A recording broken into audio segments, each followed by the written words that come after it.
And good morning, everyone. This is the Rooftop Sports.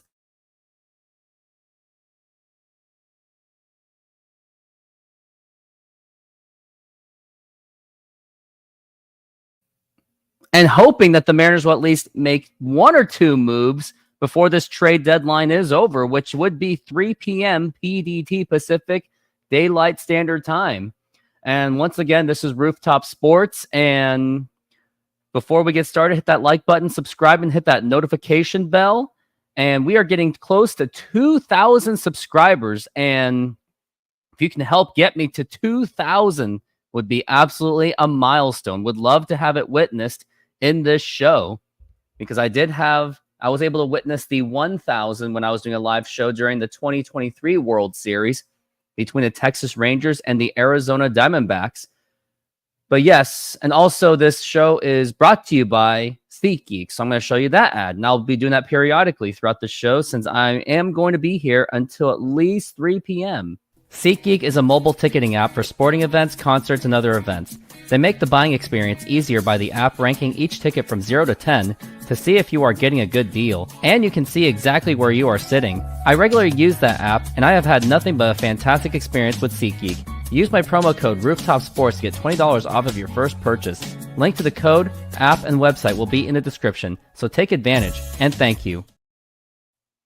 And yes, go ahead and use that promo code Rooftop Sports if you're in Boston, or if you're even a baseball fan, or not even, or if you're in the Olympics. If they're selling tickets, use that 20% off, or not 20% off. Do that $20 off your first purchase by using Rooftop Sports. And it doesn't have to be first purchase necessarily to open the app. It's just that promo code that you use for the only time. So hopefully the Mariners make a trade, because before we even get into trades and stuff, before we get even into the trade, Mariners got absolutely demolished. Let me see what the score was, and it was not pretty. Let's take a look and see what that score was, because the score yesterday was really bad. It was 14-7. I think they were up as much as 11-1, and somehow the Mariners at least somewhat made it a game by making it 14-7. The runs contributed by was Jorge Polanco, who was actually done kind of decent in the second half. And then the other run, we got Randy Arozarena and Cal Raleigh hitting home runs. And then it looks like they did it back-to-back, so that's impressive that they've been able to do back-to-back home runs, which Mariners live and die by the home runs. And then we had Dylan Moore. He drove in a few runs, and then Luke Raley, he scored on a wild pitch.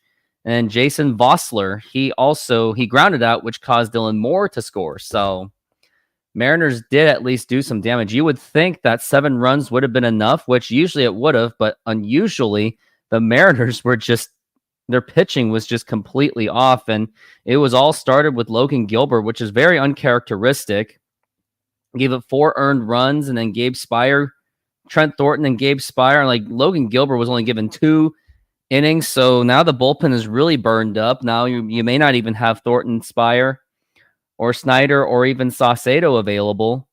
I mean, yeah, they all pitched at least up to 10 pitches. Like, Trent Thornton had a lot of work in. He pitched 42 innings. Yeesh. And now Logan Gilbert is at 6-7, unfortunately. But hopefully he can bounce back from that kind of game.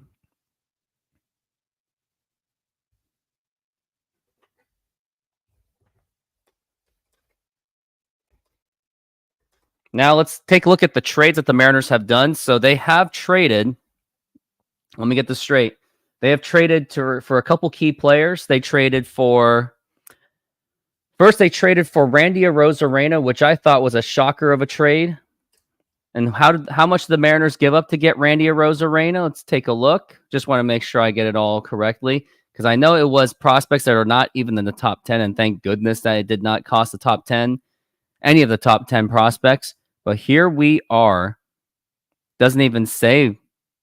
Oh, here it is. So it was on July 26th. Mariners traded away Brody Hopkins.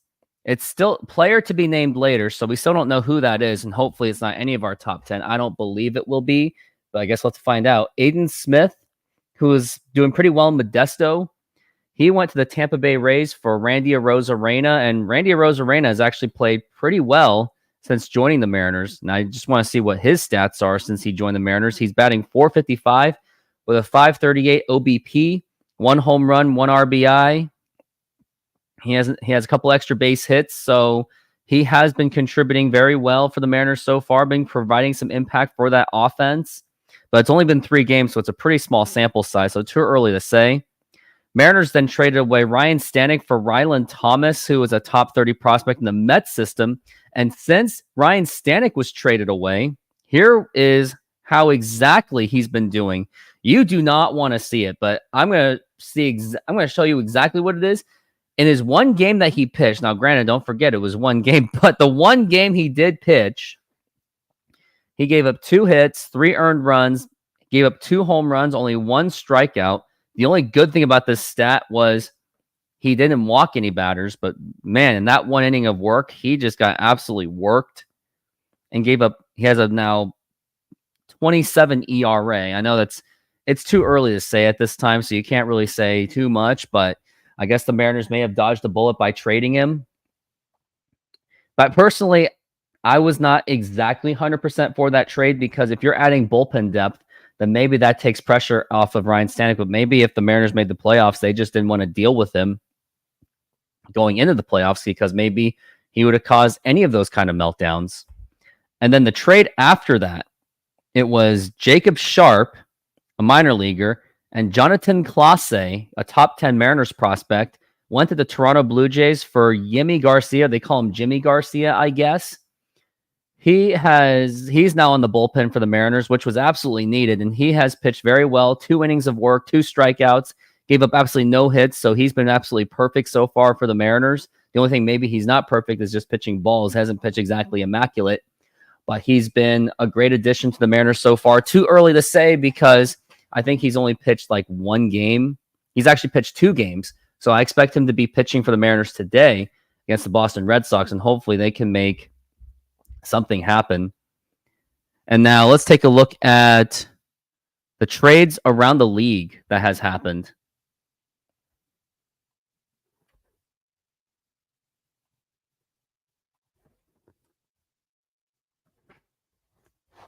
Making sure I have all the notifications ready for me. All right, here we are. So let's go all the way from the start, and I'll read it off of here. So the first trade that I guess got the attention from this tracker was the Royals making a trade where they got Hunter Harvey, a relief pitcher, and they traded Caden Wallace and Caleb. Looks like there were minor league prospects. Diamondbacks made a trade to get relief pitcher AJ Puck, who was for depth move because Paul Sewald has been struggling. And then it was the big trade that really got the attention were all the Mariners trades. Ryan Stanek, James Paxton is now to the Red Sox, Austin Hayes to the Phillies, Zach Eflin to the Orioles, and the Rays really did go on a huge sale along with the Blue Jays. But the Blue Jays, however, they're not willing to give up Vladimir Guerrero Jr., which I'm hoping that the Mariners get. The other favorite that they want is Yandy Diaz. Other notable trades was Jesse Winker to the Mets, so they need some offensive pop. Danny Jansen is now on the Red Sox, was traded from Toronto, so it looks like Toronto's kind of like, they're kind of blowing it up, but they also want to keep their core. So maybe they're just unloading, dumping salary for next season, because the other reason why maybe Vlad was not traded was because they just didn't want to, because I guess the general managers are not exactly on good job security, so they could lose their job. So they don't want to be the GM that is actually noticed. They don't want to be known for being traded away, the Vlad Guerrero Jr. And the other trade that really got the attention was Jazz Chisholm Jr. He got traded away for 3 players from the Yankees, and I was really hoping the Mariners would get Jazz Chisholm because of his versatility. He can play outfield and the infield very effectively, so I think that would have been a really nice addition. But unfortunately, it didn't happen because I guess they're thinking of other things. But yeah, unfortunately, it just didn't happen, which would have been nice if it did, because I mean, I wanted Jazz Chisholm because I thought he could add some more depth to the infield along with the outfield, as if the outfield has added depth. The most surprising is watching Victor Robles playing extraordinarily well, and I'll go over his stats in just a few moments. Kind of multitasking at the moment.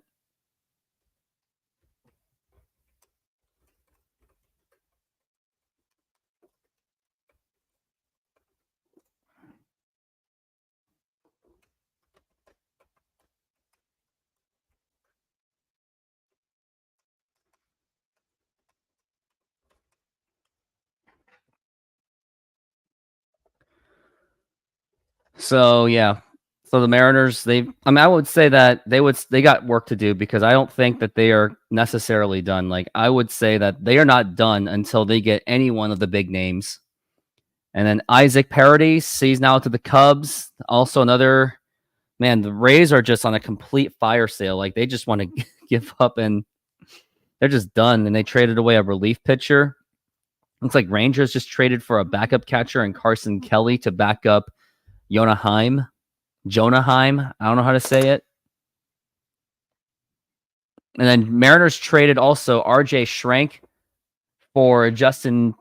They traded for Justin Turner, which should be available today, but I just don't think it's going to be enough to get to that next level for the Mariners.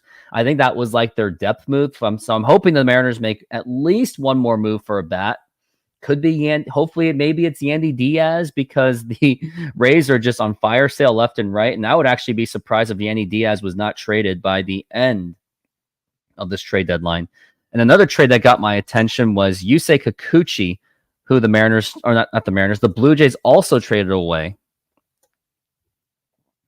And now let's see how Yusei Kikuchi's doing. He's been struggling this season. Like, he is now 4-9 with a 4.75 ERA. So maybe he's going to be their back end starter. And the Mariners, or the Astros, traded away quite a bit. They traded like 3 players. Taking a look and see how much it was traded. And also, just a note that Jay Trident Podcast will be joining me in this show. So maybe this show is off to a little bit of a slow start. So yeah, just bear with us. But yeah, Jake Bloss, Joey, sounds like they've got to be like little fringe prospects that the Astros gave away. Let's dig into that trade and see what it really was.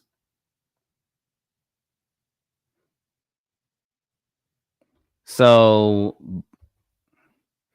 here's what it was. So Jake Bloss was the real package. He was Houston's number 9 prospect in that season. And now for the Blue Jays, he could be the third ranked prospect. And the other guys, they're probably more on the low end. So really, that guy was like the winning ticket to get Yusei Kikuchi. So, I would watch out for for Yusei Kikuchi. Sounds like he joined the Astros, and the Mariners will be playing them again. Looks like we got a commenter. How slow? Slow enough, because there's nothing happening in the trade deadline. Nothing happening at all. And also, I want to provide you a link for one of my videos. I did make a video saying that it was the best trade deadline in Mariners history. And I'll show you, maybe I'll show you like a really short clip of it. I'll just show you the very beginning of it. I won't go to the full details, because I won't go the whole way, because I don't want to just bore you guys to death with just... And the file's too large, so I can't even upload it. So, I'll play it on my YouTube end of it. We'll just go from there.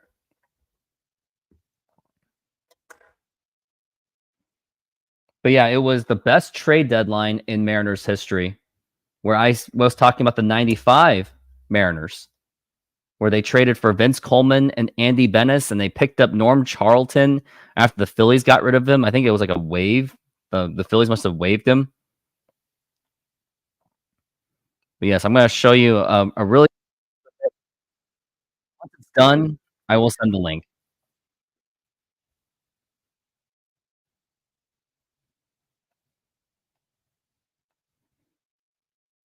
Two minor leaguers, and that was 30 years ago. Oh, come on, man. Don't be giving my... It was the best trade deadline the Mariners ever had because it was the impact trade. It really was. But I'm going to show it to you anyway. I'm just going to show you, like, not even the full thing.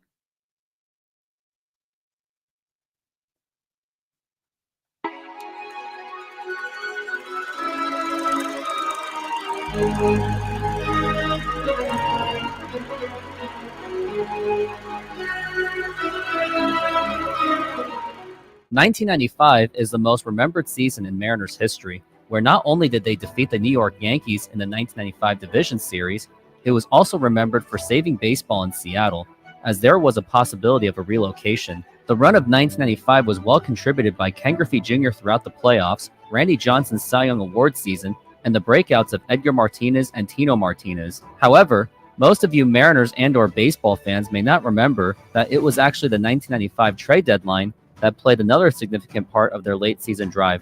Now, how was that so? You will find out after a word from our sponsor, SeatGeek. SeatGeek is a mobile ticketing app for sporting events, concerts, and other events.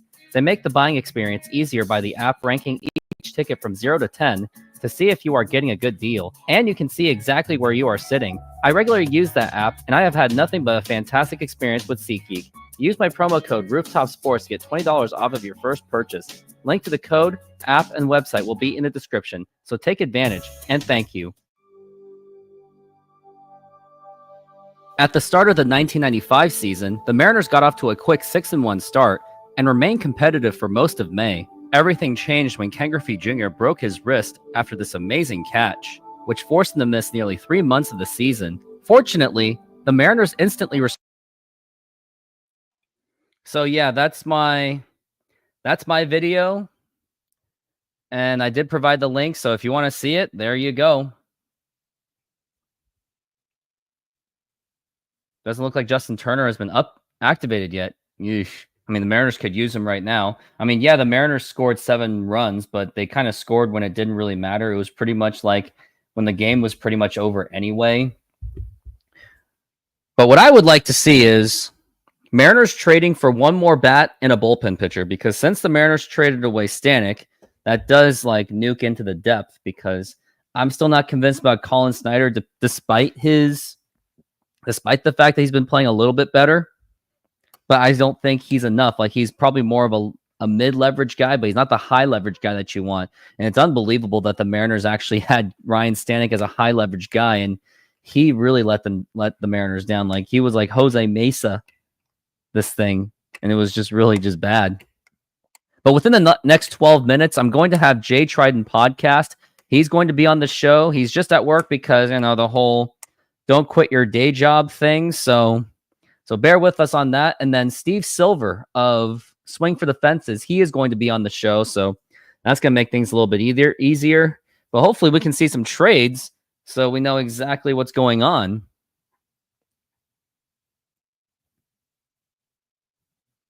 Other recent trade was Jorge Soler. He went to the Atlanta Braves, and Luke Jackson, relief pitcher, for Tyler Matzek and Sabin Sabalos. So it looks like, I mean, the Braves, they're getting serious. I mean, they got a trade because they lost Robert Acuna Jr. for the rest of the season. But let's dig into that trade.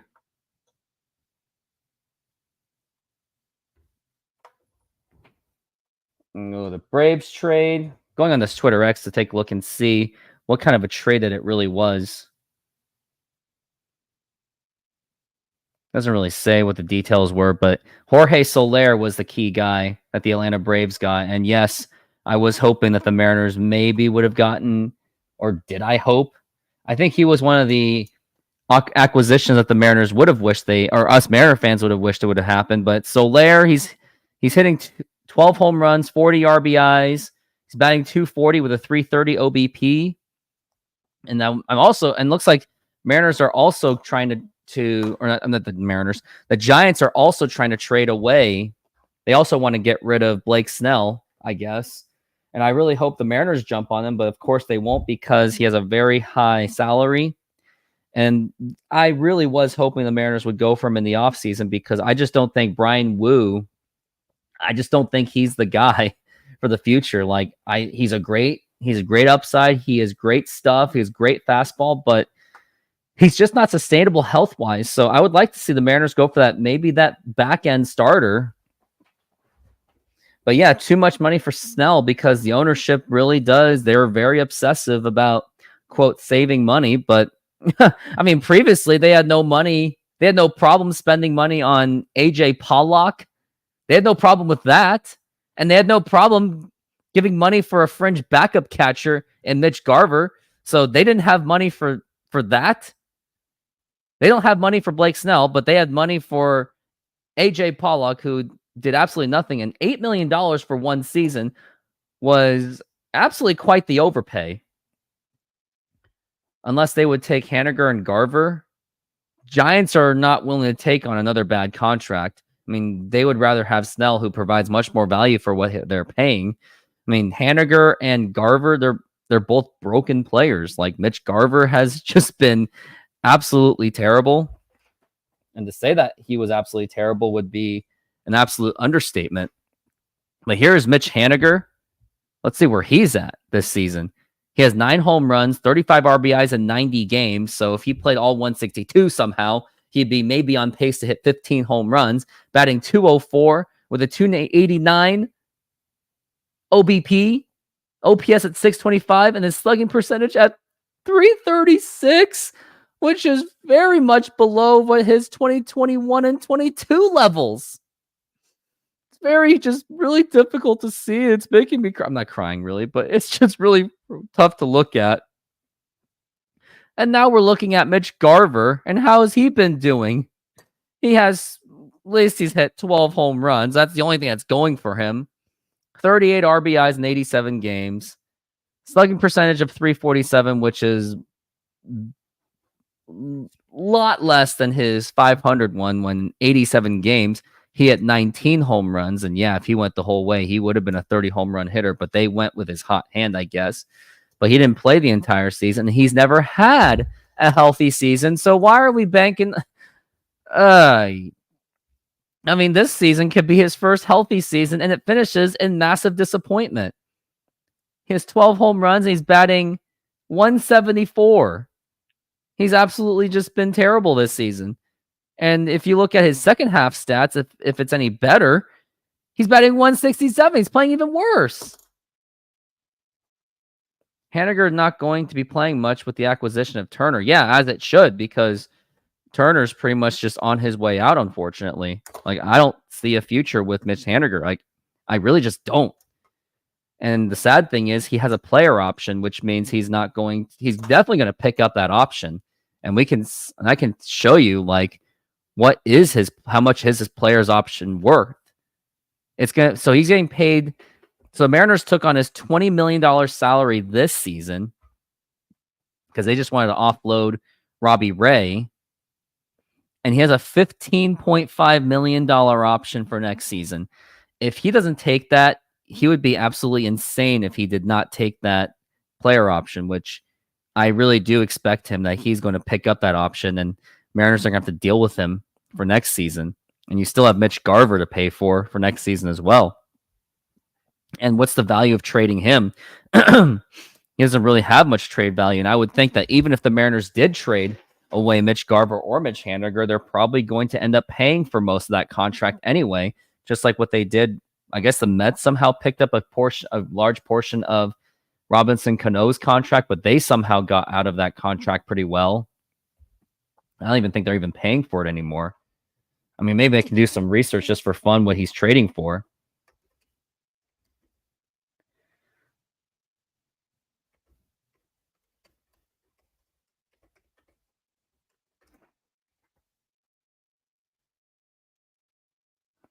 So the Mets were owed $44 million by the Mets for the remainder of the $240 million. But he had lost $35 million because of his suspension. So the Mariners did, I guess, dodge some kind of bullets. So yeah, they're paying. I guess they're just eating his money. Like I would hope that they're not doing the Bobby Bonilla contract. Unless Turner plays first base a bunch, then Haniger made DH a lot. Yeah, absolutely. And now Garver is just going to be a backup catcher. Basically, he's playing the Tom Murphy role which I don't really like.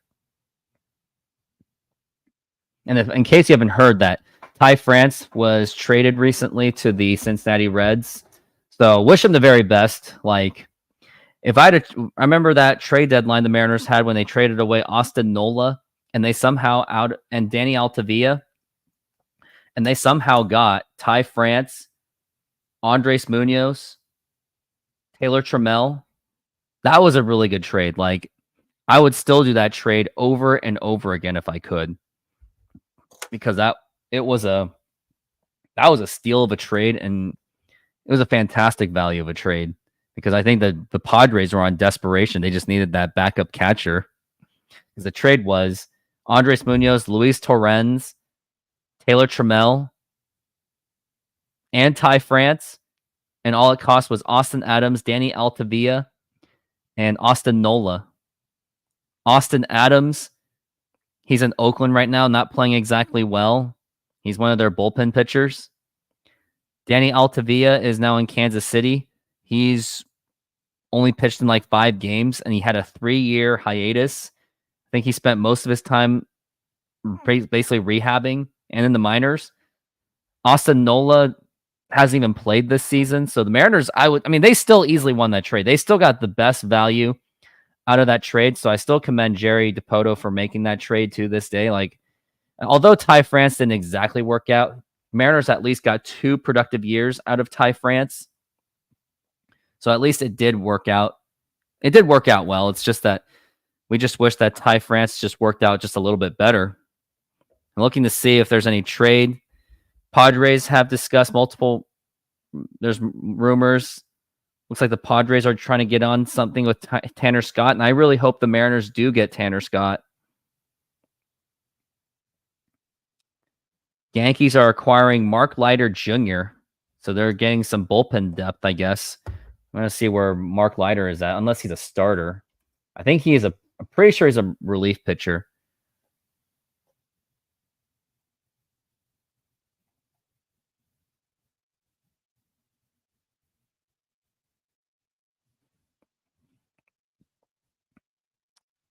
He is a relief pitcher.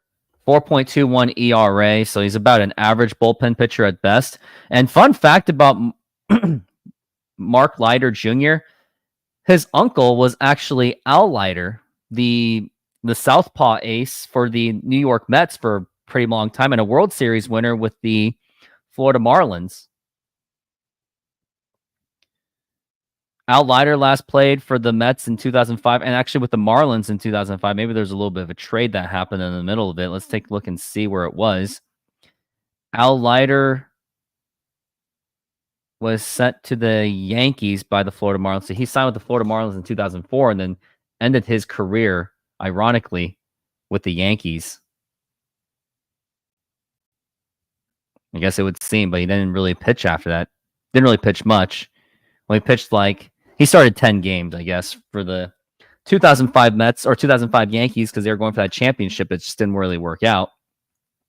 And then his father, Mark Leiter, was actually with the Mariners, and he actually had a season with the Mariners at 36 years old, but he only pitched in 2 games, and he suffered a horrible injury. He was hoping to be that bullpen depth for the Mariners in 99 when it was led by the atrocious Jose Mesa. But he was an average pitcher at best. But I think had he been healthy, maybe would have provided more depth, and maybe would have made a difference by about a couple games in that 99 season when they won only 79 games. They went 79 and 83 in 99. It was nice to see Stanek give up 2 home runs. Yeah, I guess the Mariners, they really did good getting rid of him and at least got, a top 30 prospect. And I wonder where Ryland Thomas is at right now. Mariners top prospects. Well, I'll just go over the list. Number 1 is Cole Young. Then it goes to Harry Ford, Colt Emerson, Lazaro Montez, Felnine Celestine, Tyler Locklear, Johnny Farmelo, Ty Pete, Michael Arroyo, Michael Morales, Teddy McGraw, Ben Williamson, Brandon Garcia, Dowell Joseph, Header Martinez, Cole Phillips, Logan Evans, Taylor Dollard, who's already played for the Mariners. Jimmy Joyce. Actually, let me see if he actually did. No, actually, I don't think he's made his debut yet. I thought he did by now, but I guess not.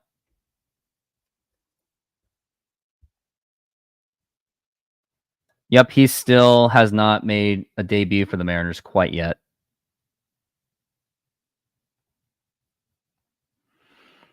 Then Jimmy Joyce, Alberto Rodriguez, Walter Ford, Marcelo Perez, Troy Taylor, Luis Seibel, who the Mariners actually signed or traded for. Or I think they signed him, but they haven't even used him yet. Wonder about Luis Seibel. He hasn't even played yet at all. But I remember the Mariners traded for him. Dylan Wilson.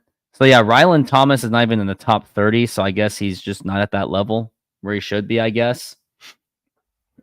In about maybe in a few minutes, we should be getting the Jay Trident podcast in just a few moments. And it's been a long time since I've done a show with him, but it'll be nice to catch up with him and see how he feels about this trade deadline.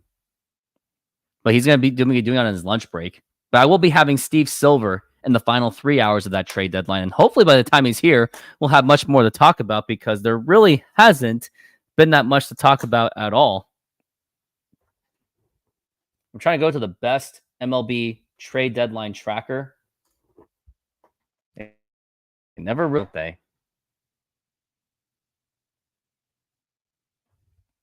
But the most recent one was Jorge Soler from yesterday.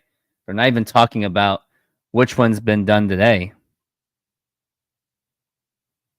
Maybe ESPN.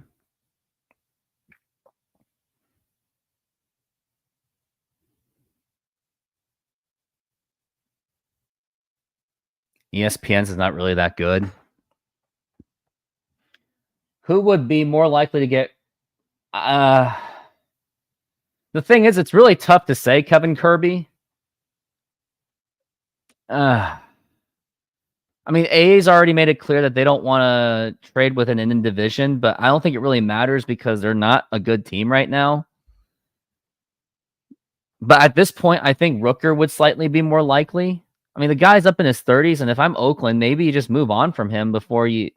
I mean, let me see where his contract is at anyway. Brent Rooker, one of the better players in Major League Baseball. He did not get... I don't think he got into the All-Star game. He did last season as the lone All-Star for the A's. But he has 25 home runs. He would be quite useful for the Mariners right now. He does strike out a lot, but he makes it up with basically everything else. He's 29 years old. He would be playing around the corner outfield. So you got to wonder what you're going to do with... I mean, baseball fit-wise, Vladimir Guerrero Jr. makes the most sense. But I would think Brent Rooker would be much cheaper to get. And plus, he has a very cheap contract. So he's going to be due for a new one. So in Oakland's perspective, they should trade away Brent Rooker because they don't want to... Why would they want to pay for a new contract for Brent Rooker? Because they never do. It's Oakland. Well, then it's going to be Vegas eventually. Or until then, Sacramento.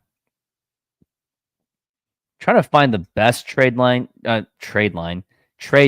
tracker. They don't really have one.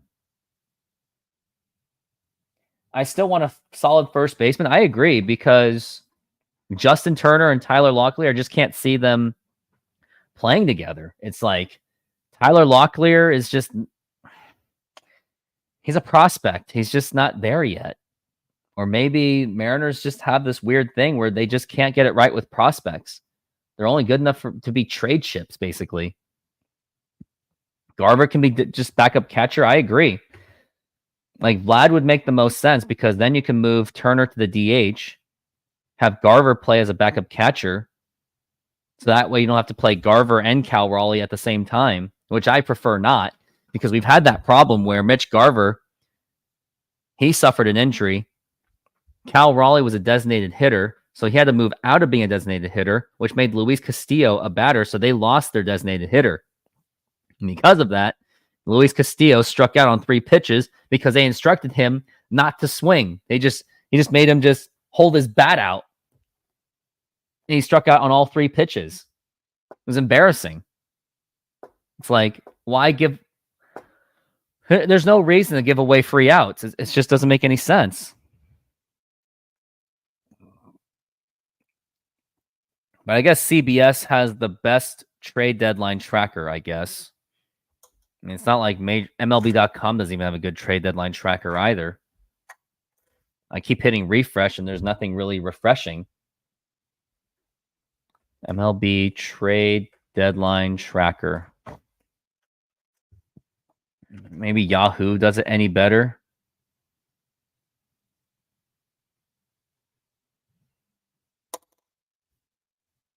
Maybe I'll try Sports Yahoo. I guess maybe, yeah, they do it live, I guess. I guess they're the most consistent.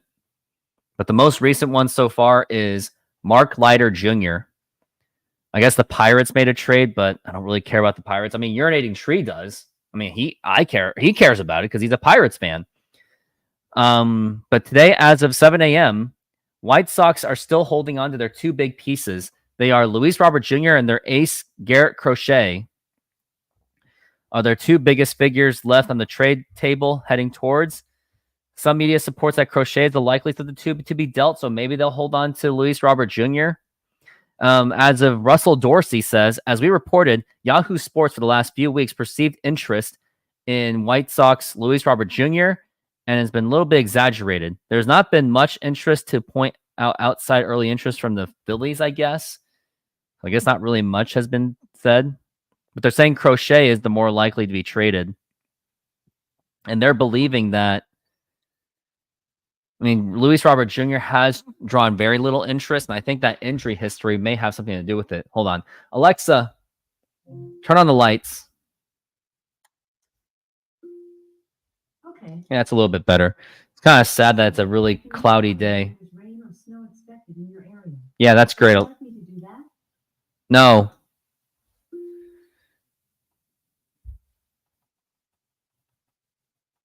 Let's see if there's anything else that has been said.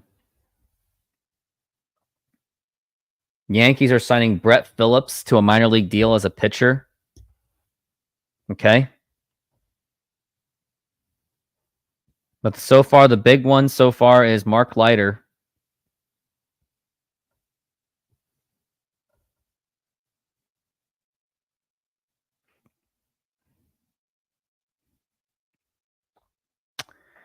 But yeah, everyone throwing some questions. I mean, I'll take some questions right now since I don't have Jay Trident podcast. He's still, I guess he's still working. He's still at his don't quit your day job situation, which both of us have a dream of someday having to do YouTube as as the breadwinner thing rather than us grinding and laboring away. I mean, we're working towards that dream. Like, it's not like we're the ones asking for like a better pay for everything. I mean, yeah, maybe we are, but we're not acting entitled to it, which is why we're trying to do other things on our own hands, making our hobbies into like a job. Well, something, a paid passion, what I'd like to say. But the mindset is you don't run it like, do you think we can win a World Series with this great pitching staff? As of now, no. Until the Mariners make a trade for at least a bat and a bullpen pitcher that would be high leverage, like getting a Tanner Scott, Mason Miller if he was healthy, I guess, and Vlad Jr. if the Mariners can somehow just convince him. I mean, think about it this way. I mean, Oakland, they did everything in their power to trade for Ricardo Rincon in 2002, and the Indians didn't want to trade him, but they somehow did it. I know that was just a movie, but the thing is, it's all about selling it to him. You sell it to him. You make it work.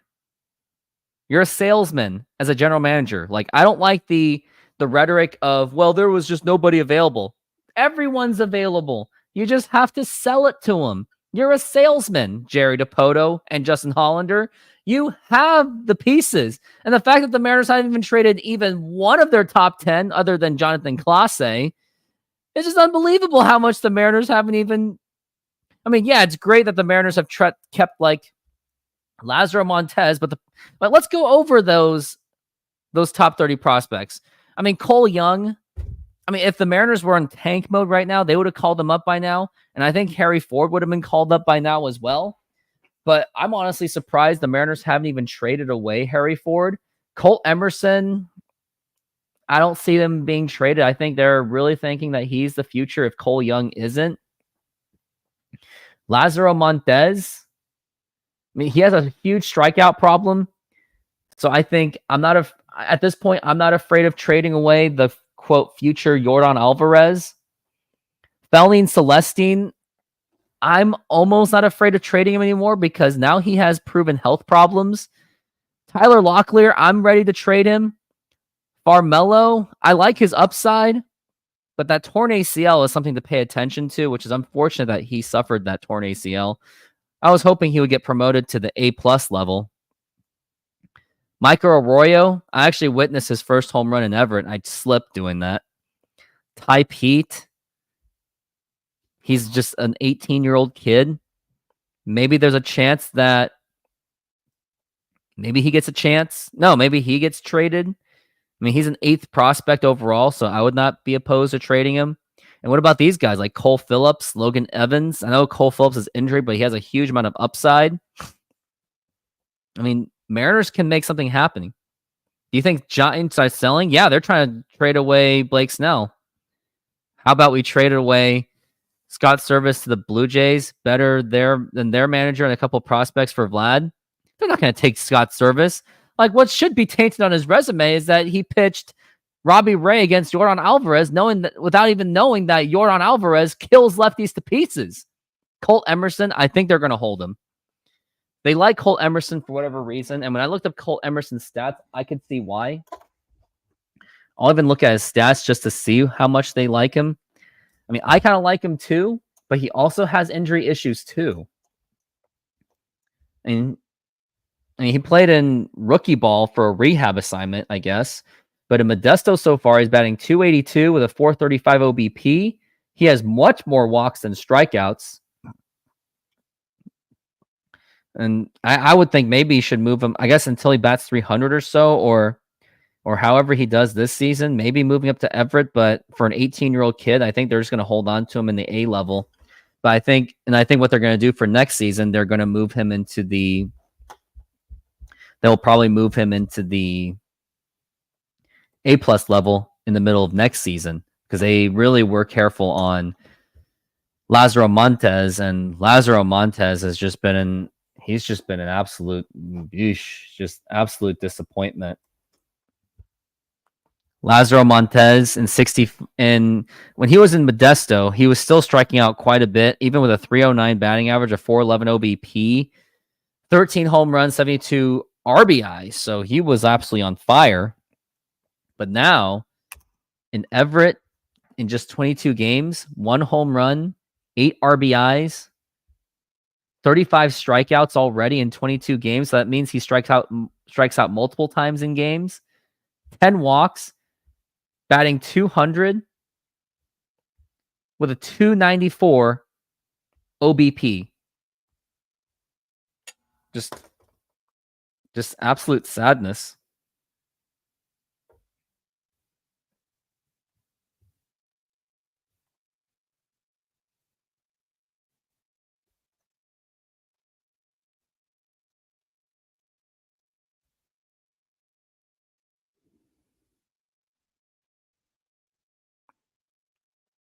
Are the Cubs selling or buying? They traded away Mark Leiter but got Paredes. I guess they were just moving around contracts, I guess. Bring Blake Snell home. Would you trade any of our starting pitching for Vlad Jr.? Bryce Miller or Brian Wu? But that means you'll have to put Emerson Hancock as your number 5. I know that means you can. So if you bring Blake Snell, so after you bring in Blake Snell, would you trade starting pitching for Vlad? Absolutely.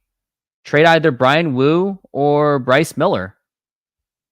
I mean, Bryce Miller is just very streaky as it gets, and Brian Wu is just absolute injured prone. Like, he always has problems. He has a problem with his arm, elbow, hamstring. The guy is like, might as well have the Terminator take over his body.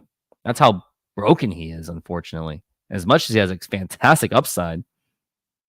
but trade him to the Blue Jays. That means if you have Blake Snell, you unload one of those starters, or maybe try to unload Luis Castillo. I'm not really a big fan of Luis Castillo anymore, unfortunately. Chris Morel. Let's see what they did with Chris Morel.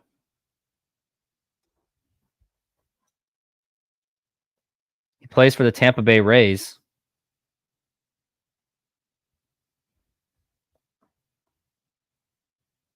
No, he's for the Chicago Cubs. Excuse me. He's a young guy. He's at 25 years old, probably in the prime of his career. I mean, why not the Mariners trade for him either? I don't know if the Cubs will do that, considering that the Cubs just got Paredes. You're right, so maybe they're selling on some points. But I don't think they should be selling because they have Craig Counsell. They just paid a ton of money for Craig Counsell to be their manager. So I don't think that selling would make sense anyway.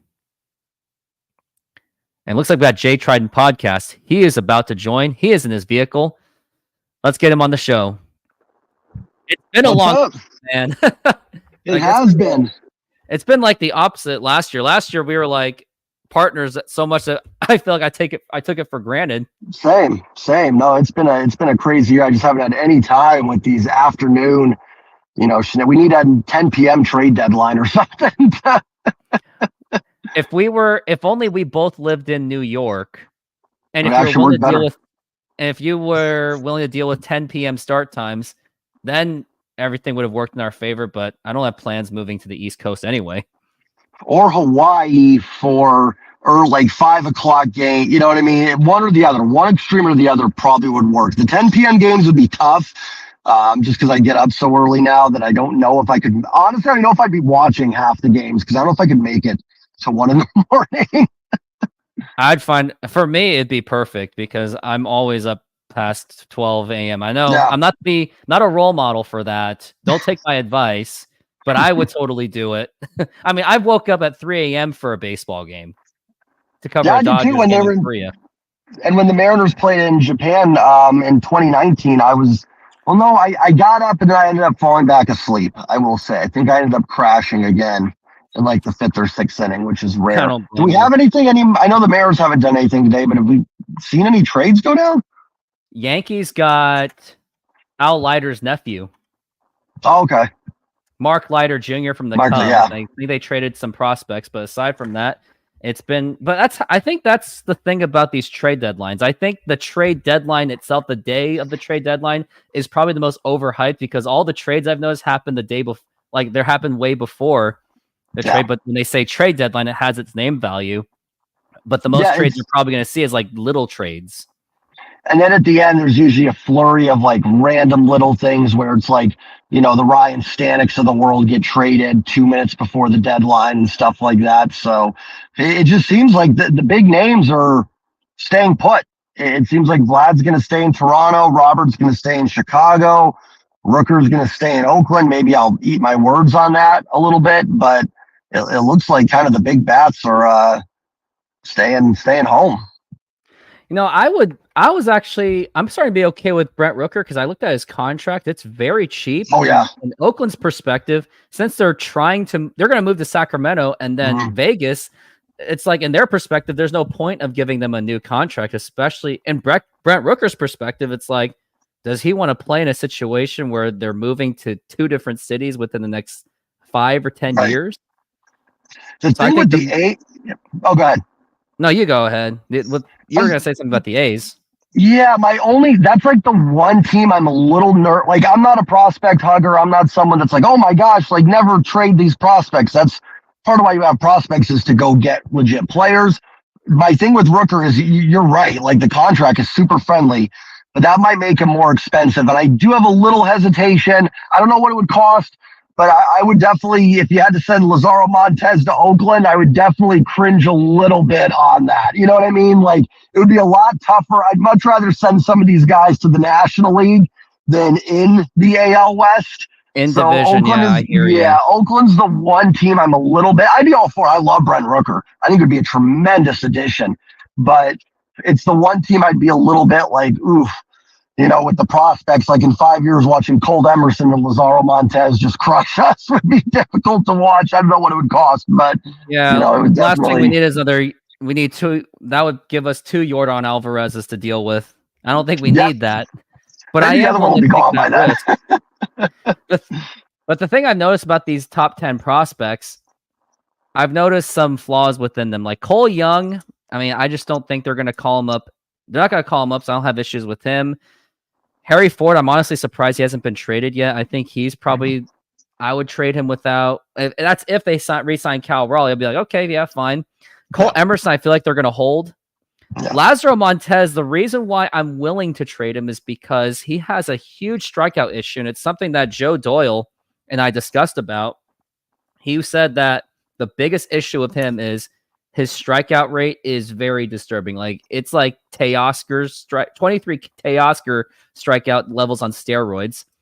Celestine just has now injury problems all of a sudden. Yeah. He's been and he's having so far problems. away still. He's still, he's so raw and young that I love Felding Celestine, but he might be 4 or 5 years away from making the big league. So it's hard you want to hold on to those guys, but it's also hard to be like, oh, in 5 years, we'll regret this. Well, who knows what the landscape's going to be in 5 years. Like, the way I think about it, when the Mariners traded away for Slocum, like, if the Mariners won the World Series within those few years, then we wouldn't have cared about trading away Veritek and Derek Lowe. Yeah. Like, the only reason why we're upset about it is because of what happened in 2004. Yeah. Like, if had the Yankees just did their job, nobody talks about that trade. Or like you said, the Mariners won it. Look at the Percy Harvin trade. Percy Harvin had one good game with the Seahawks. They traded away a first-round pick, and there's not a lot of people that are sitting there. And granted, that was 12 years ago now, but I don't remember a lot of people being too up in arms that the Seahawks trade away a first-round pick. If it puts you over the top. I didn't remember that. Yeah. Like if Brent Rooker, nobody guarantees a World Series, but if you win a World Series with Brent Rooker, that I will live with the sting of, and I don't know what it would cost. I'm just throwing names out there, but I would live, and I'm sure you would too, with the sting of Lazaro Montez killing us. I'd be like, well, you know what? We got the ring, right? Like, I mean, that was the purpose. Texas last year, they traded, was it Chapman that was traded for Cole Reagans, I think? I mean, that ends up being. Too. Yeah, but it was like one of them was just Chapman for Cole Reagans. I think it was. And it's like, that's an awful trade. But they won a World Series. I think they'll survive. They'll get over it. But let's review the trades that we saw. So the first one we saw, and I was playing 2K with my cousin because I was helping him train for his basketball. He's a middle school kid. He said he wants to be an NBA player. But the first thing I keep noticing, he just plays video games all the time. And I'm like nagging him to stop playing, get off the video games and get on the court or get on the weights.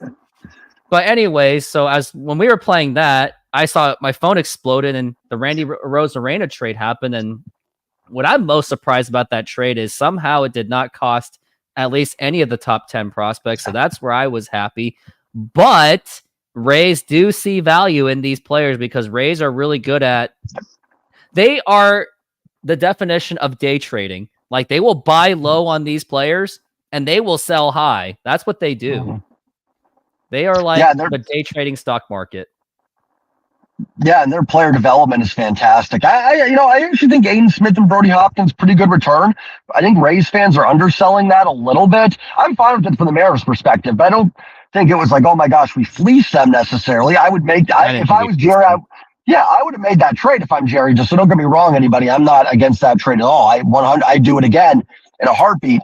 But the Rays are good at player development. I think they'll get something out of Brody Hopkins and Aiden Smith for sure.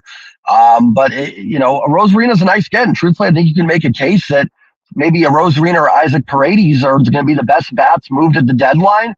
And the Mariners got one of them in Randy Arozarena. So I'm really happy about that trade. Without trading any of the top 10. If it was a top 10, I'd have been like, oh, dang. I still wouldn't have been upset with it. Like, if it even costed, like, Cole Young, I'd have been like, okay, fine. If it means to get to the playoffs or the World Series, which I hope World Series, because World Series would very much lessen the sting, I'd have been like, okay, fine. We have to take a risk. So be it, because I don't want to go through another rebuild again. Like, when it was after post 2018, I was like, okay, fine. Let's do the rebuild because everyone got old. fine. But this one, it would be almost just as painful as not winning a World Series with this core as it was not winning with Griffey and A-Rod. Like, this is honestly the best young core we've seen since that era. Like, in between it was like, you had Ichiro, you had Adrian Belche, Richie Sexton, and Robinson Cano. And it's not like there was not much excitement around that. Like, the hype just wasn't at that level as it is now, or the 90s. Like, they weren't exactly, quote, the popular fun team to watch. Like, in those times, they're like, everyone was like, meh at best. But I do think that Mariners, I'm really hope that Mariners make one more trade. Like, we'll talk about the Justin Turner trade real soon, but that first base has me really concerned because we all agree that Tyler Locklear is great upside, but it's just not, it doesn't seem to be the time this season. And Mariners have this weird issue with somehow getting minor league players to the major league level at an appropriate kind of way, because once they call them up, it's like, then we have that conversation of like, oh, maybe it wasn't time, or maybe they just suck. Like, they just can't get them to that next level unless they're like Julio Rodriguez. And even then he has problems still. The Mariners always seem to, because I was sitting there, going, listen, it's time to move on from Ty France. Tyler Locklear cannot be worse. You need to give him these at-bats. And of course, in typical Mariners fashion, anytime we say it can't be worse, it is literally worse. But I think it was the right move. I have no problem moving on from Ty France. You couldn't do it anymore. He wasn't offering you anything. Yes, probably better than what we've seen from Locklear over the last couple of weeks, unfortunately. But yeah, Locklear just, if the Mariners are 20 games out of it, you give Locklear his at-bats, hope it helps him grow and push through it. You know what I mean? There's nothing to it, but you're trying to get in the playoffs, trying to compete here for the AL West.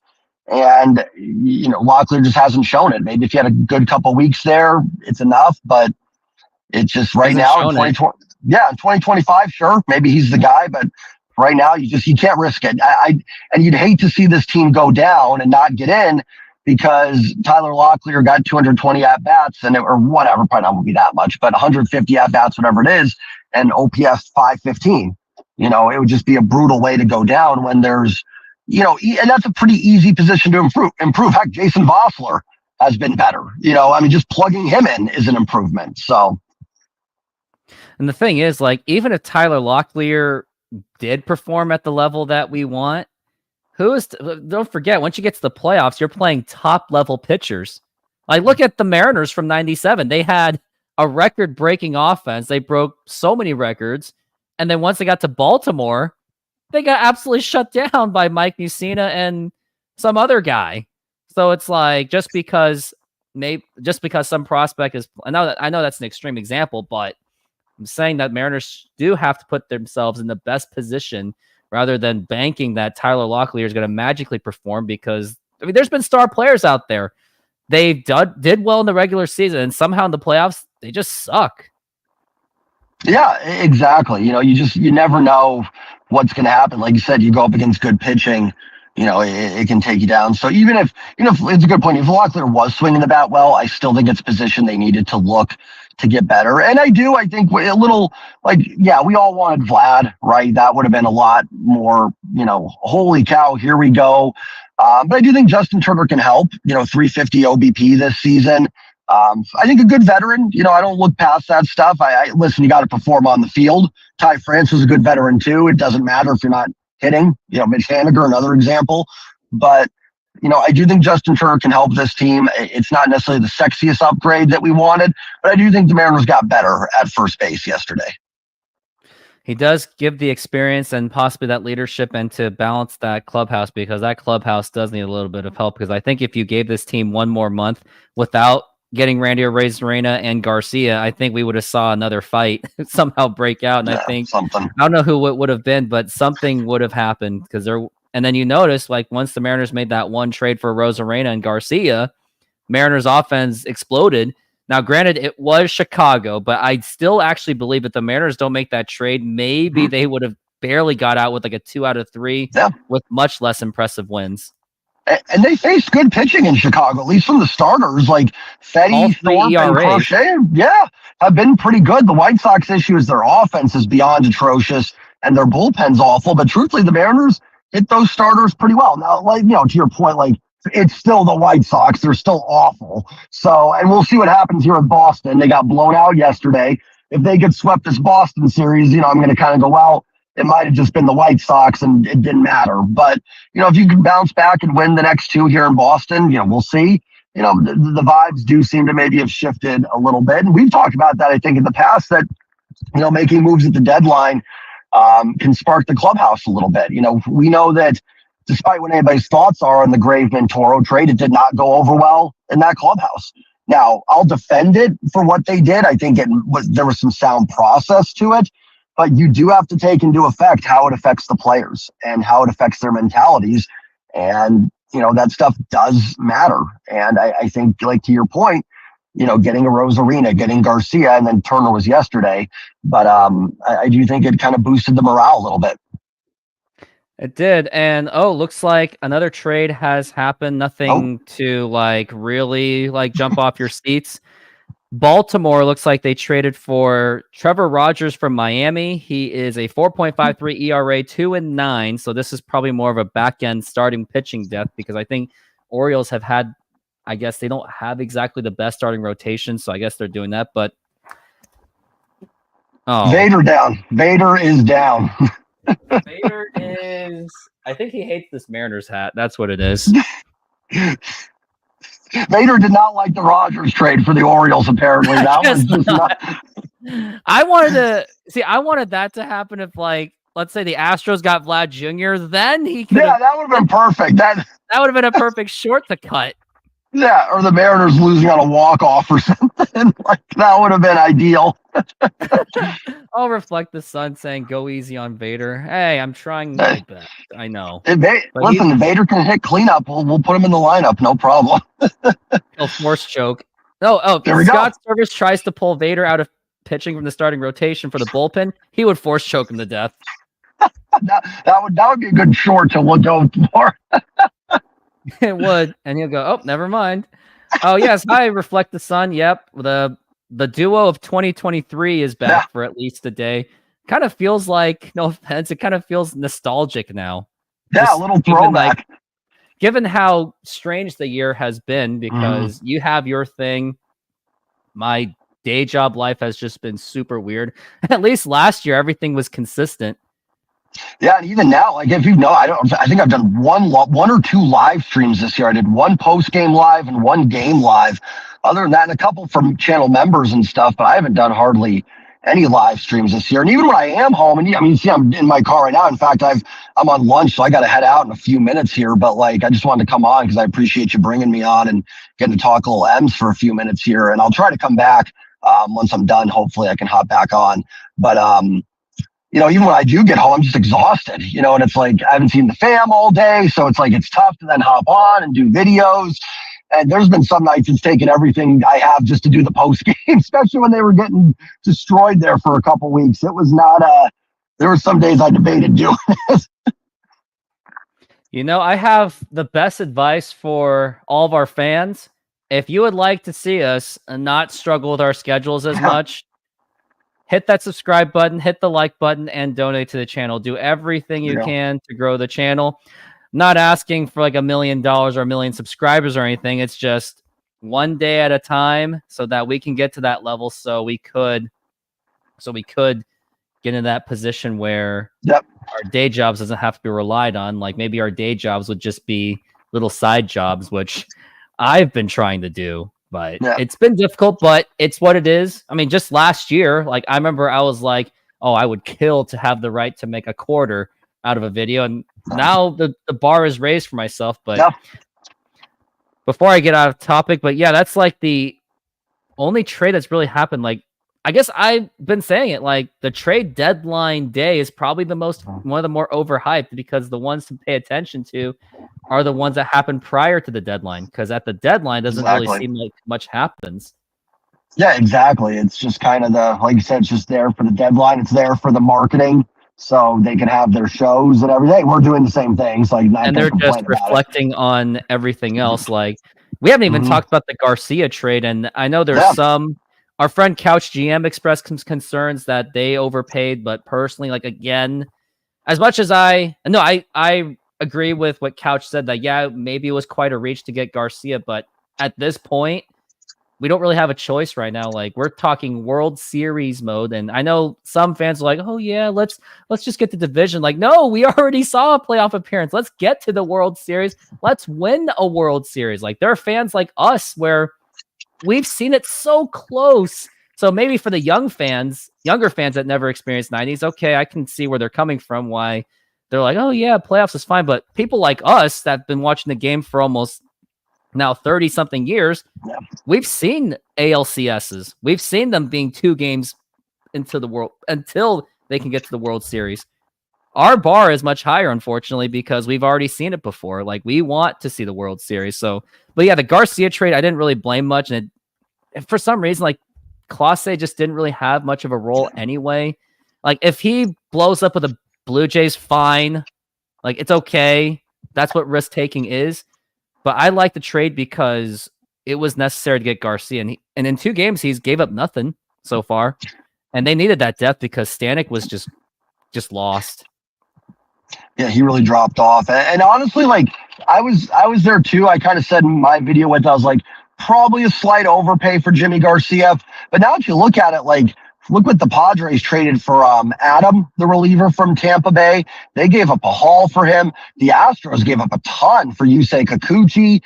So now that I sit back and think about it, and probably a little bit just because Clase's got control for a few years and Garcia's a free agent. So yeah, probably in terms of value, a slight overpay.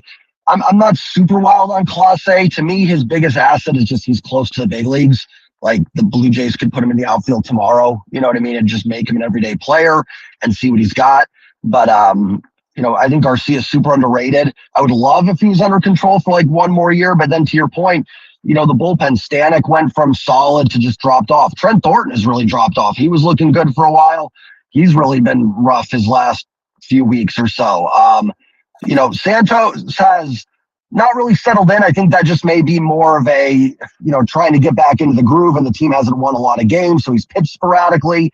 But regardless, he definitely needed another reliever. And I think you made case Samara's got the best bat and best reliever that were on the trade market this deadline.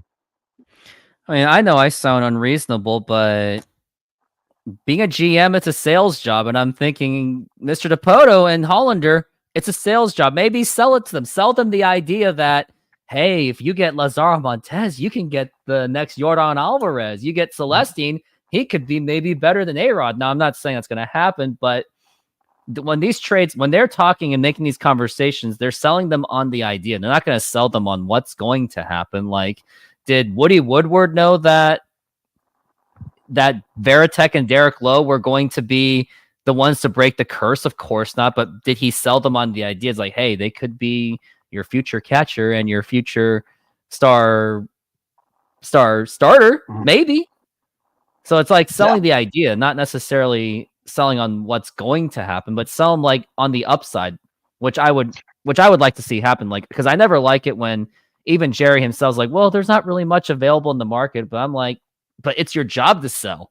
And I know what I'm saying is like a bit over the top, but you still got, but at least got to sell the idea, because we didn't know Randy Arozarena was going to go to the Mariners. Now, were there trade rumors? Of course, but there were also trade rumors and interest on Vlad Guerrero Jr. So, I mean, if the Mariners traded whatever they had to get Vlad, I would have been okay with it, because we would have gotten this season and next season. So it would have been at least 2 solid shots for a World Series championship, which we all want to see, because I think we would rather see a World Series than, quote, looking forward to Lazaro Montez by 2030. And by 2030, I better be married with kids by then. And then it won't matter as much. But no, it's the one thing I kind of hate about the trade deadline is it's so hard to analyze moves that aren't made, because we just don't know. Because to your point, like, if we find out that Jerry didn't really try to push on Vlad and the Blue Jays were like, no, we were interested, but they wouldn't throw in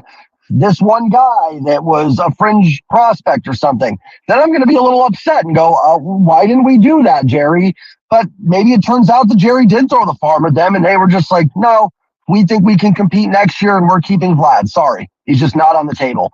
So it's so hard to break down the moves that don't happen, because we just, and And it's not like, I mean, we can speculate and stuff, and maybe rumors will come out about certain things, but it's the toughest part for, like, I'm not trying to call up people like me and you, like, oh, we're the analysts here, but like in our jobs per se, it's hard because, I want those guys. I want them to be Mariners, but I also just don't know how the conversations went down. And like you said, it's Jerry's job to make that sell, right? You would hope that you throw enough together, you make the pitch, and the Blue Jays say yes.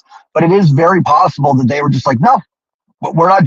Maybe the Blue Jays just don't like the Mariners prospects. Maybe other teams don't either. That's something I always talk about too. Like, we like Colt Emerson and Lazaro Montez, and most prospect rankings seem to like them as well.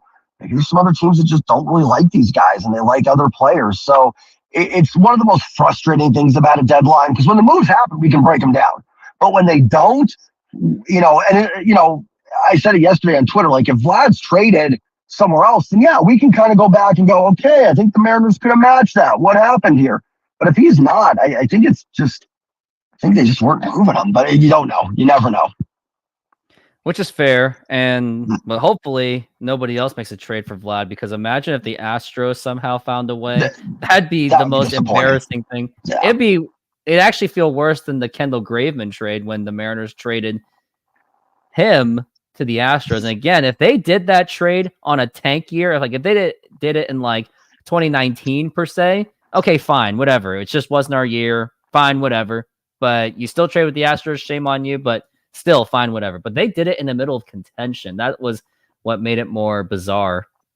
But maybe to your point that maybe they see Lazaro Montez as like a strikeout problem. Like, there's like a very low minority of Mariners community that actually see that, including Joe Doyle. He's been saying it since his Dominican Republic days of, like, I asked him, like, hey, what do you think of Lazaro Montez? Do you think he's the next Yordan? He told me that he could be the next Carlos Peguero, if you remember him. Oh yeah. Hit a ton of bombs, but man, was his strikeout rate like very disturbing. Like, it's like I'm gonna try to see what his numbers were like. He played he just had so much to holes in his swings. Yeah. He's in 46 games in 2011. He struck out 54 times with a 196. Ooh, that sounds like a typical Mariner on this team still. That would still somehow make this. OPS. Oh, I gotta see this. 622. Per middle of the order bat this year. That is a middle order bat. So that would be actually okay in today's standards. But it's amazing how much offense has dropped off in baseball. Yeah, because everyone's throwing a fastball with a spin. But what's also crazy is that Tommy Johns have went up, but even with Scott Service's high pitch management counts, I mean, he's still seeing Brian Wu getting hurt, and then Robbie Ray got that ACL. But I think Robbie Ray's a little bit different. I mean, when you look at him, he didn't exactly look the best in shape. Exactly, like he kind of looked like I was like, hey, Robbie, you should probably lose that little bit of gut that you have just a little bit. Fat. I think that didn't help. Yeah, and with Wu, it's just been frustrating because, like, I get being careful, but eventually you're going to have to. And I love Brian Wu. I actually think we all do. Yeah, I actually would. I wouldn't take him over Bryce Miller because Bryce Miller's health has been better. But in terms of arsenal, in terms of stuff, I actually think Wu is the better pitcher. But the best ability sometimes is availability. And listen, the rotation's stacked. But man, these 4-inning starts are going to haunt you. Even in the White Sox series, like it hurt the bullpen. They had to really rely on them Saturday, Sunday, and even yesterday. I forgot the new rules. A position player can only pitch 1 inning, because I was sitting there going, just let a position player pitch the final 4 innings here and just soak up the innings. But you can't do that anymore. The rule is they can only pitch like the last inning, I guess now. So I totally forgot about that rule. They keep making these rules to really just tinker into the game. But let's before you go, because I think you gotta go real soon. Yeah. Like, if the Mariners trade deadline stood today, like if they made no moves after that, I mean, you don't have to say, it doesn't have to be the best evaluating thing, because it's tough to evaluate these trades until like a few months later, of course. But how would you grade this Mariners trade deadline performance? I would actually give it a B. Relative to the rest of the league, I mean, there's teams like the Twins are in contention. They haven't even made a move. I don't think the Royals have done much. The Astros got Kikuchi. Now, you could make a case maybe some of those teams don't need as much as the Mariners, so I'm not trying to. I think a B, B minus would be fair. I mean, again, I think I wish they would do more. I want to see another trade. I would love to see like a Jonathan India, Paul DeYoung on the infield to kind of fill in while JP's out. I'd love to see another left-handed outfield bat. I think they're very right-handed heavy right now. So like a Mike Yastrzemski would be really cool, I think, in the outfield. But it sounds like some of those teams just aren't moving those guys or whatnot. So there's definitely, I think, maybe some meat on the bone that they've left, essentially. Ahmed Rosario went to the Dodgers. I think that would have been a nice little get for the Mariners. So it's certainly not like an A. But when the dust settles, I think you could make a case that they've gotten the best hitter from the trade deadline and the best relief pitcher and a bat that makes you better at first base and hopefully brings a little veteran leadership. So to me, that's a B. I mean, you could maybe give it better. I could understand where people would give it a C and want to see a little bit more. I don't know if you've been watching some of my videos, but I've kind of put it out there with Jerry, Justin, and Scott. Like, I like some of the processes they've done. I think they've made some sound decisions, but the results have got to be there now. We've given them time. And I'm kind of like, if you don't get in the playoffs, they got to go. I think it's time for change. So if this group can help get them over the top, great. If not, even if they would have traded for Vlad, Robert, all those guys and not gotten in, I would have said, hey, got to go. Need new blood in there. So let's see what happens. I'm kind of on the results train. You got to have the results. How about you? In terms of value, because I only do it in terms of value at the present time. Like, for example, I thought the Mariners got great value out of Jose Caballero to turn him into Luke Raley. Like, I would still say that was a great value of a trade. But I'm still going to give them a C, maybe a C+. I think maybe Justin Turner bumped them up to a C+. I mean, yeah. I like that they did not have to give up too much for Randy Arozarena. Yes, they maybe overpaid for Garcia, but they didn't do the Heathcliff Slocum type trade. It was not even that. It was still not even that close to it. Like when I saw people overpaying, I was like, yeah, but what about, remember the Jason Varitek, Derek Lowe trade? But because the reason why I cannot give them anything with like a B or above is just because they still haven't gotten like that one more impact bat. And we all know that they still need that impact bat, knowing that Julio is still hurt, JP's still hurt. And if I'm JP right now, I'd be a little bit nervous because his job may not even be safe for next year. And we all love JP, but his bat's just not connecting at all. And I even saw his streakiness. He's been streaky his entire career, unfortunately. And we're hoping that Cole Young and Cole Emerson are the more consistent hitters going forward. And hopefully, and also my advice for Randy Arozarena, whatever Scott Service and those geeks tell you about, when you're in an 0-2 count, you should do this. I'm like, if I'm Randy, I'm like, sir, let me do my job. You do your job. Stay out of my way. And I'm pretty sure Justin Turner would also say the same. Like, hey, I don't need your analytics thing. I'm a veteran. I think he won a World Series too. I think let them take care of themselves and not overcomplicate things, because my friend Steve Silver of Swing for the Fences, he also made a great point that maybe this whole analytics thing is making the hitters overthink mentally. And last thing they want to hear is all these jumbo numbers, because we remember in math classes where numbers were very overwhelming to us. And that's the last thing baseball players need to hear. Well, and that's kind of where I'm at even with the coaching staff. Like, listen, I think, and going back to your point, the trade deadline too, and I know you said, like, knowing what we know now, if, like, Vlad is traded somewhere, like, let's say he goes to Houston and it's, like, a pretty weak return, I'll probably bump the grade down a little bit because, like, I think you could have matched that. Now, again, we don't know what the Blue Jays are looking for, but that could change the grade as well for me. I'm assuming those guys aren't traded. And, yeah, I'm kind of like, listen, do I think if the Mariners don't get in the playoffs that Scott is 100% to blame? No, I think it goes, ownership. Yeah, and I know you've held ownership accountable as well. Front office needs to be held accountable, and the coaching staff. And even if it's good process, I don't know, it's not working. And it's too many years of it, not getting this team over the top. I think it's a good job. The Mariners general manager job, again, you got to factor in some John Stanton stuff there, but I think it's a good city. I think it's a city that's hungry for a winner. And it may just be time for new voices. We'll see. I'm willing to, I think if you're not going to move on from Scott after that Angels series, I think he's probably here for the rest of the year. So I'm going to let it play out. And once the season's over, I'll, start to make my video saying it's time. We cannot keep running the same stuff out there. New leadership is needed. I'm sure you're kind of in the same boat.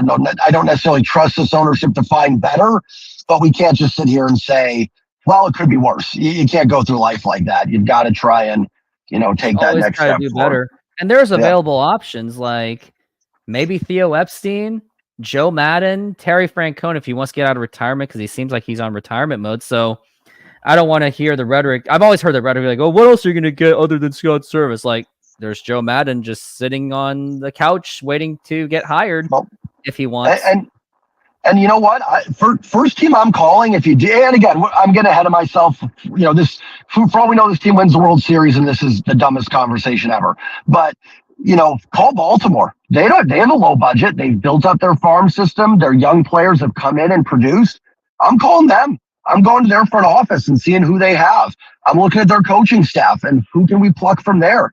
That's kind of a team that they've got ownership. I think they have new ownership now, but they've had budget restraints, and they've managed to, in a tougher division, be a better baseball team. So I'm looking for them, and because I think the Mariners, like you said earlier, they've got the core. I think they have the pieces, but now we've got to figure out how to get those pieces over the top.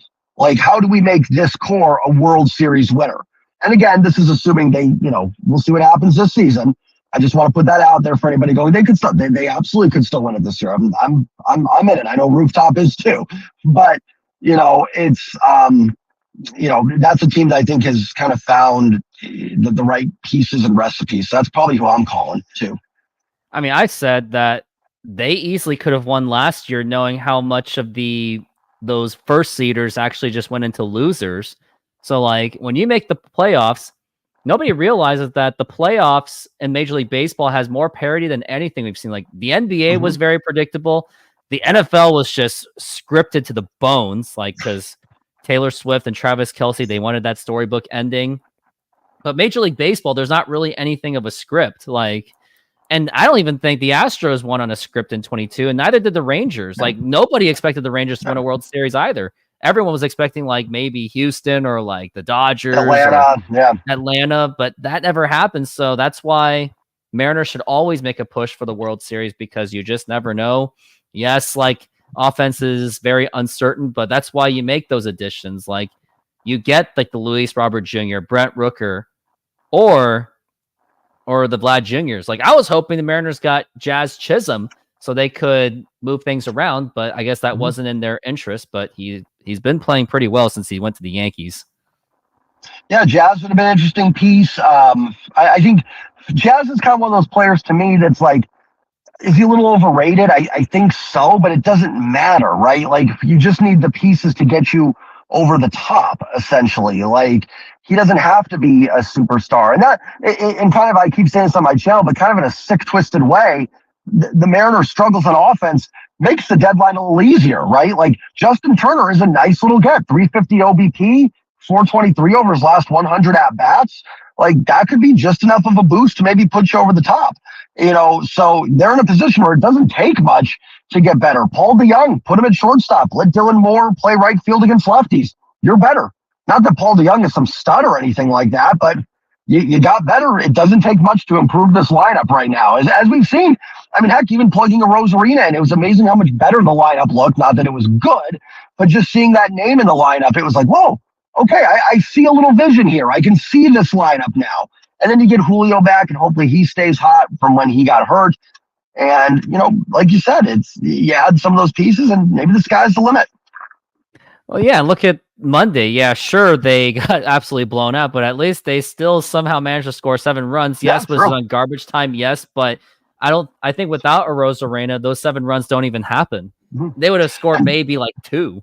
In my opinion. And beggars can't be choosers. We've seen a lot of garbage time 0 runs this year. So, it's like you said, it's hard to judge those games because who knows what Boston was even, just trying to get outs and get out of it. But the fact that they've scored like 24 runs over the last 4 games. So their offense actually playing a little bit better. Yesterday it was it was Logan and a little bit for the home plate umpire with that call, but eventually Logan's got to settle in and get those outs. You know, I can blame the ump for the first 2 runs, but dude, you can't give up 7 hits in a row after that either. Didn't Logan Gilbert kind of have a say about that? He was like talking about the umpire, and I'm like, Logan, just don't let it bother. Like, I don't know. I'm the someone that doesn't like to blame umpires. Like, I just don't.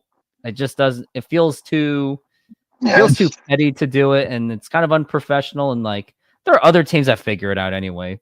But the other thing we haven't talked about how amazing this team has done, at least in the last few games. But no one's talking about how Victor Robles has just pretty much came out of nowhere.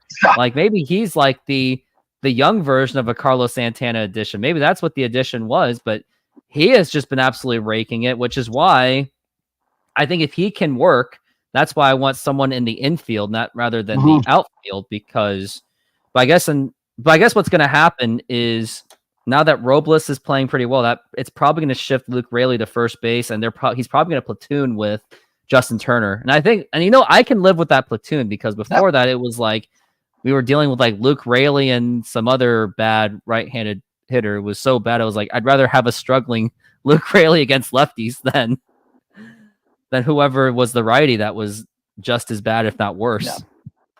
Yeah, that was the thing. Like the platoons are fine. Like I'm fine with like Garver and Vossler platooning, or Turner and Raley, or Haniger's been so weird this year because he's got these crazy reverse platoon splits. I guess you could almost consider Haniger a left-handed bat to an extent because the way he's been reversed.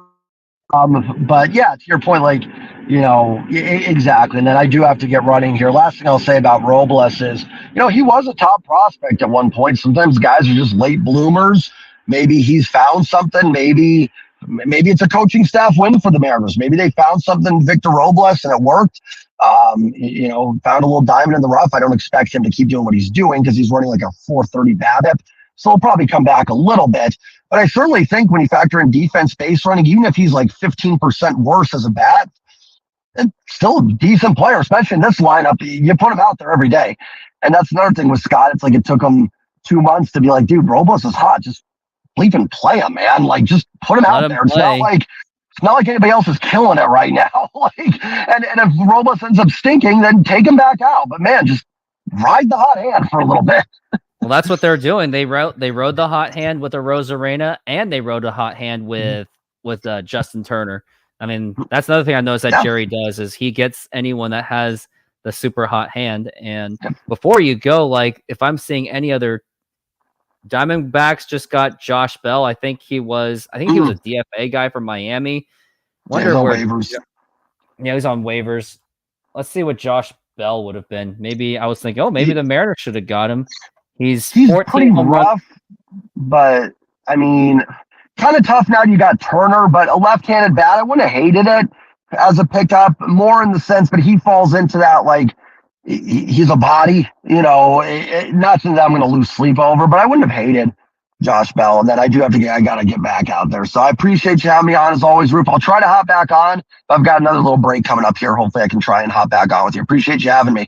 Yeah, I appreciate you. And don't forget that this show is going on until at least at the latest 3:30 p.m. PDT. And also, don't quit your day job, Jay Trident, but everyone save us from the day job lifestyle, please. Yes. If you guys can. And bring in those trades, Rooftop, make it happen. Well, I'll tell them to make it happen. There we go. All right, man. Take it easy. Take it easy. Good to see you again. Good to see you too, man. Later. Well, good to see Jay Trident podcast. It's been so long because it's like, oh man, it's like we were the dynamic duo of last year, but then because of his scheduling constraints, like it was tough just to make time. It's like when he was available, I wasn't available, and vice versa. I mean, I'll admit it. I took it for granted. Like I was like, we're gonna ride this thing together for many years to go. But at least we did a show together, and now I got to go through the comments because I was just so distracted. Now let's take a look at comments because, I mean, if he was in the show a little bit longer, not to his fault, anything, I definitely would have looked at these comments. Where would you play Rooker if we traded for him? I mean, he's probably gonna be right. I mean, that's the good question. Like, I think you move him to DH and then just make Mitch Garver your fringe backup catcher, and then Mitch Haniger will play basically on garbage time situations. Would you bench Robles?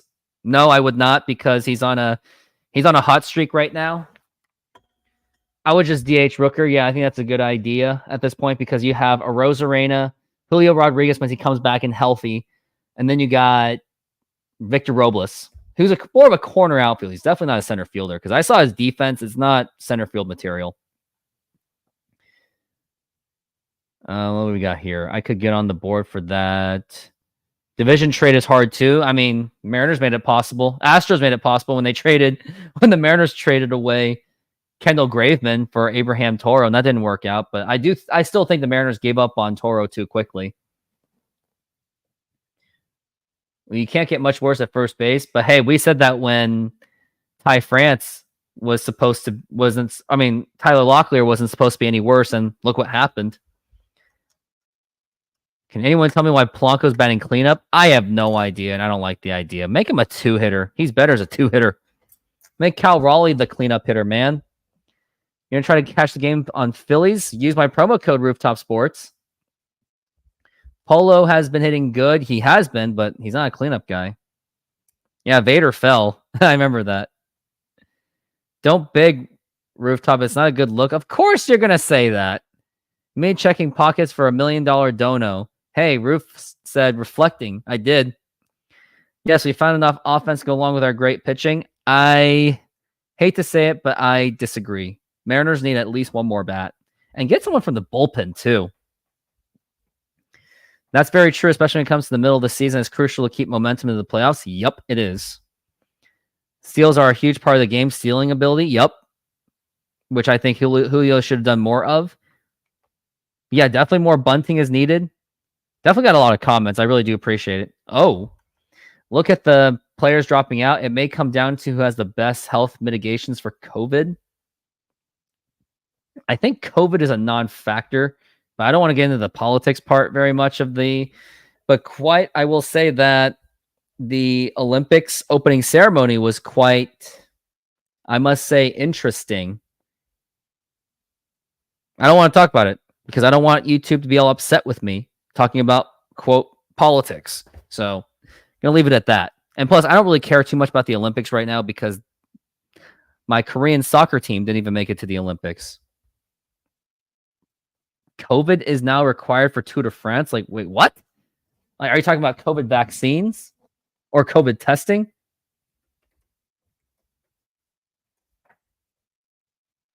Oh, wow. The Tour de France has reinstated COVID-19 measures requiring race organizers, media to wear masks.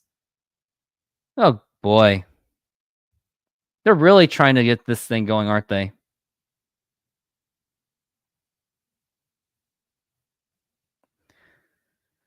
I'm just looking at this COVID thing.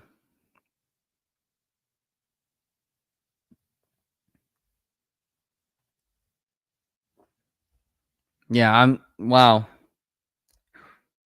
I mean, are we really going to live with this thing for the rest of our lives? I don't want to talk about it. Don't get me into this. I don't want to get demonetized for talking about a very sensitive issue to some. But ever since Jay Trident podcast was around, here are the trades that happened. Pirates, Josh Walker and Nicholas Carreno. Lucas Sims to the Red Sox for Ovis Portis, Mark Leiter, Trevor Rogers. That's all we got. Not really much of a active trade deadline, if you ask me. It really wasn't. Wasn't much of a trade deadline, has it been? Like July 30th, we've only seen like 4 trades. Not much at all. Like, you're not really seeing anything. I guess Adolis Chapman was on the trade rumors, but he's staying put. Not that I would have wanted the Mariners to trade for him anyway. He's talented, but yeesh. But yeah, Diamondbacks acquired Josh Bell from the Marlins. That was the last trade. Christian Walker left last night's game to the oblique tightness. Maybe I'm thinking the Mariners should have traded for Josh Bell at this point. I mean, let's take a look and see what Josh Bell is at. He is a switch hitter. He has 14 home runs this season, 49 RBIs, batting .239 with a 305 OBP. Sounds like a typical Mariner if you ask me, so maybe that's why the Mariners didn't want to do it. Well, at least we didn't give up some of our top prospects, but you know what? At this point, to try to get to the World Series, I'd do it because you just can't bank on these, because these prospects are not going to be available within the next like 3 or 4 years. Like the most MLB ready prospects that the Mariners have right now is Cole Young and Harry Ford, and they're still not considered exactly MLB ready. Like they're still not going to rush them. Like now, if the Mariners were stinking a hole this season, then yeah, I think you would have called them up. Maybe they'd be in AAA by now. But of course, you usually skip when you're in AA if you're good enough.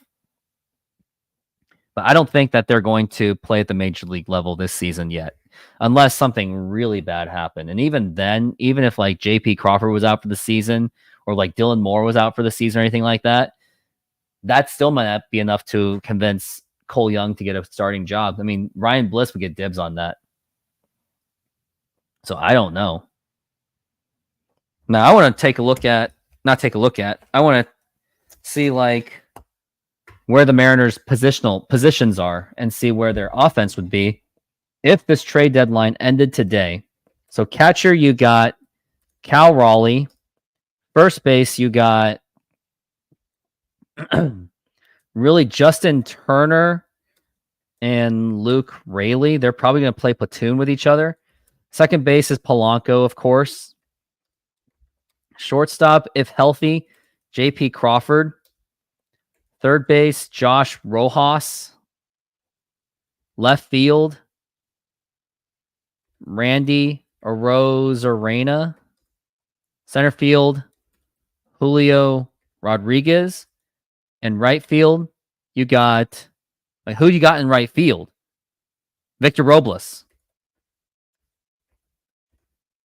And Mitch Haniger is going to play right field to basically give Robles some rest. And then you got Mitch Garver. But man, if we can just get Vlad Guerrero Jr., which they won't, because it looks like the Blue Jays are just dead set not trading him. I guess no matter how much he gave, which Jay tried made a good point. Now let's take a look and see what Morosi is getting. Padres are increasing the likely to acquire a starting pitcher by 3 p.m. Jack Flaherty's the wrong names that they have. Well, that's John Morosi. You can't really trust that guy. I mean, he's the guy that said that the Blue Jays were going to get Shohei Ohtani.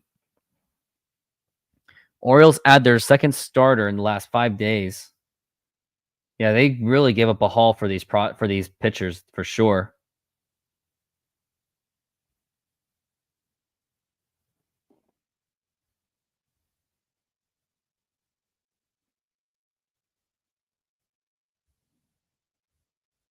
But yeah, not much trades have really happened so far.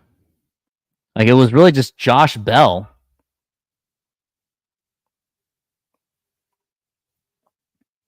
I mean, you hit this refresh button until it's End of Kingdom Come.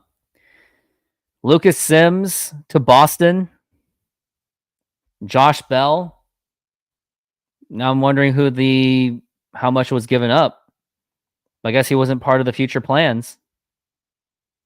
It's going to be a long trade deadline. Still got another just over 3 hours until this trade deadline's over, but I really doubt to see the Mariners do any kind of trades. Like, I just don't see it happening. Like, I want to see what happened. Now I want to reflect what happened in the 2023 trade deadline. And I was devastated by that trade deadline when they got rid of Paul Sewald. Like, I was absolutely crushed when that happened.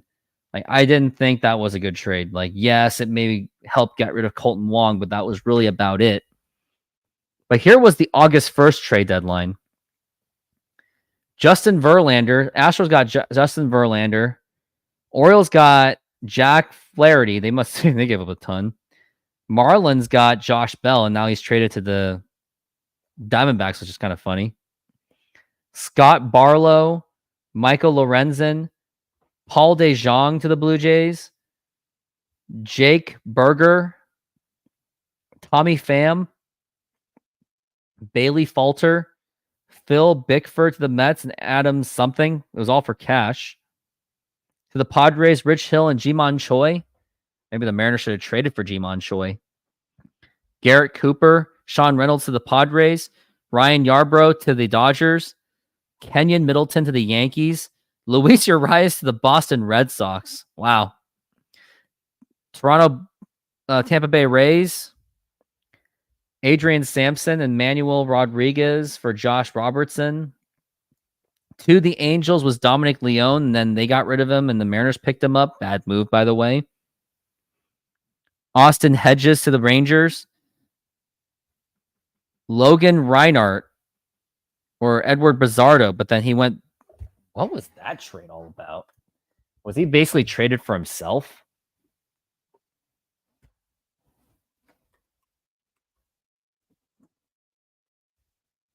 Logan Reinhardt's on the Orioles. So I think there was a little bit of a trade backsies thing. Let's take a look and see what really happened in that trade. And there's not much of a transaction history between them.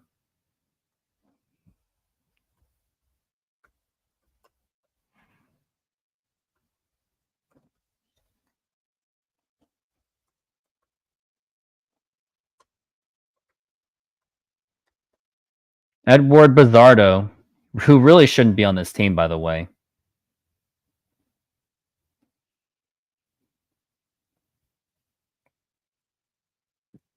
So it was Logan Reinhart, who was a prospect, is now on... Now I think he's with Baltimore. He hasn't really done much either. So what a long trade deadline it has been with nothing. So the Mariners basically made one trade in that trade deadline, and we don't really expect the Mariners to do anything else other than that. I mean, all they got was Randy Arozarena and Jimmy Garcia. I thought it was Yimmy Garcia, but I guess it's Jimmy Garcia. Still hitting this refresh button as much as I possibly can. Looks like Stanton on Twitter is asking, hypothetical trade. Mariners trade Logan Gilbert for 3 top 100 prospects. No. Nope, not doing that trade.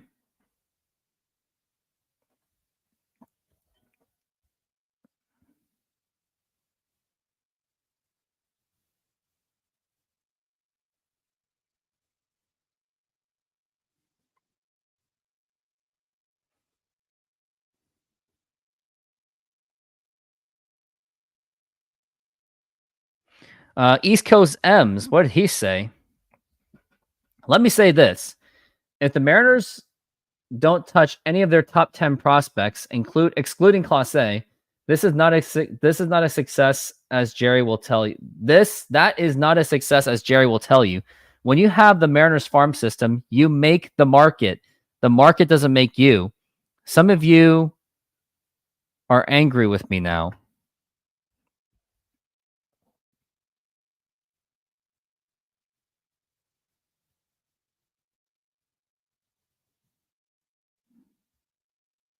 And a lot of people are not happy with him. But you know what? I agree with it.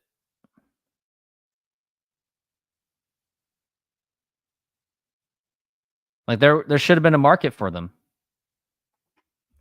For those top prospects. But it just didn't happen. And also don't forget, I have Steve Silver joining in real soon, so he'll save me with my... Oh, man. So it's been a very long trade deadline. And to say that it's been a long trade deadline would be a very, just a massive understatement.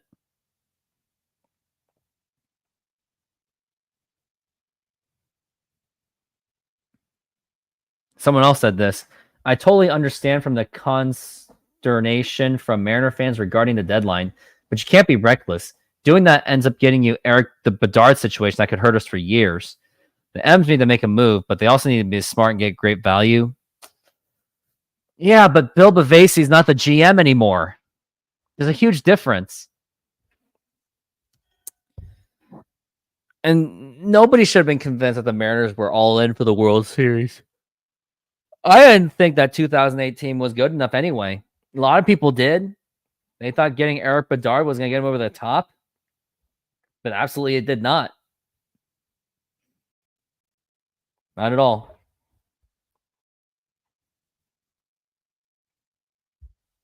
And still no updates. It's very painful when you don't see much trades happening. Not much at all.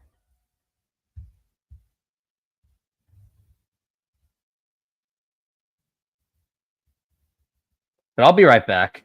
I got to take a little bit of a bathroom break, as I must say, which I would appreciate on myself.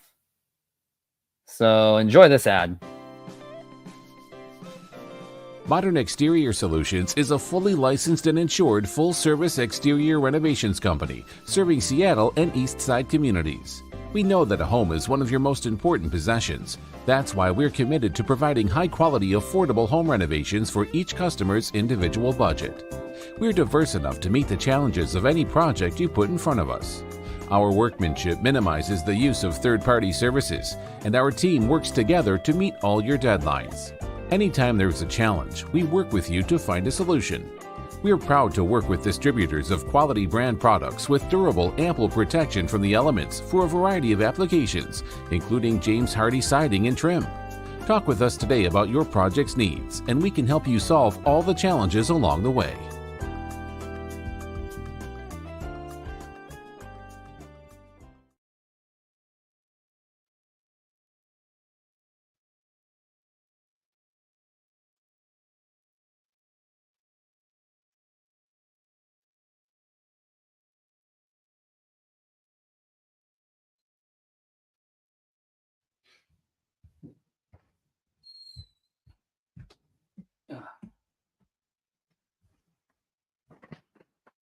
Did I miss anything?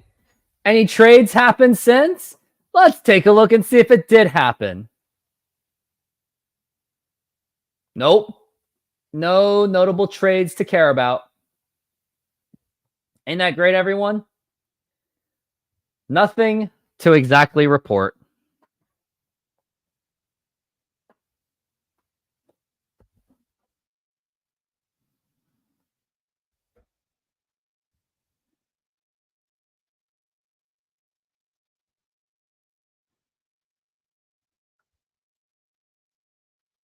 Yep, nothing happening. Bad. The last thing we heard was from John Morosi, who is always incorrect, by the way. I have no idea how this guy still has a job. I mean, kudos to him, but somehow he still doesn't have one at all.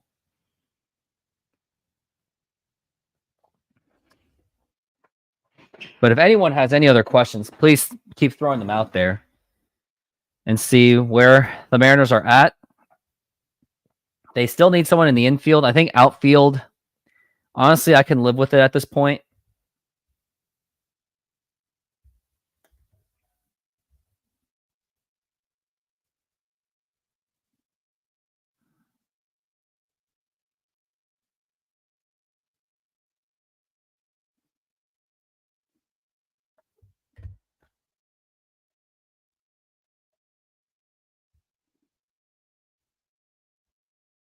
So there's not really much going on.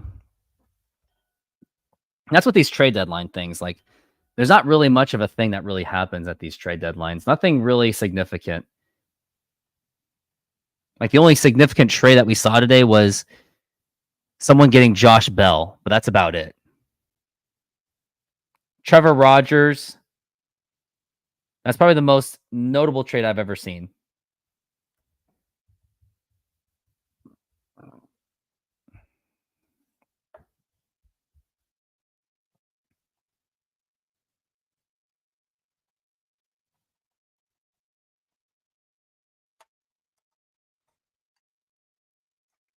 East Coast M's, he has been stressing it.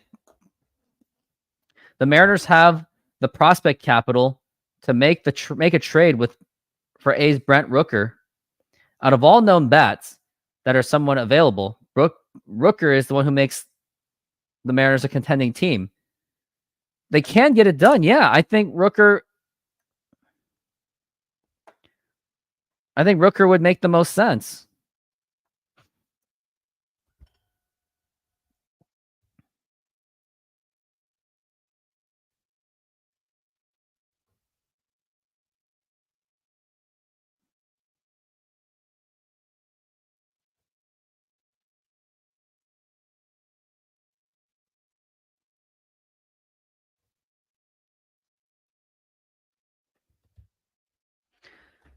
I mean, we're still waiting on this trade. Nothing much really happening.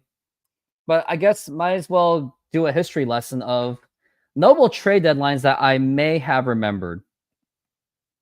I guess I'll go by each year and see what happened and see what was notable.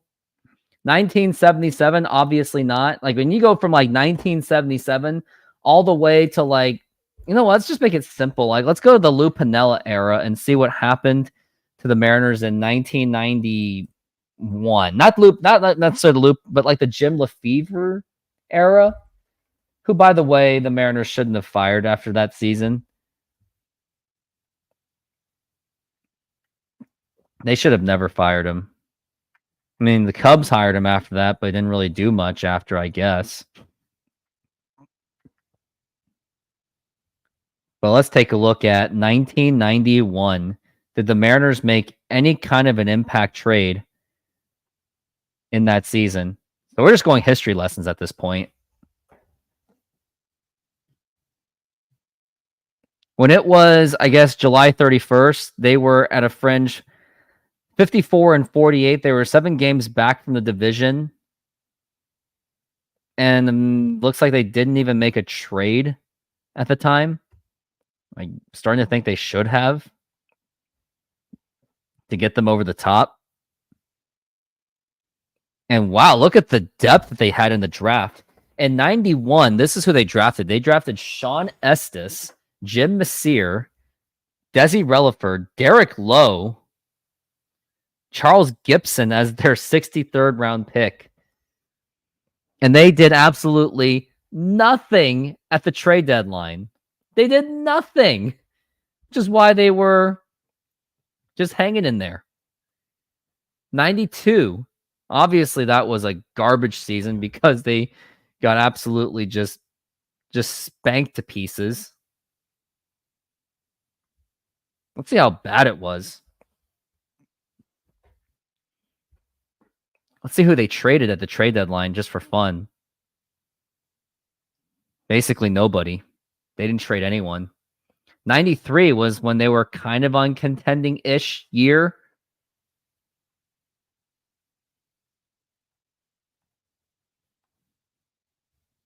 Look at 93. When it was 93, they were 51-53, 7 games back from the division. They could have easily competed for that. But what they do in the 93 trade deadline, if there was one for them,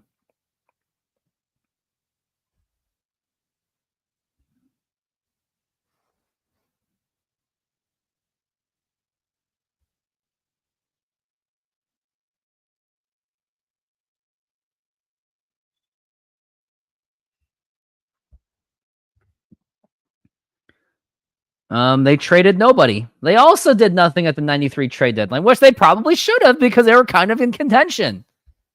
Nope, because ownership is garbage cheap.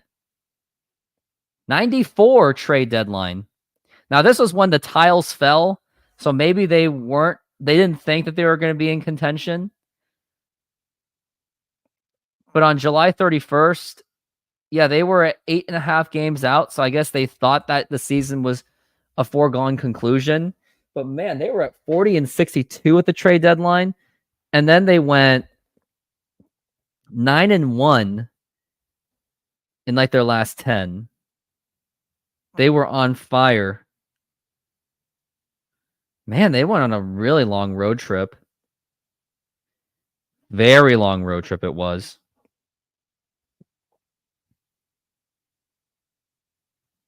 They were out of baseball for 4 days with that tiles falling. Deadlines today. Fish and catch.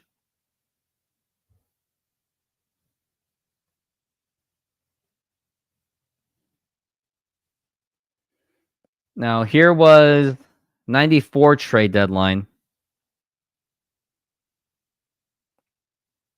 The most notable trade they made was they traded a player to be named later, which turned out to be Fred McNair. Did he even do anything notable? He was a career minor leaguer until 1996.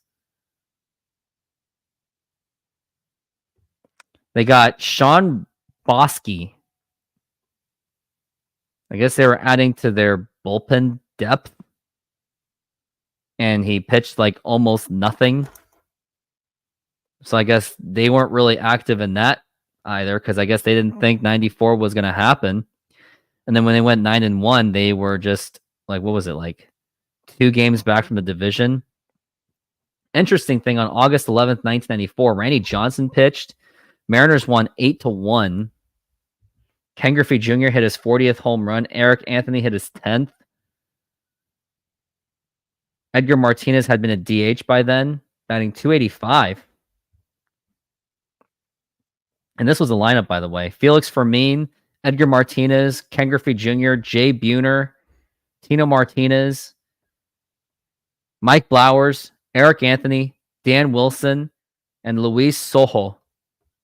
Maybe that lineup could have done something. I don't know. Probably not. And now 95, that was the Andy Bennis and the Vince Coleman trades that took them over the top of, supposedly, which I'm glad that they did. The time is at 3 p.m. PDT. But if you're on the East Coast, 6 p.m. is the trade deadline.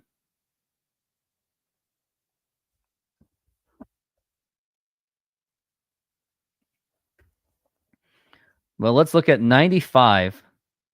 So in the 95 season, they were 11 games out of first place. And yet the Mariners still made trades. On July 31st, that's where they traded Mark Newfield and Ron Vallone and Greg Kegel for Andy Bennis, who was a National League strikeout leader at the time.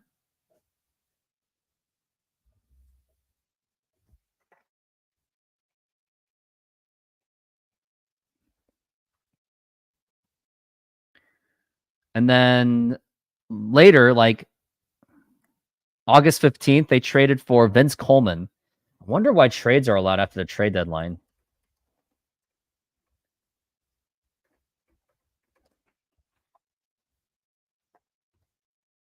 So it says, can you trade after the trade deadline? Managers will not be able to send and accept trades to offer, but you might ask if they propose a trade, how would that work? I don't.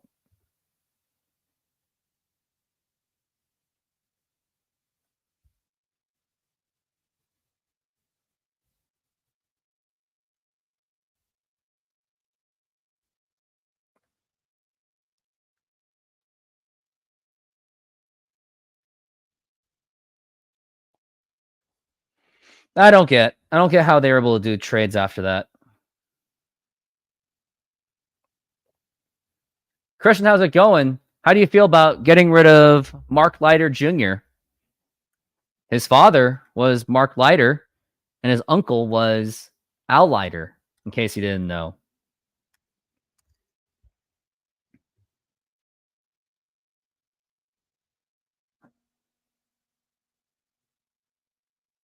But that was 95, the Vince Coleman trade. 96 was also very notable, too.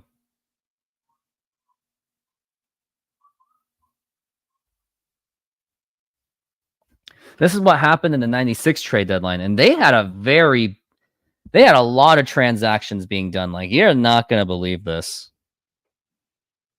96 was also their other aggressive trade deadline that I'm going to call it the best trade deadline you forgot about.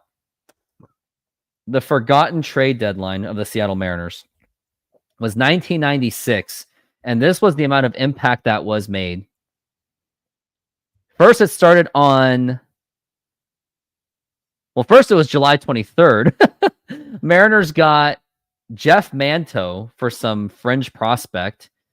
But Manto was garbage in 21 games. He had 1 home run, 4 RBIs with a 185 batting average. and a 302 OBP. He was bad, they say. And he only played... He surprisingly still hung around. Wow. Then he went to... I guess... Wait, what? 96. So he was with the Mariners. And I guess he went back to Boston. Very interesting. So he started in Boston, then went to the Mariners, and then went back to the Red Sox. What kind of sense does that even make? That's kind of hilarious. That Jeff Manto was on the Red Sox, then the Mariners, and then back to Boston. I wonder how that really went down. They waived him. That's what it was. And then Boston took him back and did absolutely nothing. His last game with the Mariners was on August 27th. That's hilarious. Nobody remembers how bad Jeff Manto was. I don't think any of you want to remember. Christian, you said it was super disappointing that we are selling because us Cubs fans had the expectation of winning the division. I thought you guys had the expectation of winning the World Series. But you are excited for Caleb and the Bears. Ouch. We'll see about that.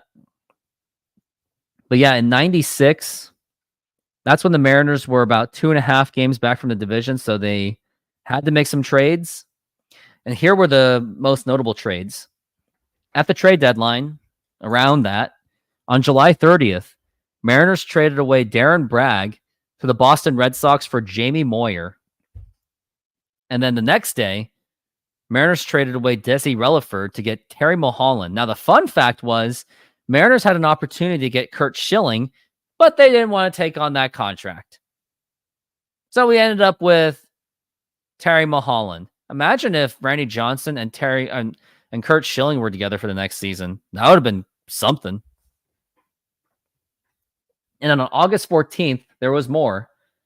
Mariners traded Roger Blanco, some fringe prospect that didn't even reach the major league level. He got to A+ at best, unfortunately. Sad. He stopped baseball at 22 years old. And now you wonder where this guy even is. He died in 99?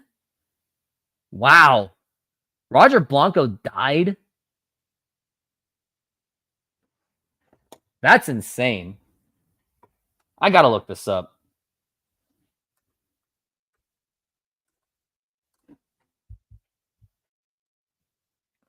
Wow, he died in 1999. Very young age. I wonder what happened to him. But that's where the Mariners got Mark Whiten. That was also a very good trade. Obviously, because Mark Whiten they got value. That was a steal. That's probably one of the best trades in Mariners history. And it gets better. Mariners traded for Dave Hollins, where they sent David Ortiz. And at the time, he was a player to be named later. So the Mariners put David Ortiz on that list. And of course, the Twins chose David Ortiz as the player to be named later. I wonder what the whole Yordan Alvarez trade was about. I heard that was also a trade deadline thing, where that was the whole Josh Fields thing. Wonder if any more trades have happened since. Ken Rosenthal has said something. Guardians are acquiring right-hander Alex Cobb from the Giants. That's another sign that the Giants are selling. Yankees traded Caleb Ferguson to the Astros. Great.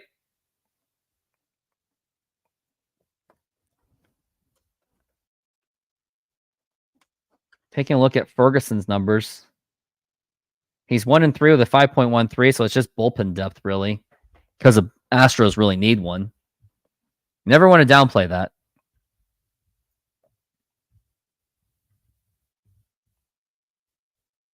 Now I wonder where I was at. I was talking about Mark Whiten. Oh, yeah, I was looking at the Yordan Alvarez trade. So this was Yordan Alvarez. So it wasn't a player to be named later situation. It was just Dodgers traded away Yordan Alvarez to the Houston Astros for Josh Fields. Good job, Astro. Good job, Dodgers. Good job. Made our division much more difficult because of that. But yes, Dave Hollins, he did very well for the Mariners in 96. So this was a good trade deadline for the Mariners. They just couldn't make it to the playoffs. And then 97 was a very notable. Thoughts on the Stros trading for Yusei Kikuchi? I mean, they did what they had to do. Astros gave up quite a bit, too. They gave up some pretty decent prospects for him, but they were that desperate for a good starter. So starters' depth is what the Astros needed. So watch out for the Astros still. Even though I don't think Yusei Kikuchi is good, but when he has that much protection and ability to get some more run support, then that could help.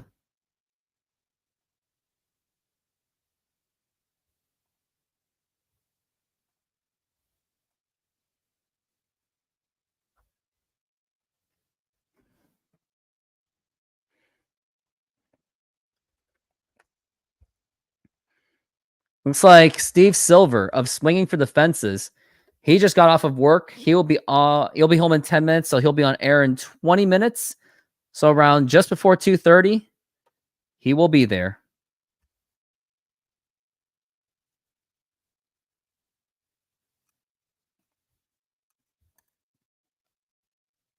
But here's 97. And this is when the Mariners were, I think, not so much having a division lead. I mean, granted, they finished up 6 games in the division. They were up a half game on that division. They were tied for most of the season. I think that was the Angels that were giving them problems. But here's what it was.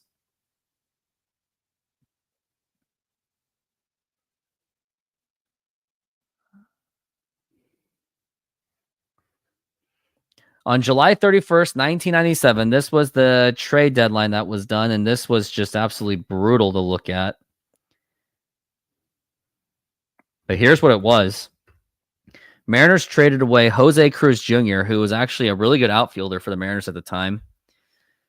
And the Blue Jays gave away Paul Spoljaric and Mike Timlin. Now, the fun fact behind that was Blue Jays were actually offering Dan Plesac and Joe Carter, but the Mariners did not want to take on Joe Carter's contract. That would have been a much better trade. And then the Mariners traded away Derek Lowe and Jason Varitek to Boston to get Heathcliff Slocum.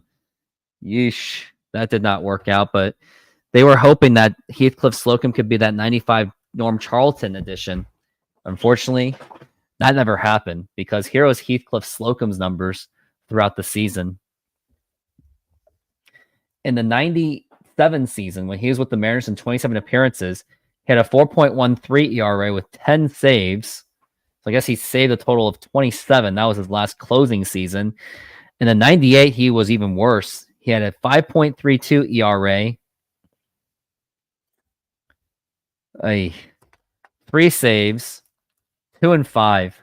He was really, really, really bad. And did the Mariners even trade him after that? I know they at least released him.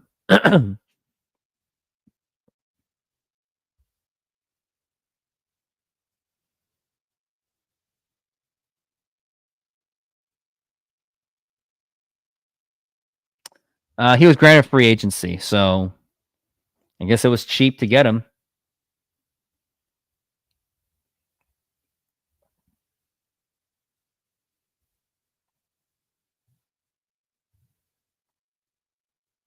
In the 98, that was the Randy Johnson trade.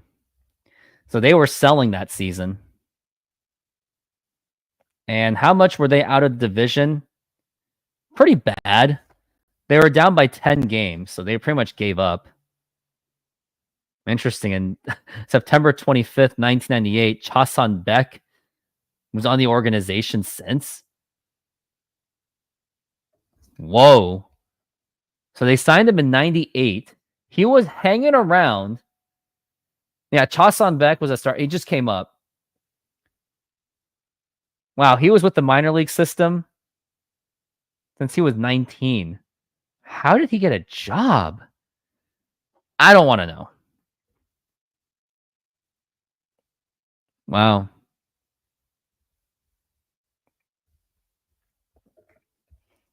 Somehow he was 19 and he was able to. I don't even know. I don't want to know. But yeah, here were the notable trades in 98. The Mariners traded Randy Johnson to the Houston Astros, and this is when they were selling. They got Freddie Garcia, Carlos Guillen, and John Halama. Mariners got pretty good value out of that. And they at least got an all-star in Freddie Garcia. Carlos Guillen was at least eventually an all-star when he didn't play for the Mariners. John Halama was a decent back-end starter. He wasn't that great. Then August 31st, Joey Cora, who the Mariners traded away to get David Bell. That was a great value trade because Joey Cora then retired at the end of the season because they knew his contract was up, I believe. And then he just retired after that season when he played for the Indians. In his last 24 games with the Indians, he was batting .229 with a .326 OBP. He walked more than he struck out, but it was a very forgettable time with the Indians for his last 24 games. And in the postseason, well, he played in the ALCS at least, but he didn't really do much.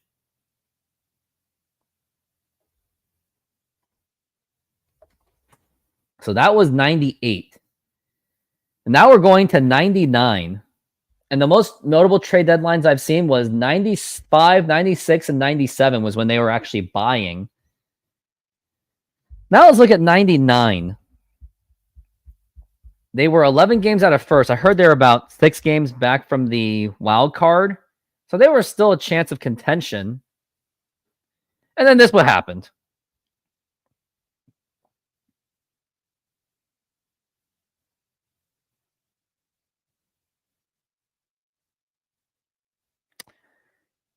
It was Max Suzuki. No. Why do I care about that? And man, Max Suzuki was bad. Here's what they did. July 26th. They traded away Butch Husky, who was their starting left fielder, for Robert Ramsey, who never saw Major League Baseball after the 2000 season. And he was actually kind of decent-ish.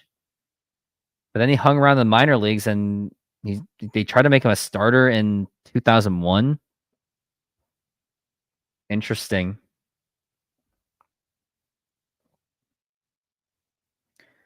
David Segui to the Blue Jays for Tom Davey and Steve Sinclair. They were selling at that point.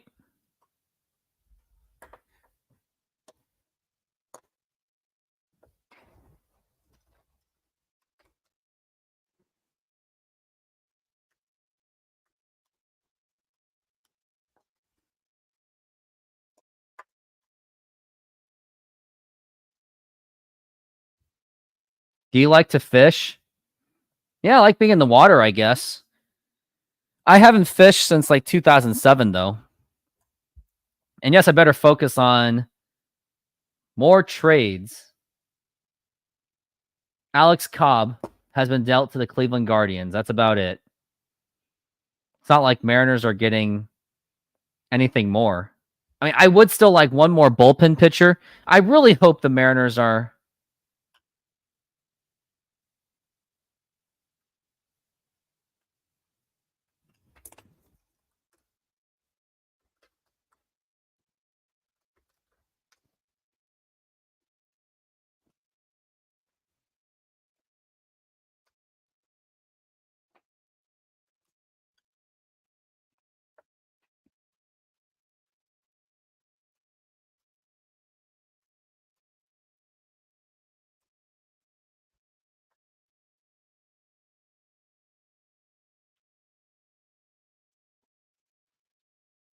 All right, let's take a look and see. So that was 99. They basically sold. And then 2000, this is what happened. 2000, I believe the Mariners had... They had a 3-game lead in the division, but they were too close with the Oakland A's, so they felt they had to make a move and Problem is, they didn't do anything at the trade deadline. They got Al Martin. That's all they got for Tom Davey and John Mabry. And Al Martin was garbage.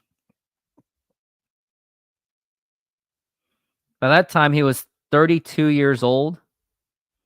He had a 231 average when he was with the Mariners. He was actually doing really well, so that should have been a good move. In 93 games, he had 11 home runs, 27 RBIs, 306 average. He should have been good. And then Seattle was garbage. At least he had 4 triples, though. He had 4 homers with a 231 average, 283 OBP. Eesh. Never an all-star, by the way. But he had, and in 2001, he had 7 home runs, 42 RBIs. He was known to be a hustler. That's what Al Martin was.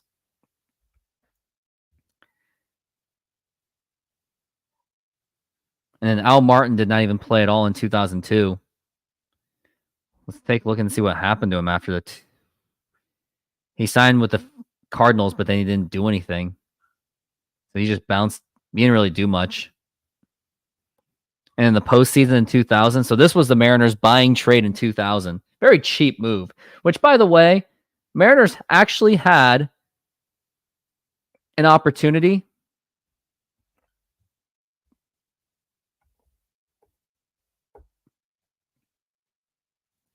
Mariners actually had an opportunity. They did. They had a great opportunity to get Juan Gonzalez. But the problem is, ownership did not want to, or they didn't want to trade away the likes of Joel Pinheiro and Gil Mesh. They weren't comfortable trading that. Now I'm starting to think that maybe they dang well should have.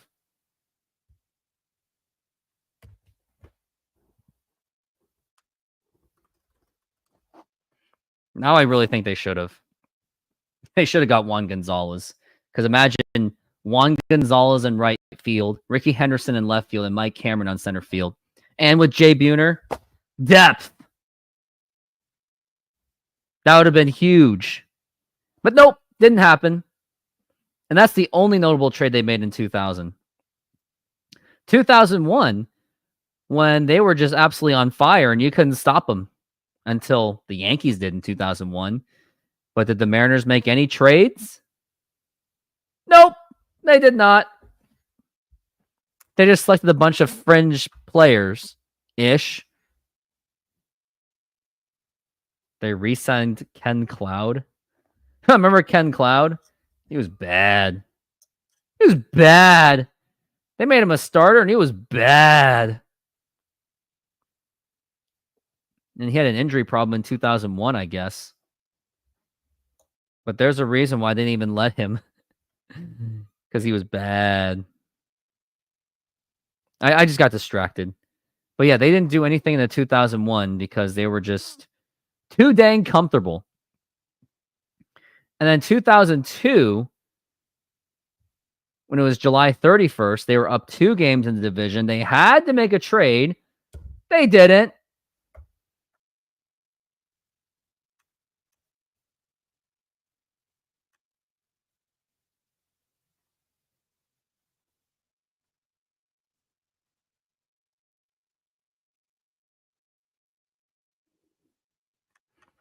But in 2002, at the deadline, all they traded was Doug Creek. He actually played for a little bit, and he did absolutely nothing. So they added like a very fringe bullpen depth when they needed freaking bats. And they traded for Jose Offerman. And in August 19 of 2002, they got Ismael Valdez, who was garbage. He went 2-3 with a 4.93. Valdez was really bad. That was the best they could do. And they got Jose Offerman. Yes, he was a 99 All-Star, but it was long lost after that. Boston got rid of him for a reason. And he did absolutely nothing again. They got Jose Offerman. That was their marquee trade of 2002. And that's where you had Howard Lincoln going, the goal of the Mariners is to not win a World Series. It is to field a competitive team year after year to win a World Series. To put itself in position. Made no sense.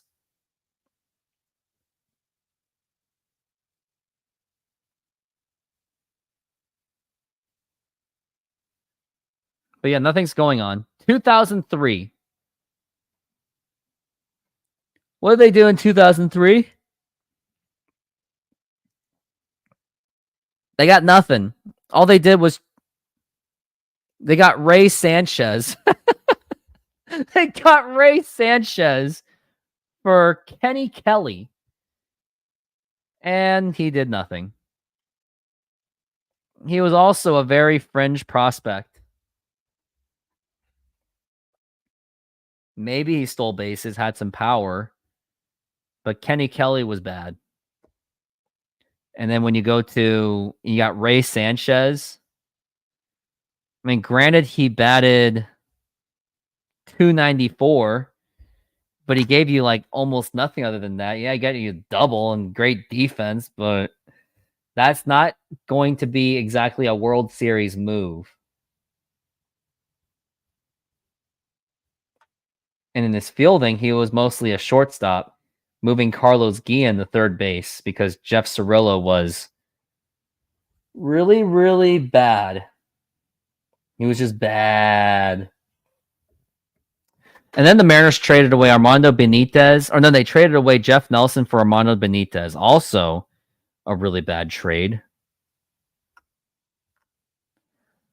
Armando, how did he do with the Mariners in just 15 games? He only pitched 15 games for the Mariners, so he was barely ever used anyway.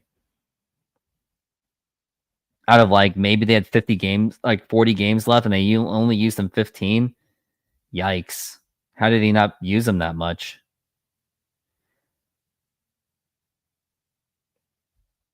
He was barely used in September.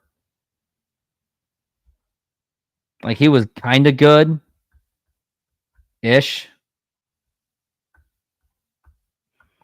Then 2004, they sold. I'm not going to go over it too much. 2004, they sold away. 2005, they sold Randy Wynn. 2006 was interesting, though.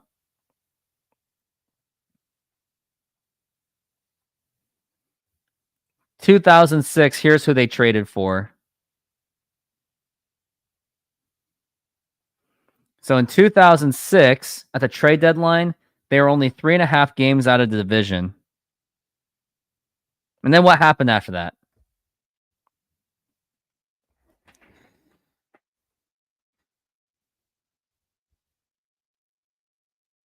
Wow, Doug Fister was a drafted player for the Mariners. Wow. He was a 7th round pick. July 26th, they released Carl Everett. But here's what happened on July 26th. And before we even get into July 26th, Mariners traded away Asdrubal Cabrera and got Eduardo Perez. Talk about a fleece job. You got a part-time designated hitter out of that. Granted, he hit 8 home runs with Cleveland in 37 games as a 36-year-old. And then when he went to the Mariners, he did absolutely nothing because he was garbage. And then they traded away Shin-Soo Choo for Ben Broussard. Wow. Great trade.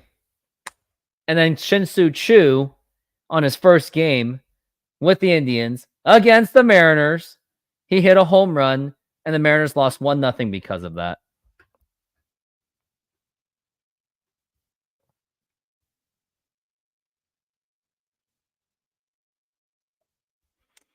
And then August 19th, when the Mariners were pretty much lost, they traded away Jamie Moyer and got 2 prospects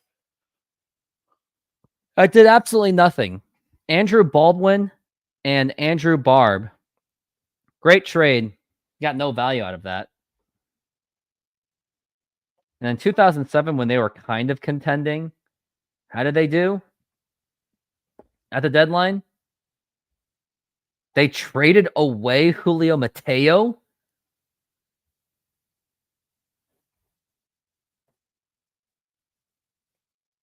Yeah, I guess he had injury problems, but they just gave up on him really quickly, I guess. Basically saying that they did nothing at that trade deadline. 2008, garbage. That was tough. And at the deadline, did they even sell at least? They traded away Arthur Rhodes to get Gabby Hernandez. Did nothing. And 2009,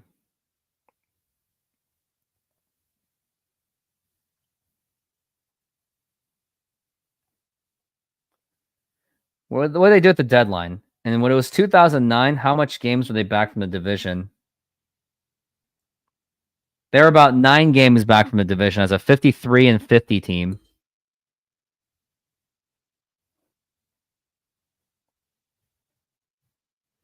So they were kind of fringe, but they weren't really sure if they wanted to compete, which I think they should have. But here's what happened for the 2009 trade deadline. They just traded it away. Wow, this is kind of hard. Okay, so the most notable one was they traded Jared Washburn when his value was high, and they got Luke French and Mauricio Robles. Nothing. And then they traded away Ronnie Cedeno and Jeff Clement to get Jack Wilson, which he was also garbage. So that was a bad trade deadline too. And let's take a look and see if there is any trade updates. Rays most likely traded in order in the next 2 hours. Zach Little, Peter Fairbanks, and Yandy Diaz. So really it's all about if the Mariners get Yandy Diaz. And I wonder if the Mariners are going to try to get Yandy Diaz, because if they get Yandy Diaz, that would be a huge trade for the Mariners. Now, I'm not saying he will. It would help the first base spot very much. I mean, let's look at Yandy Diaz's stats right now.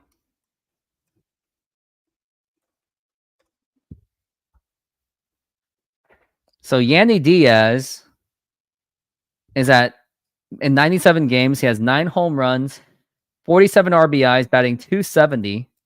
He would still be quite useful for the Mariners. He was an all-star last year. I would say why not go for him at this point? If he's the only one available and they're not going to trade, and Blue Jays aren't trading Guerrero, you do it, man.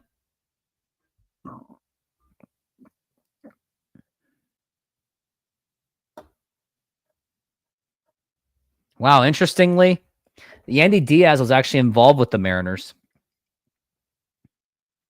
Diaz was part of the farm system for quite a number of years. Yandy Diaz. Look at that transaction. So he was part of a 3-team trade where he was traded by the Cleveland Indians with Cole Souser to the Tampa Bay Rays. The Rays sent the Seattle Mariners cash. Tampa Bay sent Jake Bauers to the Indians, and the Mariners sent Carlos Santana to the Indians, and Mariners got Edwin Encarnacion. So Yandy Diaz was already part of the Mariners trade, I guess. Interesting. And then we're going to look at, so that was 2009. 2010, where were they at? Oh, yeah, they were 22 games out, so they basically just sold. That was a bad season as well. Ryan Stanek was drafted by the Mariners before? I didn't know that. He was actually with the Mariners in the farm system.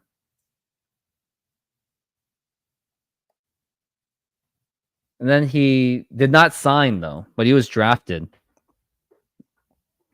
That's interesting.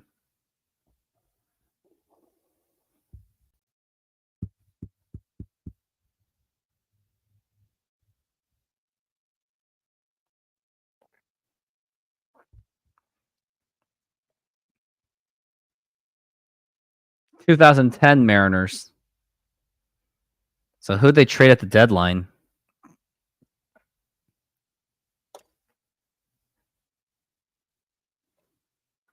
It was really the Cliff Lee trade, and they traded away Mark Lowe, and that got them Matt Lawson, Blake Bevan, Josh Lukey, and Justin Smoke. Justin Smoke was the big ticket of that one. And Blake Bevan. Blake Bevan had a decent 2011 season. He had quality starts. 2012 didn't really do much, and then he was just disappeared after that.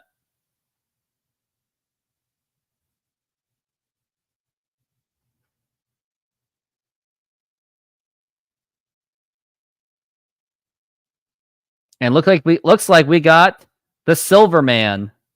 Here's here. Let's greet him in. Very eventful trade deadline, huh? Nothing much is. Yeah, buddy. How are you? Oh, just surviving in the last 2.5 hours. Luckily, I had the Jay Trident podcast installed time for 30 minutes. But when I was waiting for you, I was reminiscing all the past trades from 91. And boy. Go ahead and go ahead. Okay, yeah, because when I came in, you were talking about a specific trade. Why don't you go ahead and just fill me in on the trade you were talking about? It was 2010, so I was going through all the years after 91. And then 2010 was when they traded away Justin Smoke. No, they traded away Cliff Lee to get Justin Smoke, which, considering that Lee, I think, was on his last year of his contract, I would still do that trade over and over again because they were selling at that point. It was just, if only the Mariners made good use of Justin Smoke. You know what the funniest thing is that now, so being close to certain people who were connected with certain front offices. I had known Justin Smoke a year prior as he was making his way through the Texas organization. And the funny thing about it was there was no doubt that, Justin Smoke had a very big bat. And the what people liked was the fact that he was a switch hitter. That was a very big thing. And, he had good fastball command from both sides of the plate. The biggest problem with Justin Smoke, and I had known this prior to him being traded to Seattle, was that he had a massive hole in his swing. And the Texas Rangers had purposely brought up Justin Smoke to the big league level earlier that season in 2010 to showcase him. And they instinctively put him in games that featured heavy fastball pitching. And so there were games where Justin Smoke looked like a world beater. And as the early season was progressive, the Rangers had targeted Cliff Lee from the Mariners. And they were hoping that the Mariners were going to bite on Justin Smoke.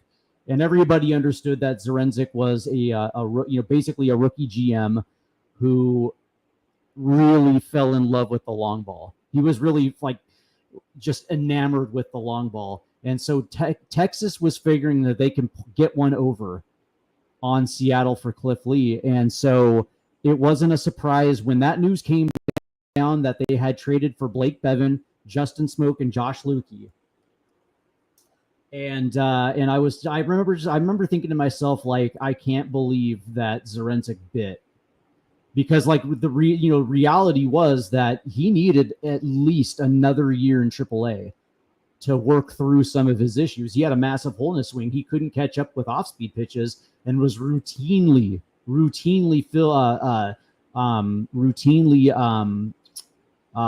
fooled with splitters down in the dirt away. You know what I mean? He had trouble handling off-speed pitches. And so if he wasn't getting fastball, it was going to be a problem. And sure enough, when he came over to Seattle, instead of keeping him down in the minors like they needed to for the rest of the season and probably for the start of 2011, yeah, he shouldn't have came up until the All-Star break 2011. And they should have given him an extra 500 at-bats in Tacoma just to let him work through some of his issues before being called up. And the Mariners played him right away. And his inexperience and his problems at the plate were evident right from the beginning. And what's incredible is that the Mariners had other offers for Cliff Lee. What were the other offers? They had an offer from the Detroit Tigers that would have given the Mariners their top prospect plus two players off their 25-man roster at the time. I have to go back, but they had a very good offer from the Detroit Tigers that would have plugged two of their holes on their roster that year. And one of them was an outfielder, and the other one was an infielder. And one of them was, and the third was going to be Detroit's top prospect at the time. And you can go back to the 2010 Detroit Tigers top prospect list, and you can understand what the Mariners were going to get back. But Jack Sorensic, who never should have held that position being with him in the first place, fell in love with the fact that Justin Smoak was a switch hitting, power hitting first baseman. And when you look at his game, he really wasn't. He wasn't a complete player. So the offer could have been like Casper Wells, Austin Jackson. So I guess he could have gotten prime Austin Jackson at that point. Casey Crosby, Jacob Turner. Who was their starting infield in 2010? Detroit starting infield in 2010.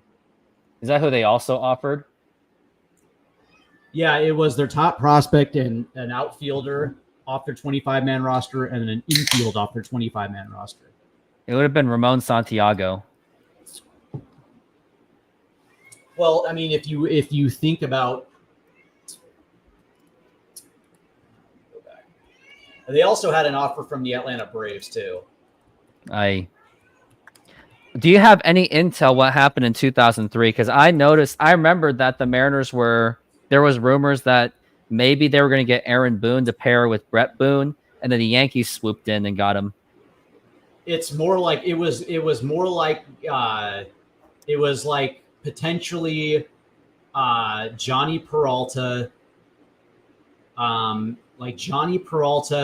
Johnny Damon, and of course this was like the end of but Johnny Damon still had a good year in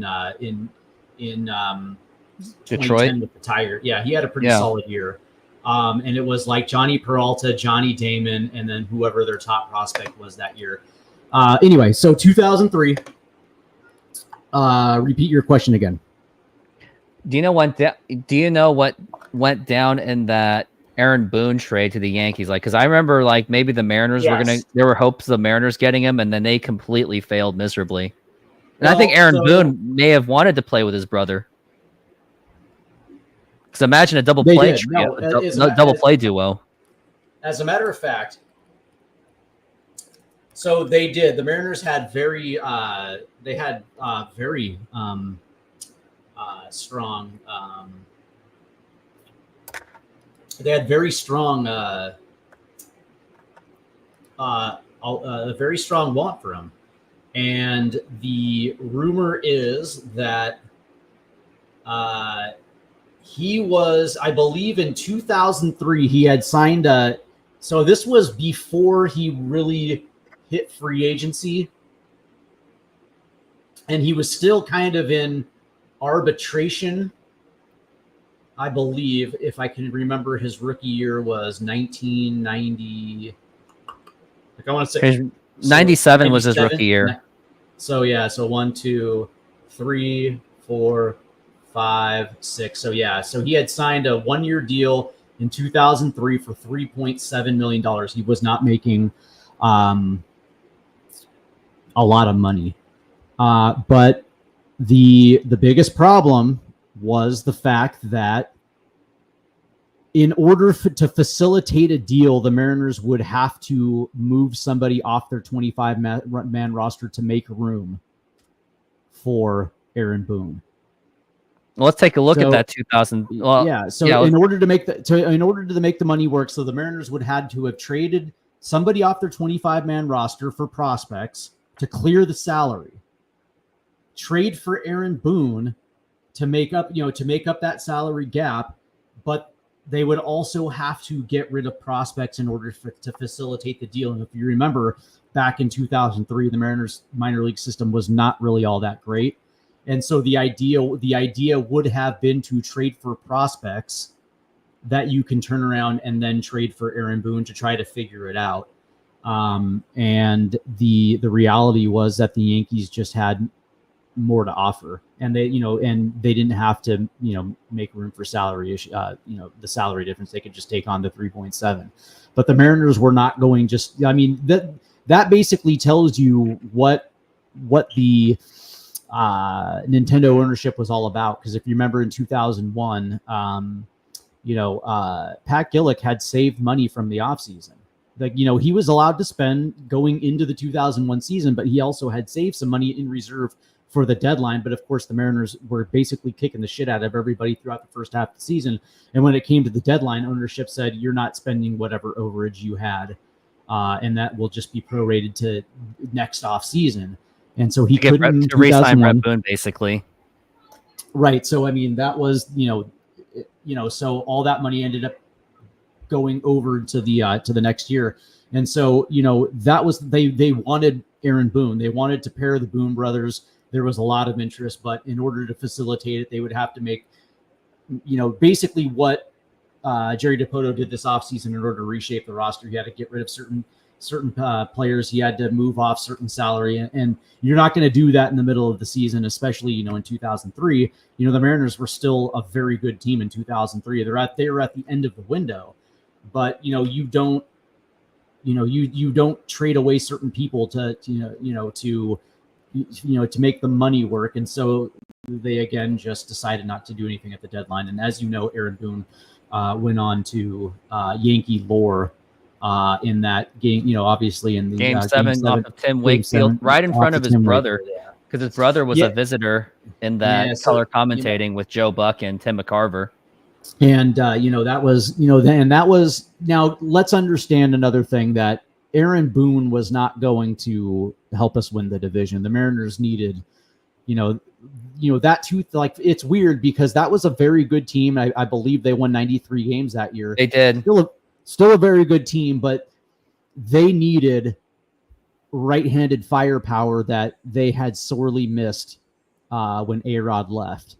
And they got some of it in Brett Boone, and they got some of it in 2001 from Mike Cameron. But for the reality was they needed something else. And there was talk in 2001 about either Brian Giles or Reggie Sanders. Just didn't work out. So I don't think Aaron Boone was going to help us win that division. And even if it did, when you look at the complexity of the 2003 postseason, I don't. Maybe we get past the divisional, but that's it still doesn't matter. Kevin Kirby, by the way, is asking who is the worst GM, Bavasi or Jaxie, and that's a very unique question. But it has to be Bill Bavasi, and I think it's not even close. Like Jack Sorensic was a bad GM. But his excuse was the fact that he had never held a front office position. He was always just a scout. And so coming from a scout's perspective, he thought he could just identify certain players and bring them in or build around, where Bill Bavasi was just inept. Was just not like... He was carried by the father's name, Buzzy Bavasi, who built the Dodgers dynasties. And everybody, when they think, what the Angels were in the 2000s, everybody thinks Bill Bavasi, but people forget that it was Bill Stoneman that built those Angels teams. And then Bill Stoneman leaves, Bavasi comes in, and he didn't really do much, to lift that team higher. Like Bill Bavasi was just a seat holder. And then he comes to the, like Jerry Dipoto, he comes from the Angels, and then he literally dismantles whatever's left from that window, and then pivots to some of the worst baseball teams this town has ever seen. But so, by the way, I got to ask you this question. Yeah. How did you feel about the Astros trading for your boy Yusei Kikuchi? Well, he ain't my boy because he's from Japan. But before we even get into that, no. What? That wasn't why I was asking. I was asking because I thought you were a Kikuchi fan from his Mariner days. I thought you were a. Nope. Never was. But before we get into Kikuchi, now going to the top 10 prospects where they could have offered for Brett Boone, could have been Rafael Soriano, but he was in the major leagues at the time, so that wouldn't have made sense. Yeah. The injured Chris Snelling, Jose Lopez, Shin-Soo Choo. I think any of those names maybe could have gotten Aaron Boone. Yeah, well, first and foremost, Sin-Shu Chu and Jose Lopez. Sin-Shu Chu and Jose Lopez easily could have got that deal done. That's the thing. It's like, knowing. But here's the thing, though. It's like the difference between a guy like Bill Bavasi and Pat Gillick. Pat Gillick wouldn't have given both of them up, and I believe that Aaron Boone was a rental. You know what I mean? So you're going to have to pay an overprice. But that being said, yeah, I think he was a rental because I think he became a free agent after 2000. Checking his contract. Correct me on that, but I believe that was his 7th year in Cincinnati because I believe 2002 was his 6th year, and I think he came back on a 1-year, $3.7 million deal for 2000. He was still under contract, so I think he was going to be a free agent after 2004. So he was going to be maybe a 2-year rental at best. Right. But he got released by the Yankees because they got Alex Rodriguez. Well, originally he was slated to be the third baseman, but he blew out his knee in spring training, which is why A-Rod was brought in. But the funny thing is, no, I'm sorry. Go ahead, continue, man. Well, I was going to talk about the Yusei Kikuchi, but you said you had funny things to say.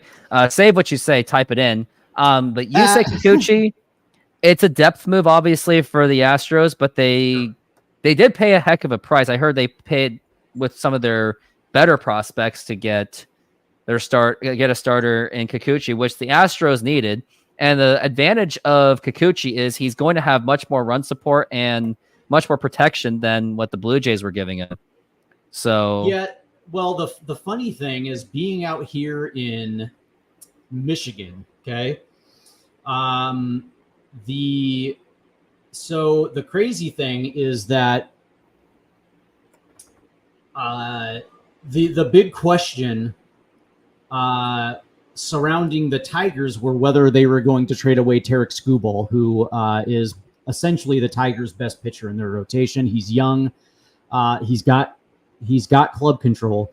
But the Tigers are, terrible. They're not. I mean, they're mediocre at best, but they're not going to be anywhere near contention for the next 3 years.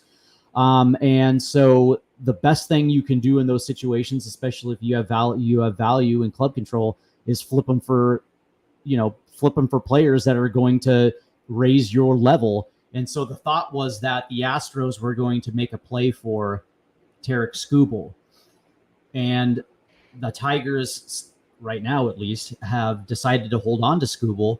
And when you look at what the Astros paid for Yusei Kikuchi, and Kikuchi is what, a 5th starter at this point?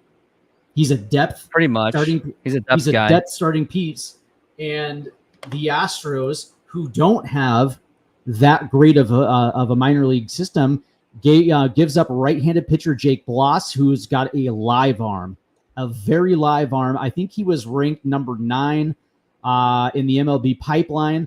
They get outfielder Will Wagner, who was number 13, and they gave up Joey Loperfido, who had already made his major league debut. He had a very good first half of the season. I know, like, the last month or so hasn't been great for Loperfido, but the interesting thing was, like, that went for Yusei Kikuchi, for a dude who at this stage of his major league career is not going to help the Astros get over, but maybe he will. Maybe he'll go there and make some starts and he'll be decent for them.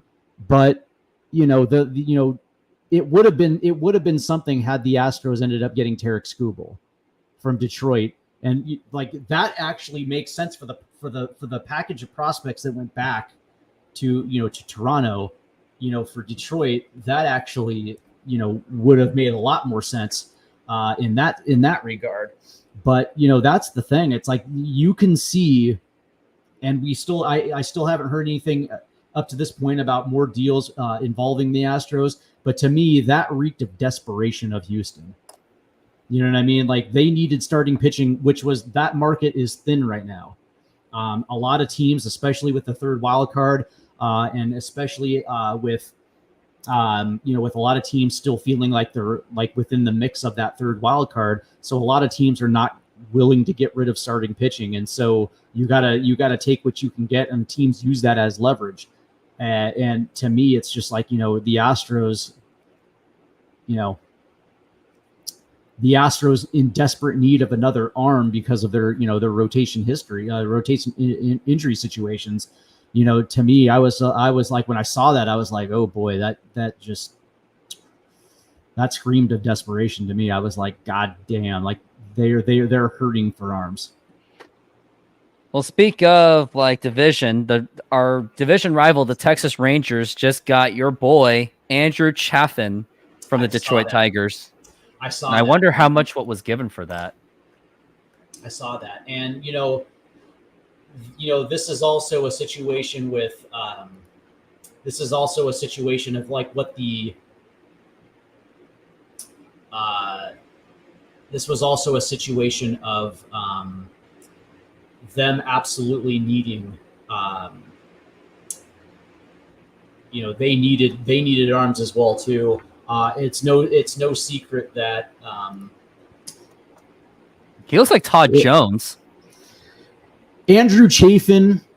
I'll say this, man. Chafin is good. He's not great, but he also has movement. If used right, he's actually quite effective. The problem with Detroit was the fact that it's Detroit, so their back end isn't great, and so sometimes they were asking Chafin to do things that maybe he's not equipped to do, and he had some very good moments with the Tigers, but he also had some very bad moments with the Tigers. But in a situation like Texas, where they do have some bullpen cover, where they're not going to have to use Chafin that way, it could actually end up working quite well. Speaking of, looks like Paul DeJong is switching dugouts. He's now going to the Royals from the Cleveland, from guaranteed rate field. So who are the Royals playing right now? Paul DeJong must be a Blue Jay. Let's see. The Royals also acquired Lucas Ursig from the A's. Chicago. There you go. And the Astros acquired also left-handed pitcher Caleb Ferguson from the Yankees. I saw that one too.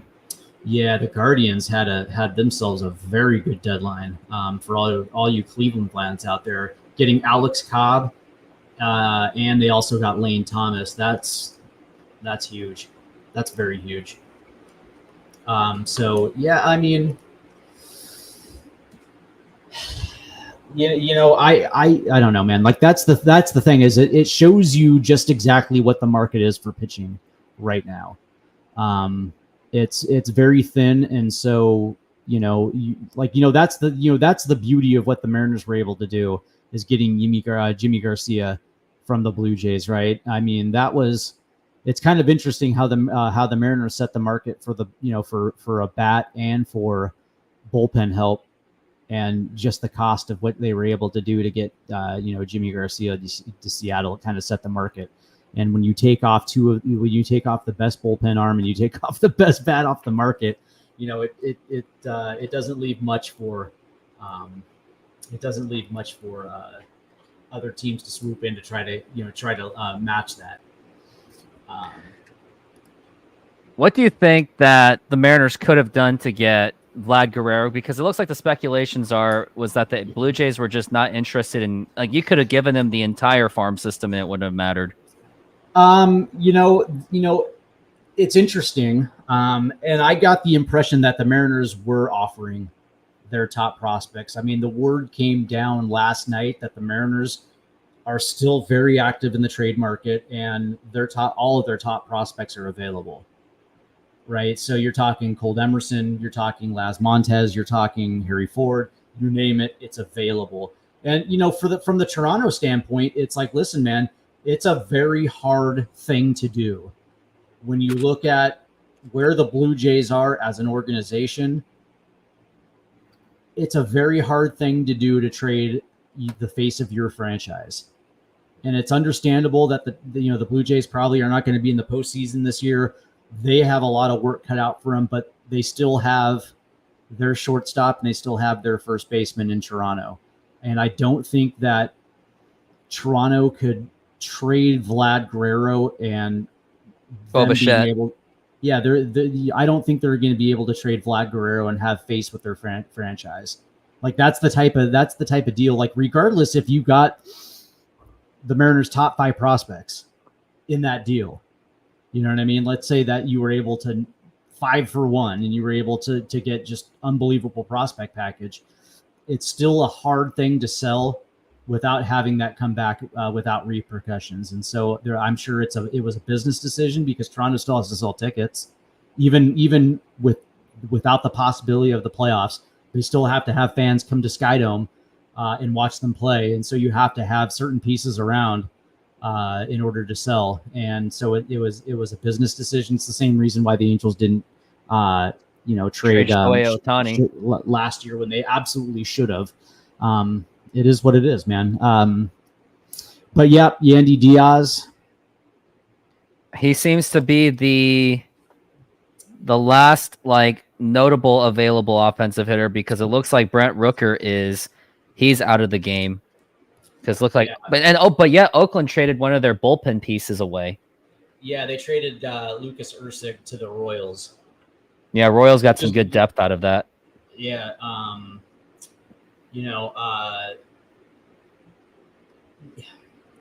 but that being said, I don't think that the A's were unwilling to trade him. I think the A's were in a position where, you have to make it worth their while. There's certain guys that they'll trade for bulk. And then there's certain guys where they understand that they hold all the cards. And it's if you want Brent Rooker, you're going to have to pay a premium. So if you're the Seattle Mariners and you're dealing with a team in your division, it's are you going to let the A's leverage you for Brent Rooker? Having the potential of that come back to bite you in the ass. There's certain guys, for instance, right? So let's say the Mariners were trying to get Lane Thomas from the Nationals. You would be able to conceive, a scenario where maybe a couple good prospects go to DC, but who gives a damn if they end up in DC, because you're only going to face them maybe once a year. You know what I mean? But with the A's, the last thing you want to do is have some of those prospects and come and get you three or four different times a year throughout the course of the season, and a couple of years in advance. So you always want to think about that.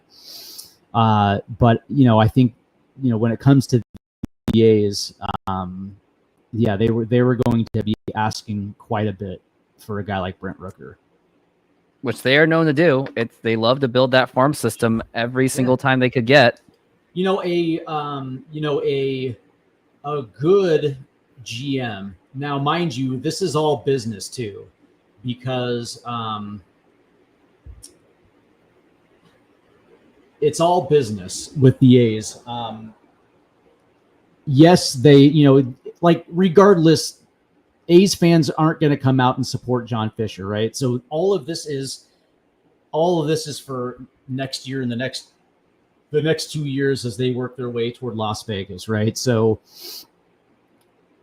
I also think a lot of that has to do with that, right? So if you're going to be playing in Sacramento for the next couple of years, you also have to think about future business, right? So if this was a situation where the A's knew they were going to be there until 2028, I would probably assume Brent Rooker gets traded.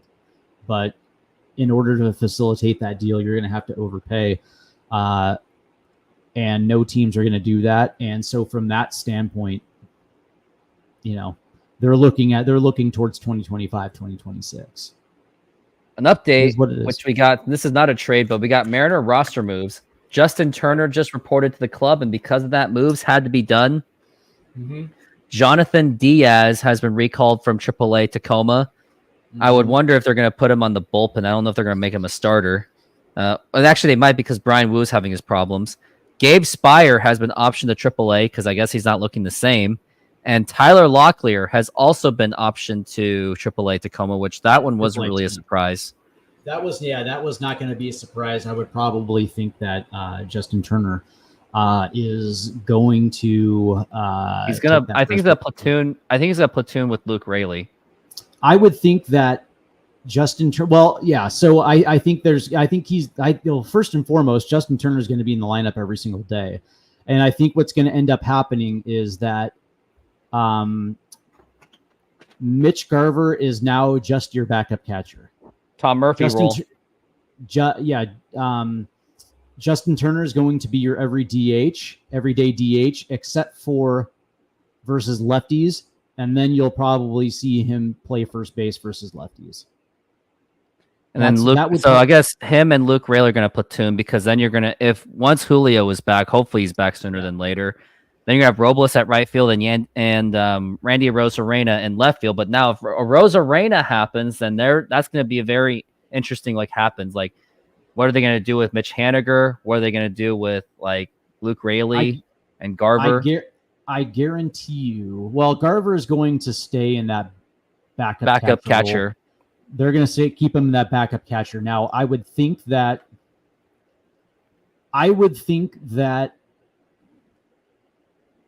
okay, so from my standpoint, they're looking for another outfield bat. Now, whether that's going to be Michael Conforto or whoever the case may be, they're gonna try to get off Mitch Haniger. Even if they have to eat some of that, they'll try to figure that out. The other thing that also has to be considered is also your shortstop position, because J.P. Crawford's probably not going to be back until September at the earliest, and you cannot have Dylan Moore playing shortstop every single day. You can't. Right, and that's where guys like Ahmed Rosario come into play. Although Rosario just got traded, so scratch him off the list. So it's you're going to be looking for a left-handed bat, preferably in the outfield, if they can make that happen. That Scott Service likes lineup balance.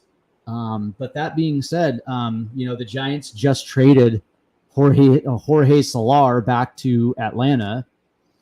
By the way, Mariners just made a trade, and this is a real trade alert. Mariners just acquired JT Chargois from the Marlins.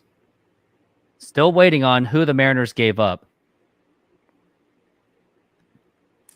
Chargois is a 1.62 ERA. He's in the bullpen.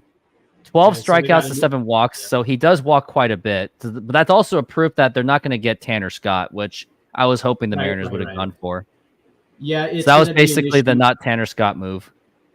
Right. So for me, this is he was with the Mariners in 21, who was also one of their solid bullpen pitchers. Yeah. So for me, this is this is actually this is actually what you want to see. Another bullpen arm.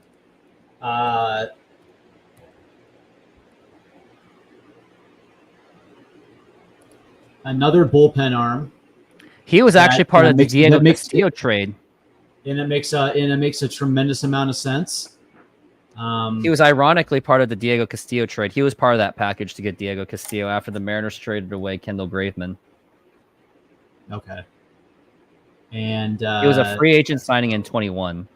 So this is clearly a depth move. Okay.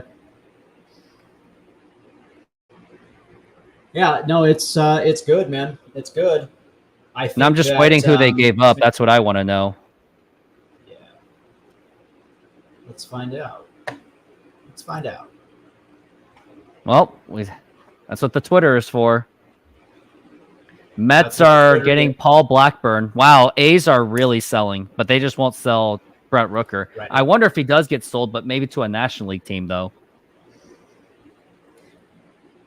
Yeah, what I was saying earlier was that, that's one of the things that the Mariners have to do is,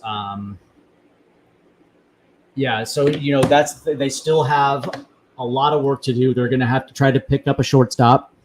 Even a guy from Detroit, like Andy Ibanez from Detroit, and a left-handed outfielder if they can. And I know that and this can also be something like where you're not necessarily worried about defense. You're just looking for bat first. So even if they got home dude from Tampa Bay. Do you dare even give Ryan Bliss a chance or keep him in AAA? Yeah, well, Ryan Bliss can't play shortstop. Oh yeah, he's a second baseman. Yeah. So, you're not necessarily gonna call him up to. I mean, he can, like, if you need him to do it for a day, but you're not gonna be doing that for, for him to take regular reps at shortstop. So let's see. Let's see if we can. Still curious on who the Mariners traded away to get Chargois. Let's see. So he is reporting that. So Ken Rosenthal is reporting that JT Chargois. They're just not saying who yet.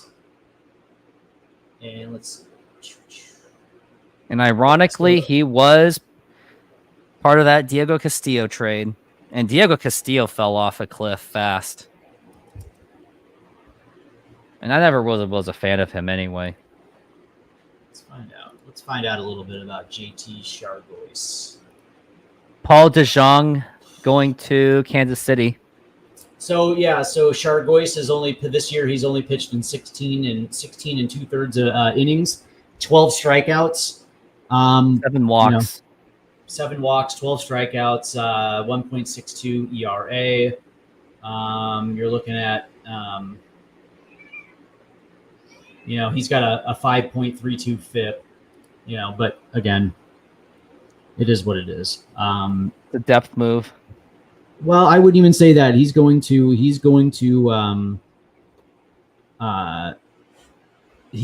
play a role in this. He's going to play a role in this bullpen.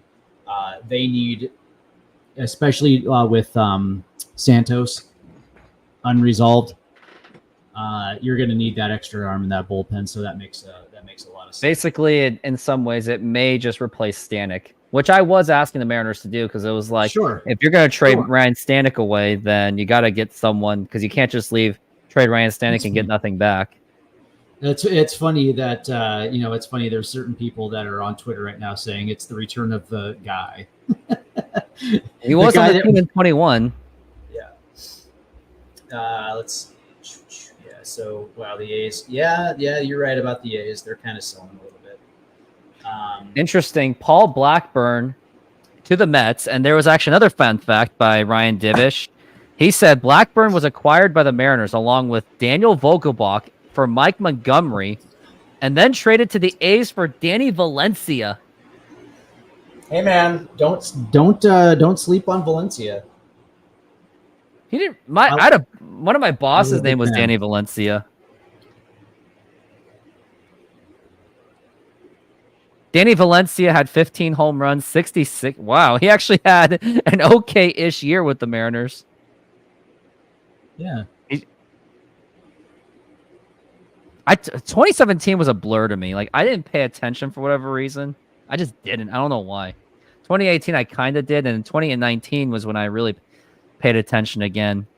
It bugs me though because he made so many moves in his first 3 years, and Paul Blackburn would have been. I don't know, man. He would have been sweet. Yeah, but we wouldn't have known back then. And it was a completely different time. Yeah, that's true. Can't really judge anything about that. True. Still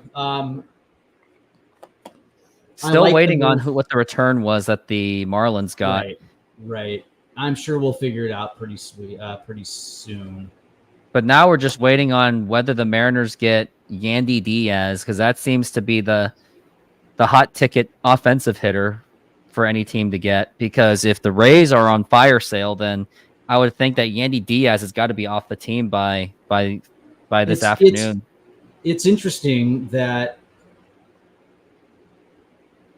it'll be interesting to see if they do that because the word about a Rosarina and Diaz's significant other not liking each other. I think it was like what the wives don't like each other. That's what I heard too.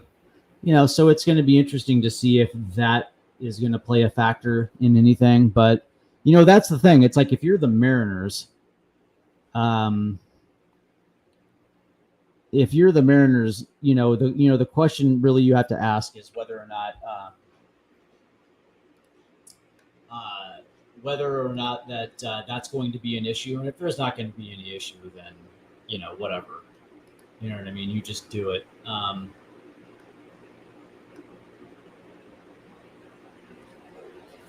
It's interesting, man. Like, how would you feel about, you know, like Josh Lau? Josh Lau. Yeah, Josh Lau from Tampa. Taking a look at Josh Lau. Not, you know, he hasn't had the greatest year this year, in 185 plate appearances. You know, but, you know, the way I look at it is, you know, if you're looking for a left-handed bat,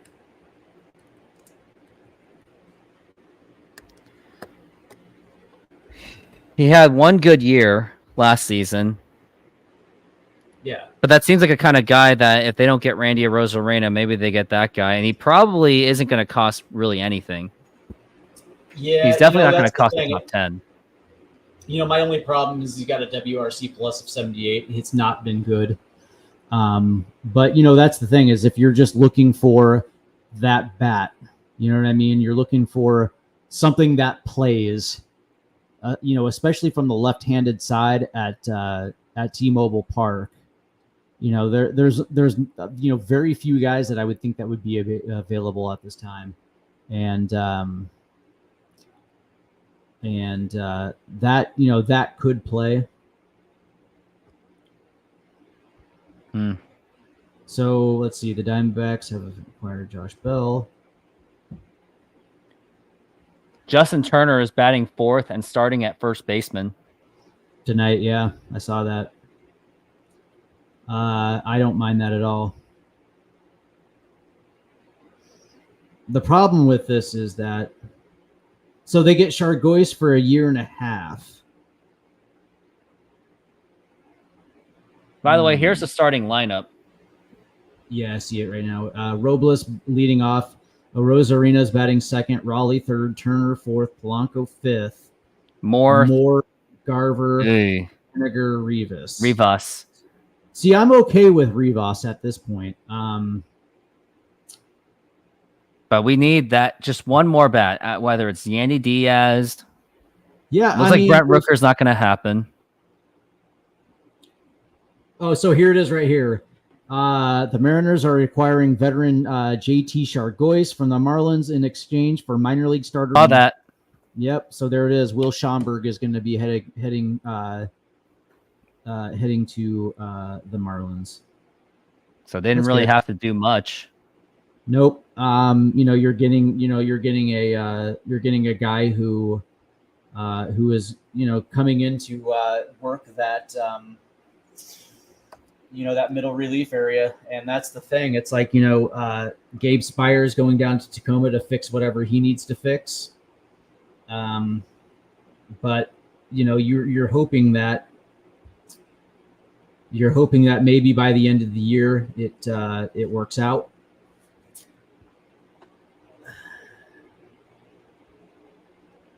Yeah, I like this though because Chargois, he's going to be the cool thing is that it's not just a rental. So you get him for 2025, and he's going to be a middle reliever, and you get him at 1.5 million. That's not bad at all. You know, that's not bad at all. He also can be somebody that you can also flip as well too. Yeah, let's hope they don't have to flip him. And if they do flip him, well, I'm talking about like maybe for this off season, if you're looking to revamp certain aspects of your lineup, that is a guy who is going to be able to play on the trade market. Mets are sending Cade Morris in the Paul Blackburn trade. Say that again. Cade Morris is being sent to Oakland, if you even know who that is. I don't, but you know, good for the A's. It makes sense, man. It makes sense. I wonder if the A's were just willing to sell the guys who are, close to the end of their deals. That's what it sounds like. Yeah. But I wonder if they're either going to make Brett Rooker like they're part of their future, but he's like 30 years old, so you would think that they would trade him. Right. It's quite surprising that they haven't, because they could get things, but then, like you said, no teams really want to give up that much for him. For considering that his defense is limited and all he's got is a bat. Yeah, Justin Turner. Yeah. His bat play is big time for Seattle. You need guys that are, basically have WRC pluses of over. Still need another 100. Bat. Yeah, we do. The crazy thing is, but over the course of the last month and a half, I believe Turner's WRC plus is like 130, and that's going to play big time. And that's the fact is, the Mariners are acquiring hitters that are currently hot right now. I think that was all. I think that also plays into it as well. But I still think that, yeah, you're absolutely right. It all depends. When it comes to big bats, number one, it's availability and whether or not it's there. In the case of Vlad Jr., I'd be curious to see if the Mariners circle back to Toronto now that they've had a night to sleep on it. You know what I mean? Because I got the impression the Mariners offered whatever they wanted. But Toronto wasn't interested. So, you move on to the next target. And, if they end up with Yandy, and when Julio gets back, having a middle of your, having a middle of your. I saw that for a second, but I checked the website and it was still him on Mariners. Yeah. But I would wonder if that's Photoshop for trolls. I would think so. But if so, that trade happened, if he went there, then I would think that they would have gotten at least Yandy Diaz out of that trade if they're going to trade Celestine. Well, the interesting thing is, they get a player to be named later, but I heard that it's not going to be a top 5 guy, and Celestine is certainly in your top 5. That proves when the Mariners traded for Dave Hollins, then David Ortiz was probably not their top prospect. Unless there's something in the works that is, just thinking of getting a guy like Yandy, and then when Julio gets back, and now the middle of your order is Julio, Arozarena, Yandy, Cal, Justin Turner. That is a lineup, but I don't want to get too ahead of myself here.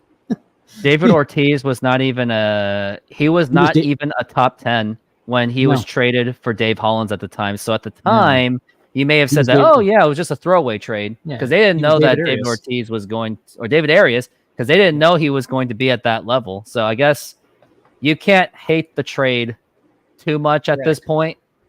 Correct. Because it nearly, and the 96 trade deadline unfortunately doesn't get enough recognition because they didn't make the playoffs. If they did, 96 would have probably done better, would have been considered better than 95 in terms of just trade and value. Because Mariners gave up a guy who unfortunately eventually died, Roger Blanco, for Mark Whitten, and that was the most steal of a trade that I think the Mariners ever did. And don't forget, it was Desi Relaford for Terry Mulholland and then Darren Bragg for Jamie Moyer. So those were very underrated trades that happened. Not so much for Mulholland, but definitely for Jamie Moyer and Mark Whitten. But sadly, because the Mariners fell apart in the late 96 part of the season, didn't make the playoffs, that trade deadline's forgotten, unfortunately. Yeah. And also, do you have any idea why teams are still able to make trades even after the deadline? Because I noticed that there's some trades that happen after deadlines. So post the 30th, this is the non-waiver deadline where players do not have to pass through waivers. post the deadline, trades can still be made, but players have to clear waivers. So that hypothetically speaking, when two teams get together and make a trade, like if you remember back in the day, Vince Coleman came after the deadline, and how it works is that two teams match up for a trade post deadline. Both players have to go through waivers. Now there is a gentleman's agreement among other GMs around the game that if there's any trades post deadline, that they're not going to put claims in. But hypothetically speaking, like if let's say the Mariners and the Cubs link up for whoever, Nico Horner, what's his bucket? Cody Bellinger. Hypothetically speaking, that the Houston Astros can put a claim in on him, depending on where their waiver spot's at. But usually, how it works is that teams, if there is a trade post deadline, usually teams do not come in and try to bogart their deal. But technically speaking, they could.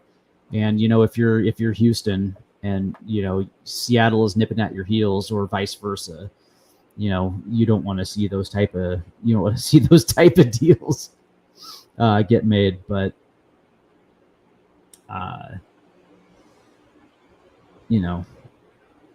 do know that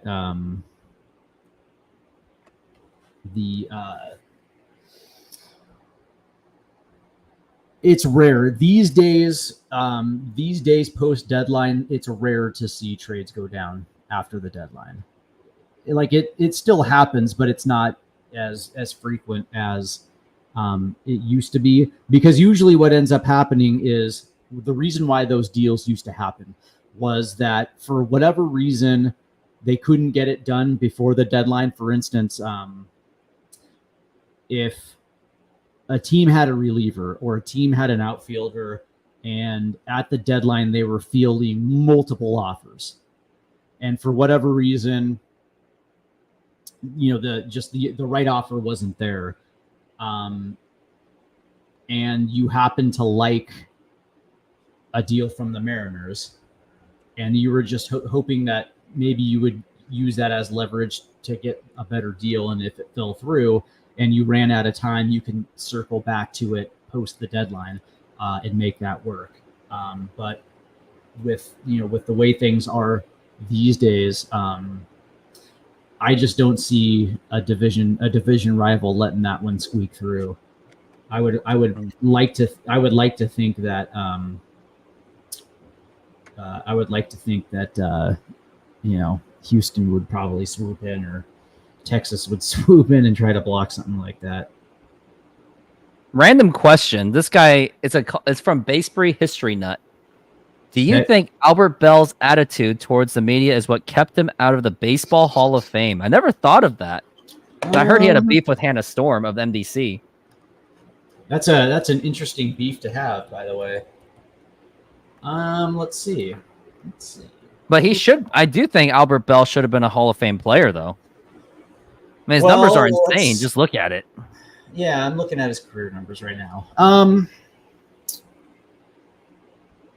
So he was a 5-time All-Star, and from 1994 to 1996, he finished third in the All-Star vote twice, and then a second place finish once. But the problem with Albert Bell is he only had a 12-year career. So the longevity wasn't. He only retired at 33. Yeah, the longevity wasn't there, but his career numbers: 295, 369, 564, 933, a career OPS of 144, 381 home runs, 1,239 RBIs. So now that's interesting because the longevity is not there. Never won an MVP. 5-time Silver Slugger. And in the era between 92 to 99, was Albert Bell ever considered one of the best outfielders in the American League. Like all around, was he considered one of the best outfielders? Because I believe that when he went to Chicago, and especially when he ended up in Baltimore, I think he was a DH. So he didn't have a long. Final race for Yandy Diaz, and teams are involved according to sources. According to Francis Romero, Yankees, Mariners, Astros, Pirates are out. And why would they be in anyway? Well, first and foremost, so it's the Yankees, the Mariners, and who else? And the Astros. And my question to you is, who has the best ammunition in order to get that deal facilitated? Seattle Mariners. They have the best farm system in all of baseball. Yes. But I think this is where the bidding war has begun. I think there is a bidding war going on between those three teams, and that is all true. So Mariners if I'm Tampa Bay, if I'm Tampa Bay, I'm doing that. You know what I mean? Yeah, make them pay. I think if the Mariners are to get it done, I think you're going to see at least 2 of those top 10 prospects gone. At least 2. It may cost 3 if this is, because now that you're drawing attention to Houston, knowing that the Houston and the Mariners hate each other. Yankees are the Yankees. Yankees are the Yankees. That may just up the value of Yandy Diaz, especially if all 3 of them are fighting. Especially 2 of them are fighting their tooth and nails for a division, and one of them is basically, it's the Yankees. So this coming off of Twitter, and this comes from East Coast M's, that says the Seattle Mariners need to outbid every team in the Yandy Diaz discussion. Number 1, because they can. Number 2, you don't let the Astros add a quality bat to their lineup. Number 3, a quality bat is added to your lineup that allows you to take the next step with the offense. Just saying, 100%. If I'm saying what at all cost. Yes, like you do it at a high level and you do it to win. And that's the Michael Jordan philosophy. If you're going to do anything, you're going to do it at a high level and you do it to win. And if you are the Seattle Mariners, you're still in the driver's seat for the division. You still have the best pitching in the division. You've just added 2 arms to your bullpen. And you fixed some of your bats. Right. And you've already added Justin Turner, and you've already added Randy Arozarena, and you're going to get Julio back. So that's certainly going to help. And now you've given Julio protection in your order. So Julio is going to come back, and it's not going to be like you're going to have dudes hitting 200 or less, in and around them. So, Julio doesn't have to be that guy, because Randy can be that guy if you really want him to be that guy. And he has been so far. He has played very well. It takes protection off. It takes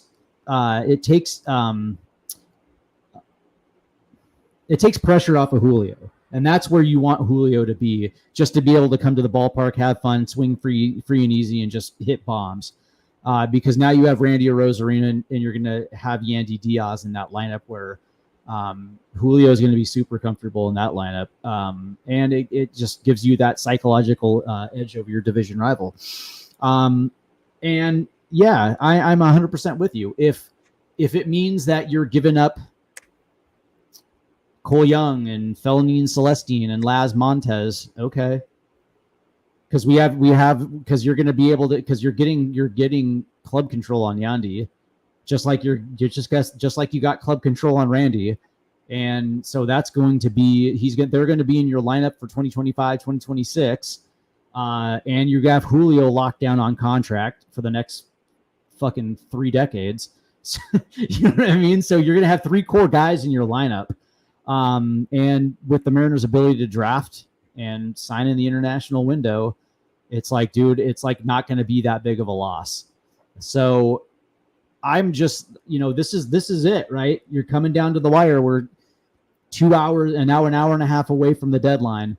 And if that means you have to overpay, you do it, and you don't think about it. You don't think twice about it. When you look at what the Mariners have already given up prospect wise already for the incoming, it's a win. And, you don't give a shit about what's going on with the Modesto Nuts. You don't care about, the Everett Aqua Sox. or the Arkansas Travelers, you care about the Seattle Mariners, not just for 2024, but 2025 and 2026. The Mariners are still going to, their minor league is still going to be just fine. So couple things. I got a couple things. This guy made a very interesting post. His name is Chad. He's actually one of my members, which I do appreciate. So Chad, if you're listening to this, I appreciate you giving me or being part of the membership. Not giving me money. I don't want to sound like that. But this is what he said. I thought it was interesting. So many of these local Mariner YouTubers, podcasters grow a bit of a following and then get big heads, straight up condescending to their followers and demeaning. Don't like it. Remember where you came from. Just hoping for a few people to watch your videos. I would like to say I'm pretty sure I am not part of that list. Wow, Chad's coming hard, man. He's being a Chad. That's what he's doing. Well, I like I'll say this, man. Like there's certain people, in the Mariners YouTube sphere that have an attitude of like their opinion is the only one that matters. Sure. I can name 2 people that fit that description. I'm not going to, but I think you probably understand who I'm talking about. I have the idea. But that being said, whatever, man. Like if they have an audience, they have an audience, and that's the thing. It's like I'm never going to not crack on anybody. I don't necessarily like the ego, but it is what it is. And if you feel that way, then have at it, and whatever. It is what it is. I think we should all like work together in a. We all should, but that's what's been lost. Is the only ones I've really been working with are Couch GM, yourself. Sometimes East Coast M's, we chat once in a while. Jay Trident Podcast and yourself. I mean, originally I was hoping like everyone would have like a huge round table, but it has never happened. It's an issue of here it is right here. The Padres. Is it the Tanner Scott trade? Yeah, the Padres are going to. I was going to talk about that too. Also, and it looks like Blue the Jays Twins are selling, and they're giving away Twins, Trevor Richards. And so now that's interesting, man. See, that's the thing. It's like, I wonder if the Mariners. That's funny. So Mariner Muse said the funniest thing that could happen in the next 90 minutes is the Mariners finally acquiring Mark Canha. That's funny. I wonder if the Mariners checked in with the Marlins and said, so how much for Tanner Scott? How much for Tanner Scott? And then they told him, and they said, is there any wiggle room? Can we negotiate? And they said, okay, this is what we want. How much for JT Shergois? Oh, okay, that's a lot better. We'll take him.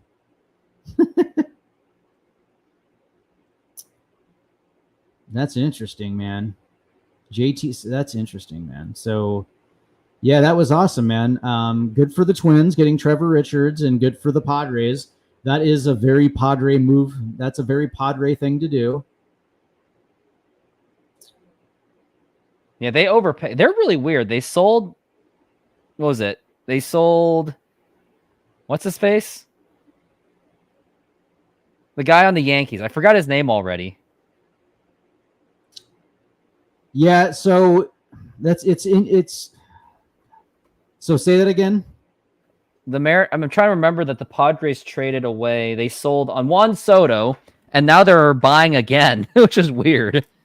I think they just didn't want to deal with Scott Boras at the free agency, so that's why they sold, but then they are reloading with everything else. No. So, like, if you remember last year, San Diego had a bad season. They literally had a bad season. A lot of it came down to pitching. And so knowing that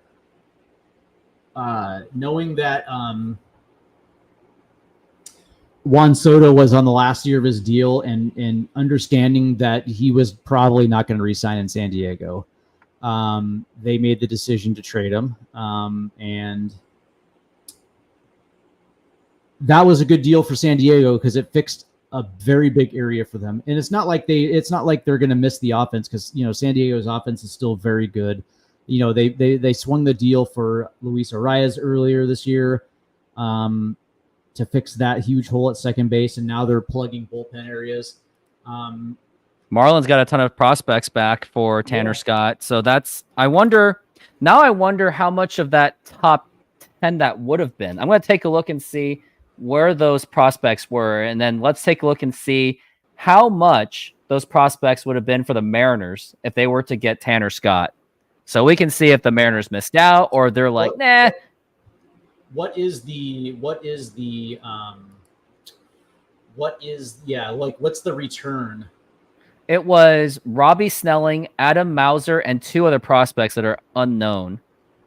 Okay. And it looks like they're not even in the top 30. Interesting. Oh, no, for the Padres. I'm at Padres. Wrong team. Whoopsie. Wrong number. Robbie Snelling is a number 2. Yeah. So they traded a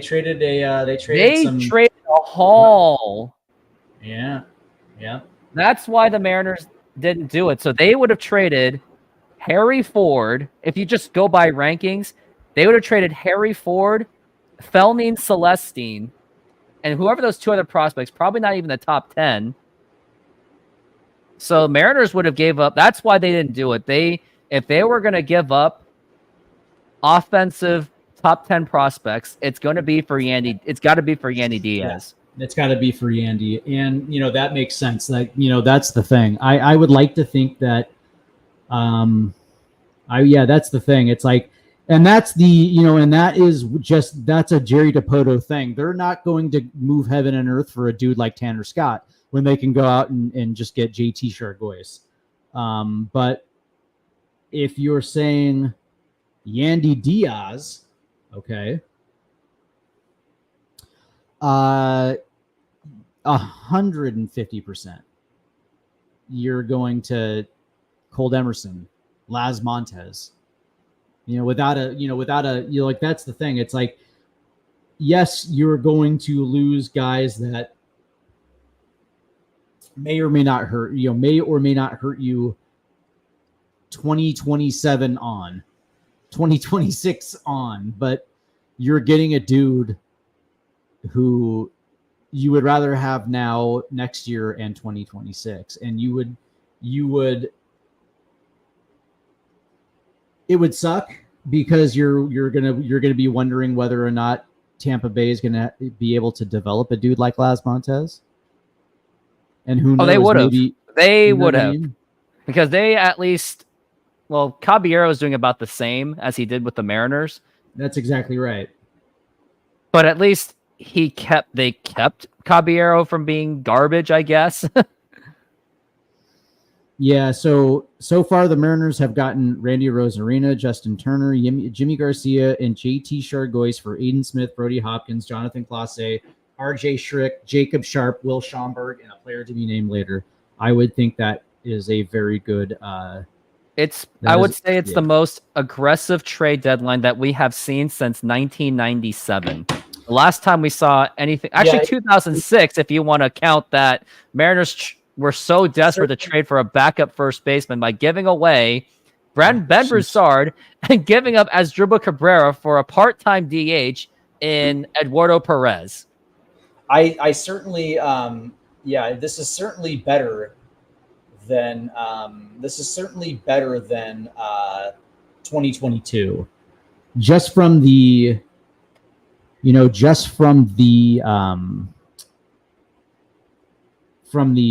scope of what the Mariners were able to have, being able to bring in Justin Turner and Randy Rosarina and now 2 bullpen arms. This is much better than just getting Luis Castillo.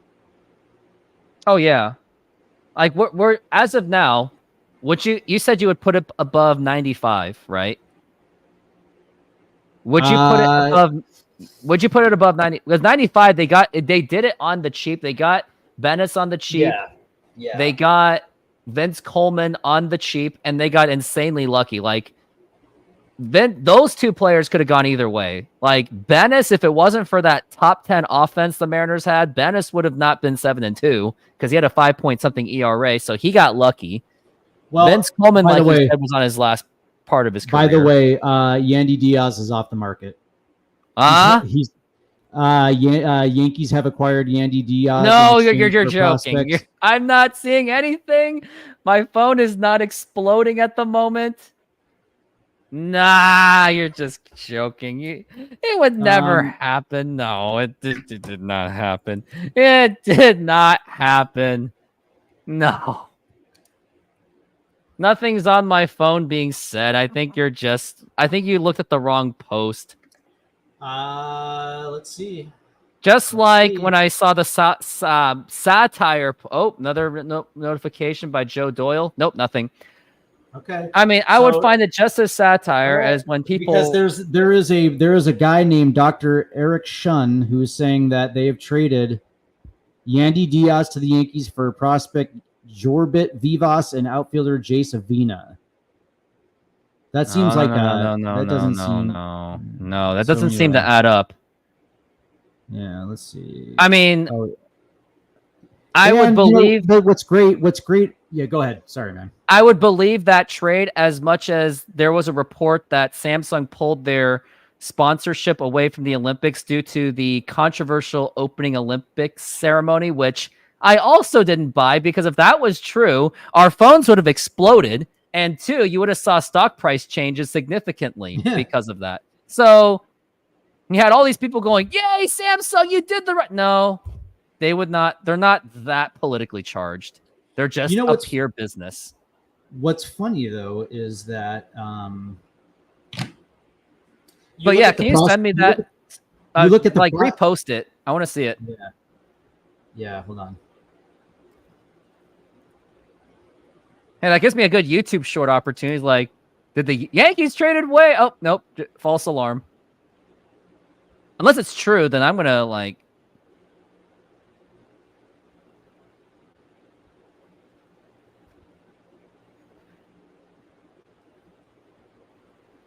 All right, I just put it on my timeline. All right, let's take a look and see what that post was, because I would be very interested to see what it was. Mm-hmm. Because if by the way, the Marlins have cleaned up on the prospecting haul. Holy crap, have they cleaned up? Good for the Marlins. The comments were, thank God he has a blue mark. Wasn't so sure. The other one was, that guy is a fake. He posted that Jack got traded too. Don't fall for that. It's false freaking alarm, baby. Yeah, there you go. Okay, so anyway, man, we got about an hour left, and so far, that was a false alarm. Yeah, so far, the only trade we've announced is JT Chargois. I like it, man. I do. I've definitely liked this. I've definitely liked this deadline, and I do like this better than the 95 deadline. Because in terms of, we're just looking at it in terms of value, not so much of like impact, but it's more like, or what they did with it, basically. Because I think when you look at it, it's not only did they get club control on Randy Arozarena, but they also got club control on JT Chargois. But the biggest thing, though, for the biggest thing is they took on payroll. They didn't. They got rid of Stanek and they got rid of JT Ty France. But which must have provided some kind of financial flexibility. A little bit, yeah. But for the most part, the Mariners were not afraid to take on payroll, which to me is, I guess John Stanton walked the walk, saying that there will be resources available. I guess he walked his talk, just for a little bit, not by much. I mean, I'm still critical of him as hell. And when you think about the fact that Jerry DiPoto and Scott Service don't have contracts for next year, they absolutely, from a Jerry DiPoto standpoint, he absolutely had to have a deadline that would have brought in some more hope and to possibly save his job. That's exactly right. But I'll say this though. Just because you have a deadline like this, it still doesn't take you off the hook, because you now have a still got to perform. Yep, you now have a sprint to the finish line. Justin Turner is now meeting with the media as of 18 seconds ago by Ryan Divish. And Ryan Divish, if you somehow got to this YouTube channel, I just want to say I'm giving you all the credit for your reports and everything. I know that we don't see neck and neck, but hey, you have done your job to report as much as possible and very much consistent, and your attention to detail. I'll give you that. I have to give you that. It looks like the Red Sox are trying to get Rengifo.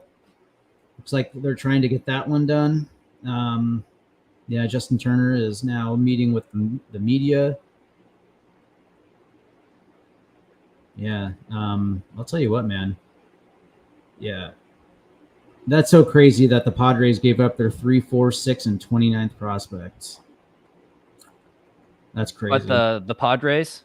Yeah, that's so crazy. But and it makes someone sense. that I debated with, he actually believes that the levels of those guys still wouldn't have been at least the same as what the Mariners would have given up. I mean, if you compared those rankings with the Mariners, maybe they would have been maybe in top 10 at best. So maybe if you compare the trades in terms of value, maybe one of those top 10s would have been gone for sure, which is why they didn't go for Tanner Scott, because I guess they didn't want to give up top offensive prospects for a relief pitcher. They want. Yeah. I mean, if you're going to do it, you're going to do it for impact. And I'm not saying that Tanner Scott wouldn't have impact, but I mean, at the end of the day, he's a closer. Divish pointed out that he does have some walk concerns, though. Yeah. But so does the guy that the Mariners traded for from Miami. He also has a walk concern, but maybe that changes in Seattle. And then of course, you have Mariner prospect stands who were like, I'm not okay with Laz Montez being traded. It's like, dude, you've never seen Laz Montez play baseball. What are you talking about? Just look at his numbers. All you got to do is look at his DSL numbers. Like, the home runs, the batting average part looks nice, but look at his walk to strikeout ratio. It's really bad. What's funny is like he had a decent start in Modesto, gets called up to Everett, and it's like, and just sucks balls. I wouldn't say that. It's just he's adjusting to a better level. It's going to take him a minute, but he could take a while. Like I would think he's going to remain in A+ for the rest of the season, and he's definitely going to be in there for the first half of A+ for sure next season. 100%. Like if he was playing at his same Modesto level, or at least even part of it, then he would have gotten to AA by like September. But that ain't happening this season. But Laz Montez's numbers in he got promoted because credit where is due. He had a very good start to the season in Modesto, and he earned a promotion. But the reality is, in order for him to move up, the thing that he has to do from this point on is lower his K rate, because the dude strikes out entirely. Like, the dude fishes. He was basically what Julio Rodriguez was in his rookie year. That dude was fishing, and Montez is fishing.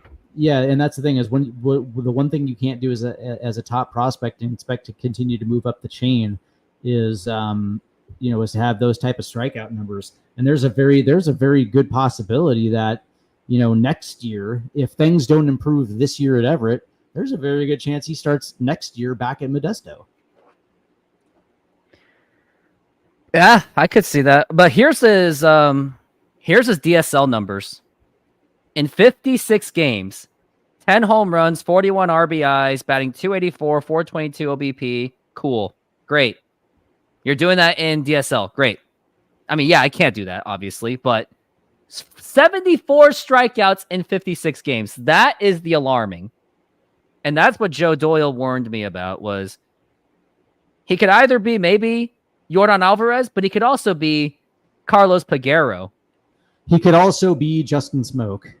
He could also be Dustin Ackley. Like, you just don't know. It's too early. It is so far too early in his development to even say that he's going to be Yordan Alvarez, because that's the thing is I don't like player comps with guys that are that low in the minors because it's so far too early. Now, if you were saying that he was at AA and he was going to get called up to AAA just to refine the last little process before getting called up, where everything is 100% dialed in, okay, maybe. But we don't know that. We do not know that. It's far too early. Yeah, he's Justin Turner, who is very familiar hitting at Fenway Park. Here's what the Yankees have on what they are going to, on terms of like, if we're going to compare by pure prospects, Mariners obviously have the better hand because they have prospect 22 and 23, Cole Young and Harry Ford. Yankees' best prospect is Jason Dominguez, which I have his rookie card, by the way. He did suffer an injury last year, though, but he could be in play for that. And Astros' best prospect is Jacob Melton of AAA. That's their best prospect right now. Okay. Even Las Montez is in the top 50. So Mariners, in terms of just farm system alone, they have the upper hand. Now it depends. And there's the other thing. What else are the Yankees and the Astros going to give up to get Yandy Diaz? Is it like one of their, unless they are prepared to potentially give something off their 26-man roster. Okay. It's going to be hard for the Yankees to make a swing like that. Everybody just assumes because they're the Yankees that they're going to figure something out.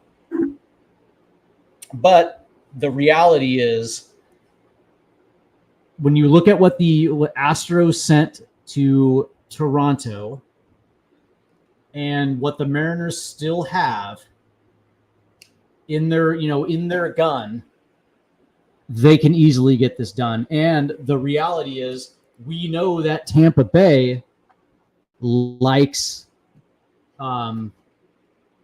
Seattle's prospects.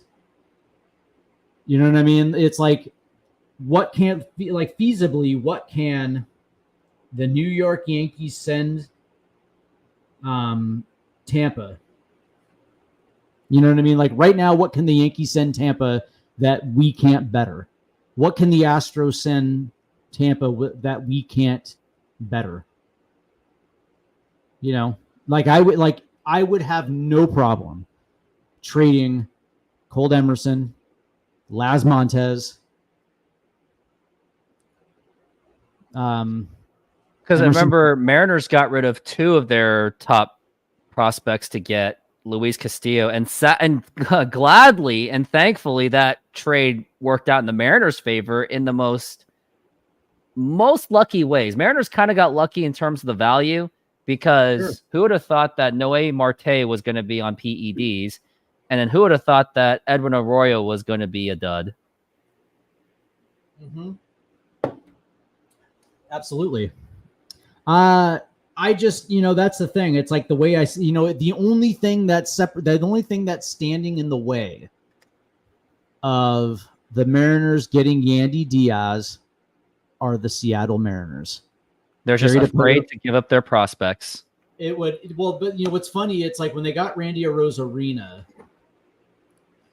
the asking price wasn't that bad. You know what I mean? Like, it really wasn't that terrible. But, the question is, is Tampa, like, it's one thing to get Randy Arozarena, because the Mariners have had interest in Arozarena for a while. And they were able to come together on a deal that gave them a couple prospects that made a lot of sense for them. But that being said, it's like, do the Rays profile Diaz a lot higher than they do Randy Arozarena? And if that's the case, is this a situation where we got to get rid of prospects 2, 3, and 4, which very much could happen? and 5. You know what I mean? It's like, is this going to be like a Cole Young, or, you know, is this like a Cold Emerson, Laz Montez, Harry Ford, Emerson Hancock type deal? The only thing to be nervous about, though, about Yandy Diaz is Ty Locklear too. You throw Ty Locklear in there as well too, because you're trading for their first baseman. You have to at least give them a first baseman. But the only thing to be nervous about Yandy Diaz is in his career at T-Mobile Park. Now, granted, it's just 36 at bats, 8 games started, 11 games played. So it's maybe not. It's probably not the most fair sample size. But he's batting 194, 216 OBP, and a 222 slugging percentage. But granted, maybe those were times when Yandy Diaz was facing a great starting rotation. Right. So maybe those numbers could be skewed. Yeah, it's funny because I don't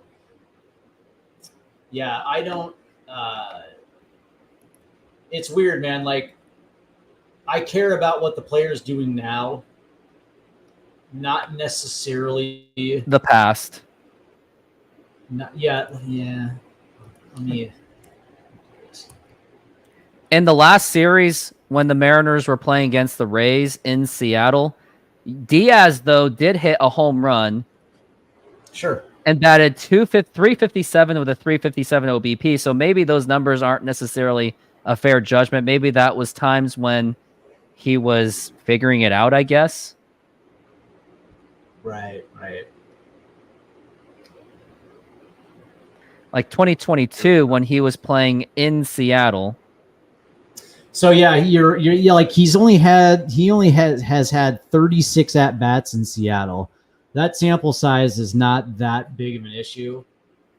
He batted 200 in 2022, and that's when, I guess, 2023. And like his numbers versus the Mariners aren't that great either, but whatever. Just out of curiosity, what team did he? Oh, I stand corrected. So in Seattle, it actually wasn't 357. That was this year in 24 in Tampa. But the last time he played in Seattle, he batted 300 with a 300 OBP. He struck out 4 times, but he got 3 hits. So at least he was somewhat getting on base. Actually, 300 is pretty good when you're in T-Mobile Park. So maybe those numbers in T-Mobile Park are not exactly relevant anymore. Yeah, like but either way, you still go for him. Yeah, I'm not. Yeah, let's see. I'm not. So let's see. So yeah, Francis Romero is saying the Yankees, Astros are the teams making the final push for Yandy. 1 hour to go until the deadline. We'll see. I just think it's going to be interesting, man. We're 1 hour away. I'd like to think that. Yeah, like Yandy. It's going to be interesting. I got to go to the bathroom now that we're at the top of the hour. And I'm going to play a quick ad and, I don't know, respond to it. Say what you will. SeatGeek is a mobile ticketing app for sporting events, concerts, and other events. They make the buying experience easier by the app ranking each ticket from 0 to 10 to see if you are getting a good deal, and you can see exactly where you are sitting. I regularly use that app, and I have had nothing but a fantastic experience with SeatGeek. Use my promo code ROOFTOPSPORTS to get $20 off of your first purchase. Link to the code, app, and website will be in the description, so take advantage, and thank you. Yeah, take advantage of it, man. Take advantage of $20 off by using the promo code Rooftop Sports and get your tickets, man. Don't fuck around. But I will say that I just don't see how. We'll see, man. I just don't see a situation where, you know, the Mariners should allow a division opponent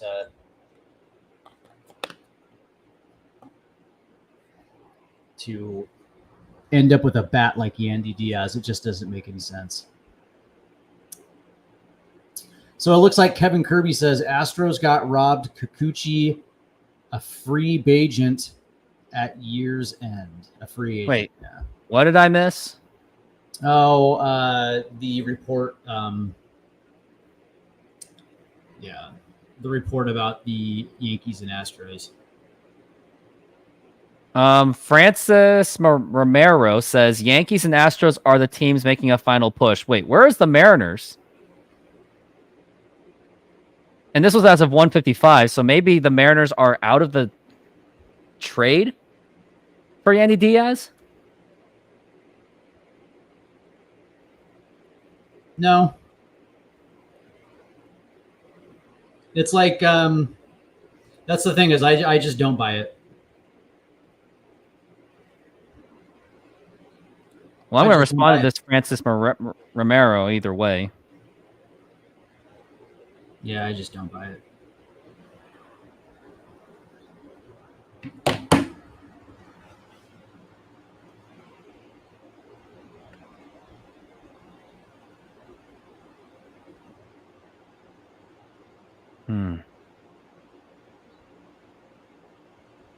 John Morosi, and whatever he says, it's never true anyway.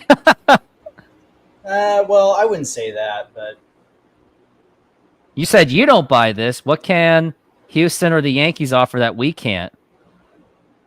yeah. But it's saying from everyone else. Yeah, like I just, you know, I think we're in a what I really think that we are. Oh, by the way, let's see. Roman Anthony, a top Red Sox prospect, has been scratched from the lineup today from AA Portland. Okay. I just think we're down to the wire, and you know, fans. I'm going to say this: if the Mariners allow the Yankees or the Astros to get Yandy Diaz, I am downgrading.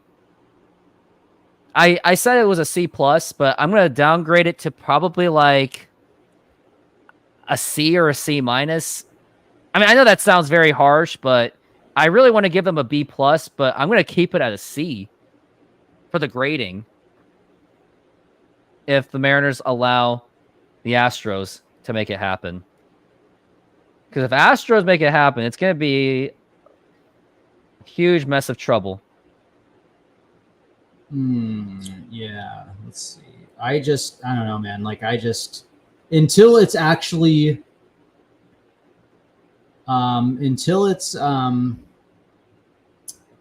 actually reported that he's headed to Houston or New York, I'm just not going to buy it. You're not going to buy it. Well, everyone else is on a panic mode. Look at this unhinged Mariners fan. Well, that's not him. Unhinged.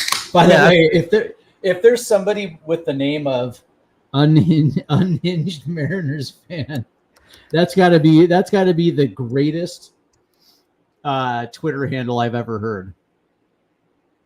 I guess so. So 2 minutes ago, SI came out with a report that's between us and Houston for Yandy, and it's like, yeah, I mean, you're hearing. That's the thing. It's like you're hearing conflicted reports. And it's like, that's because nobody really fucking knows. Because, you know, by the way, because these reporters these reporters may or may not be talking to GMs, okay? But that being said, they're not saying a damn thing until after deals are done.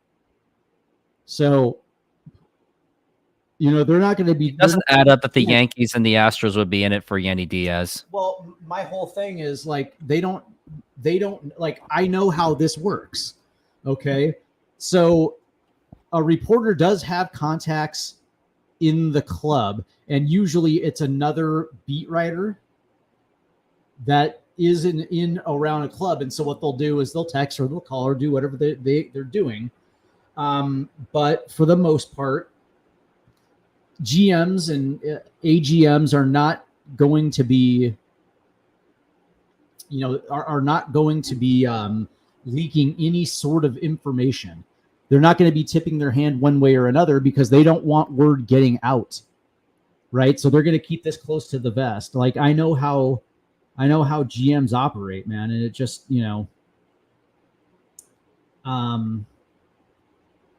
it's not going to happen.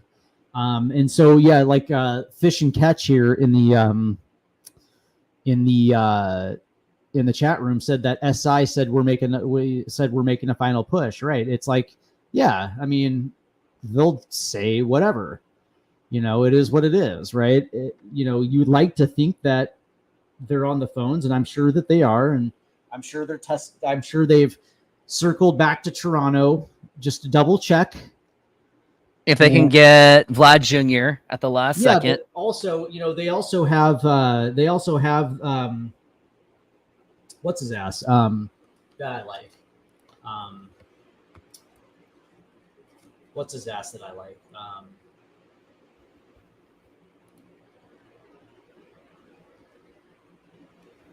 What's his butt? Hold on.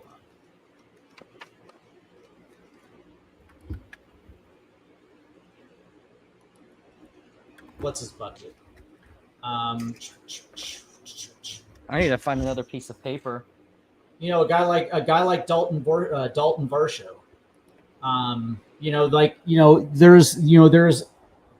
There are some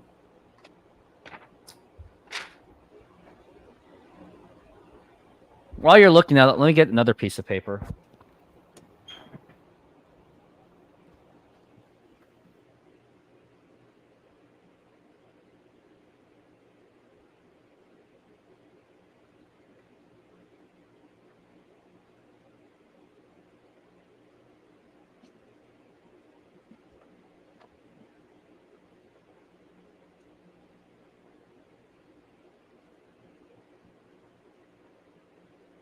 Yeah.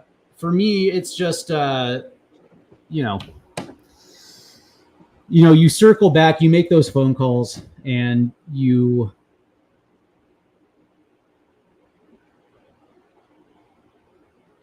circle back and you make those phone calls. And that's the thing. It's like at this stage, with an hour left, yeah, you have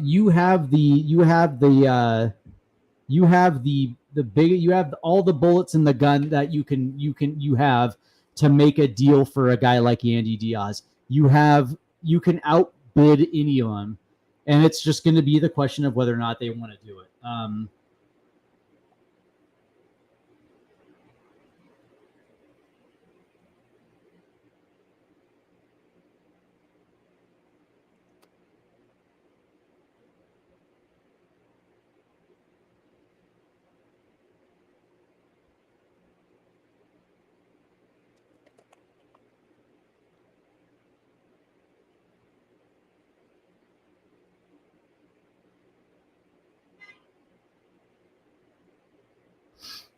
Unhinged Mariners fans, I really thought they were holding on to those prospects to make some sort of major deadline splash. But again, it's Jerry being Jerry, just sitting in his GD office, effing off to each and every single prospect like crook ass. I like this one. But what's funny is that, like that's the funny thing is like they act like it's he's just sitting there doing nothing, like twiddling his thumbs, and it's like I guarantee you he's not. I would like to think that they're talking to Tampa, but the one thing that you have to understand is like when you have multiple teams trying to get the same player, Tampa's in a very very advantageous position to not just get the guys they like, but also potentially get more than the guys that they like. And the Mariners also don't want to get into a bidding war. They don't. But that being said, this is for the World freaking Series. And actually, to think of it, if the Mariners do pull these trades off, like this will probably be the most aggressive free of trade deadline in Mariners history. 95 was, like it was on the cheap and they got lucky. 96 was also somewhat on the cheap, got lucky with the exception of David Ortiz, but at the time he was not considered a highly touted prospect. Unless you talk to A-Rod from 96, he'll tell you otherwise. 97 they hauled, but they didn't really get much in return. 2000, when they were contending, they traded for just Al Martin when they could have gotten Juan Gonzalez, but they didn't want to trade Pinero and Gil Mesh. 2002 and 3, they didn't even make a good trade with the exception of 02. They got Jose Offerman. And 2003, they got the defensive specialist in Ray Sanchez. 2014 was for Austin Jackson. Imagine doing a YouTube show in 2014 for Austin Jackson trade. And 22 was to trade for Luis Castillo. Mr. Sticky says, is it common for teams to wait until the last minute to strike a deal? Is there a strategic advantage to it? I don't know. I guess they were waiting until everyone else puts out their cards, I guess.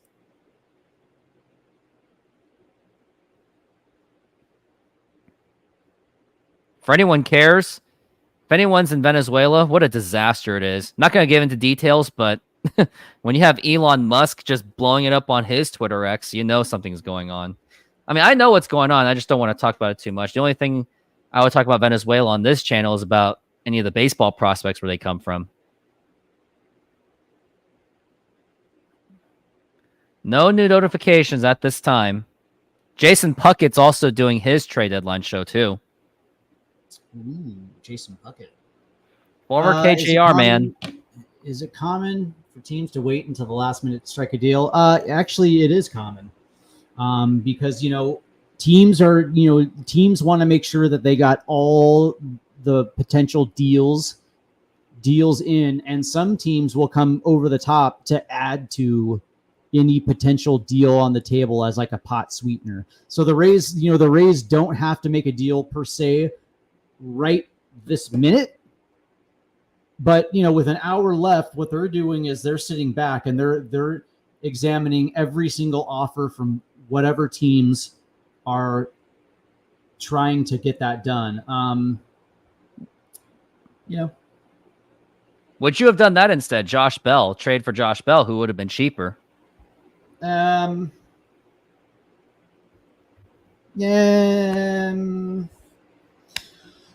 I'll say this, man. Josh Bell rebounded, but when you look at his batting average, OBP. Well, yeah, look at his quad slash. See, here's the thing that rubs me the wrong way a little bit, because like when you look at the power numbers, yeah, like Josh Bell has power, but when you look at his on base, his slugging, the slugging is comparable, but his OPS is a lot better.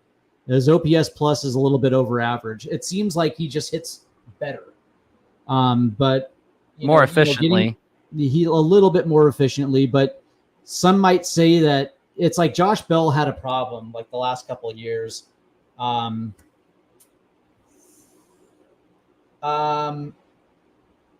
would rather. This is coming from Chad. Absolutely. I wonder if the Astros and the Yankees are so desperate for the that for the Mariners to put a deal over the top, the Rays want Ford and the M's aren't willing to go there. I highly doubt that it has anything to do with Harry Ford. And it's not like Mariners really have Harry Ford as part of their future. The only reason why they would keep Harry Ford is in case they lose Cal Raleigh to free agency. And you made a good point saying in order to get a player like Yandy Diaz, the Mariners must be prepared to make an uncomfortable decision, which means trading away multiple top prospects, which is fine because Mariners are great drafters. This shouldn't be an issue. It shouldn't. And we've already seen, we've already talked about it. Laz Montez has got to bring his strikeouts down. Felnine Celestine has injury problems. Farmelo tore his ACL.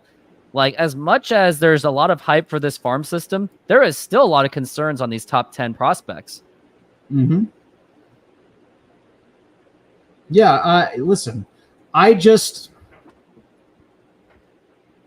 the way I look at this is prospects. So if you're a rebuilding team, prospects are your gold. They're your, they are your resources. Those are the things like your draft picks. It's like perfectly acceptable to hoard your draft picks in those scenarios, right? Because you're trying to accumulate as many as you possibly can. Fine. But if you're a team like the Mariners whose window is open right now and is going to be for at least another 3 years, because you still have Kirby, Gilbert, Cal Raleigh for another 3 years. Okay. So as long as they're still around, your window is still open. And now they got a Rosarina for the exact same spell. Your window is there. Munoz is under contract for that duration as well too. So it's like the things that make you a contender are going to be that way for the next 3 years. You need to fill your lineup or your defensive lineup with as many above average all-star level players as you possibly can. And if you have an opportunity to get one, you get one.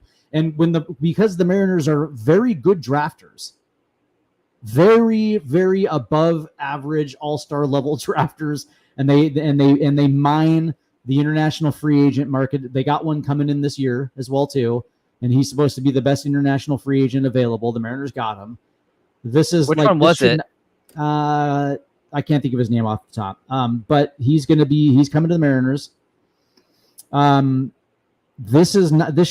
This should not be a problem. The Mariners should look at this as an opportunity instead of like, oh man, like Las Montez, like everybody thinks he's. We just lost the future Yordan Alvarez. It's like you can't. There's a guy named. They just signed this kid named Leandro Romero, Dawel Joseph.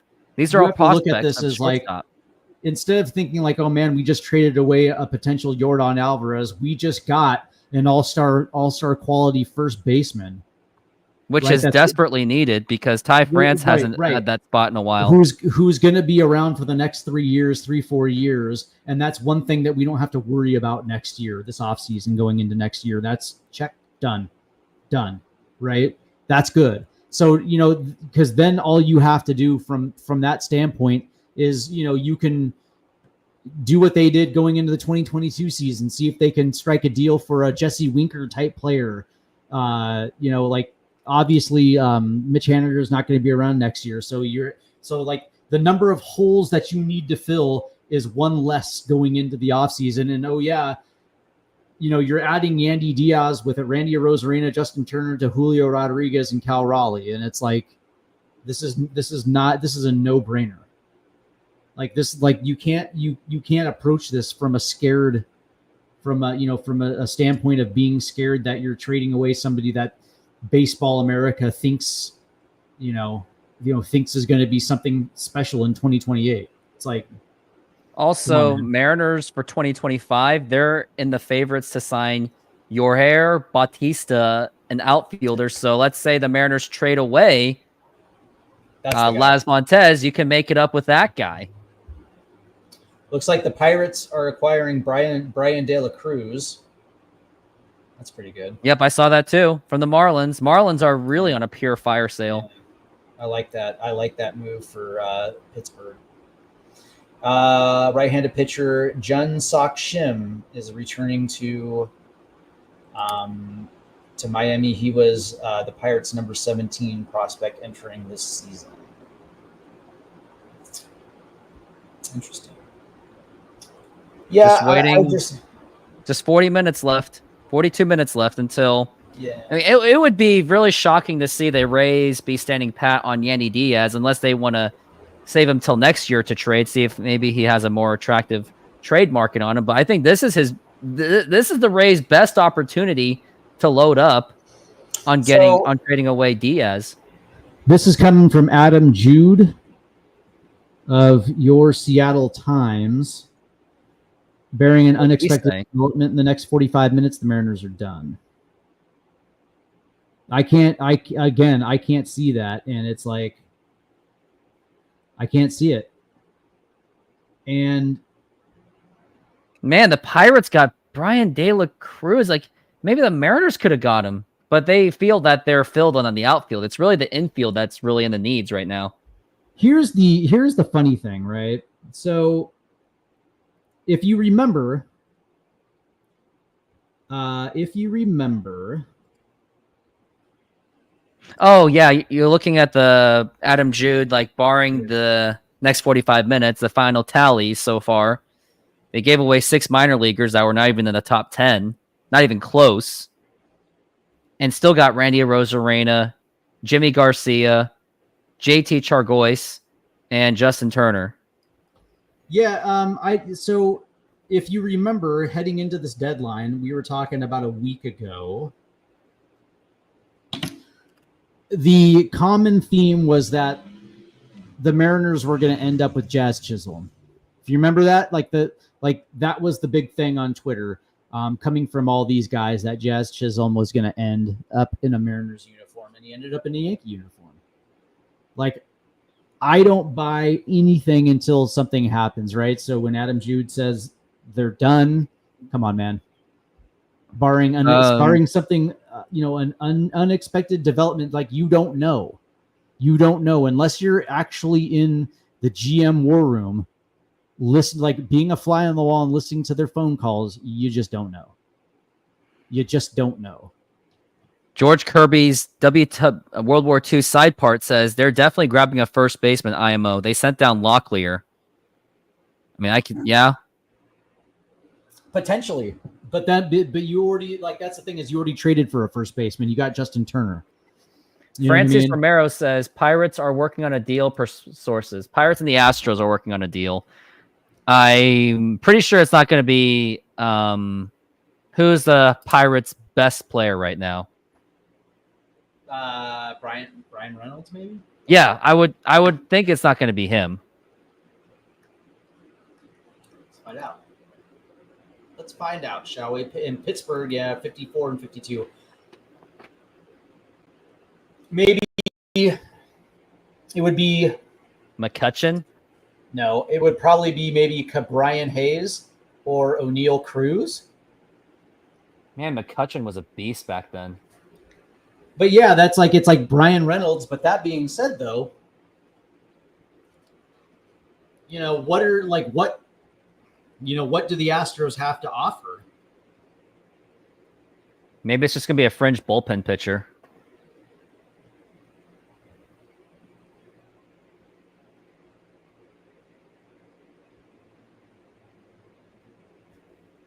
Damn, that got 600 and...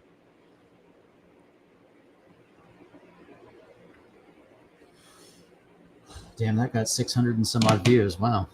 It's a busy day. Well, who got 600 views? Oh, I one of my posts got 600 views. I was like, oh, wow. That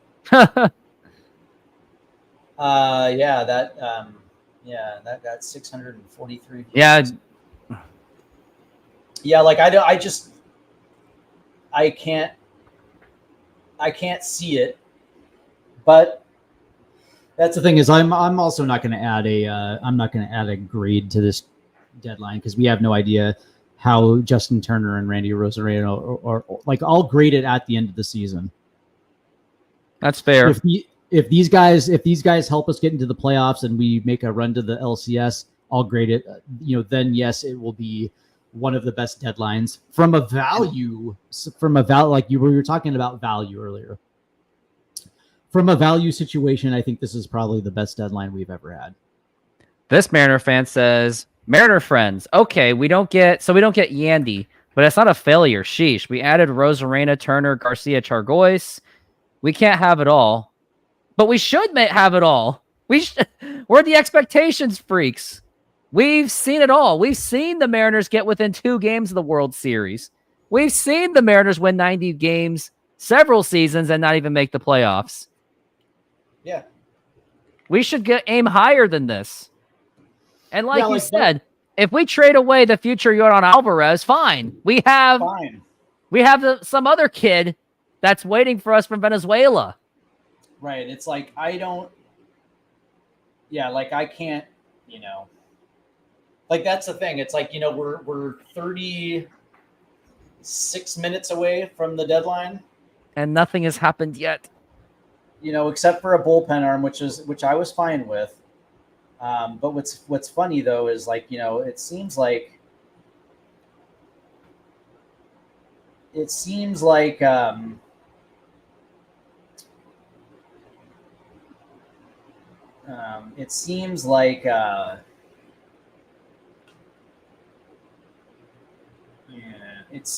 that's the thing. It's like it seems like there's still one more trade left to be had. You know what I mean? And Jerry's not afraid to make deals. He's not afraid. But that being said, though, I just look at this and I just say, well, I'm also reading some of these tweets as well too, but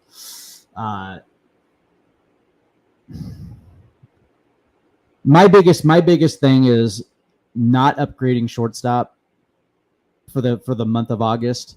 You know what I mean? Getting a guy who can come in and play that's going to be able to hold his own offensively, knowing that when JP comes back, he's going to be, basically a super bench player.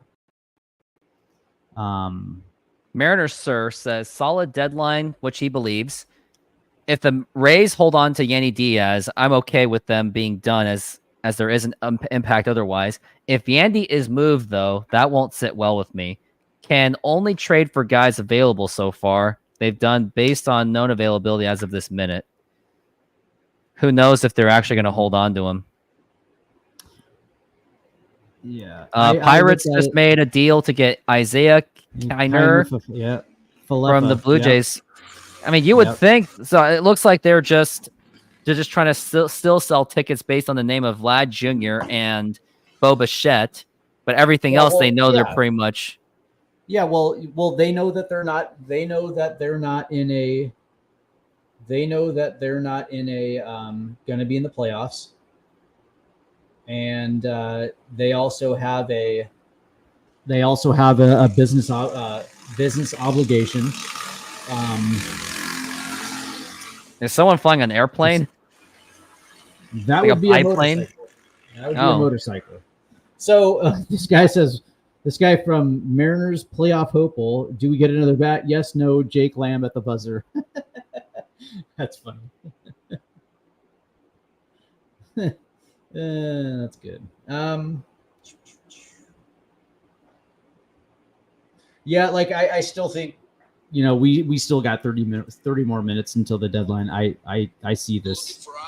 I see it going down. You still see a Mariners trade within the last 33 minutes? I do. What do you think it's going to be? You think it's going to be Yandy Diaz or maybe some kind of mid-level player that we're not expecting at all? So this is now coming from a Houston sports guy who just got into my what's it called and said we can't offer more than the we can't offer more than the M's. Yeah, of course, I know you can't, but that's not the issue at this point. It's going to be will the Mariners make that tough decision?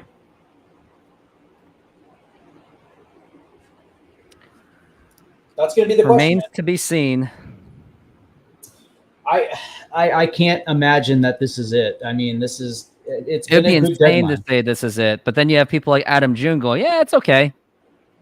I mean, in retrospect, they got the best bat on the market, Randy Arozarena. They got probably the second best contact bat on the market, Justin Turner, and they got two bullpen arms that are going to play huge roles down the stretch. So, and if Santos comes back, that adds to that depth in the bullpen, and then you're just hoping that Julio gets back within these 10 days and gets back into the lineup. It looked like when he made that catch when we were doing the broadcast when he injured his ankle, looked like he was walking off the field fine. The Mariners kept him out as a precaution. Okay, fine. So he should be coming back. and you're just kind of hoping that mix is enough. But I would like to see. That's the thing. It's like when you look at this lineup right now, there's still places where you could improve. I also remember East Coast M's. Yeah, Mitch Haniger. Mitch Haniger is still going to be on this roster.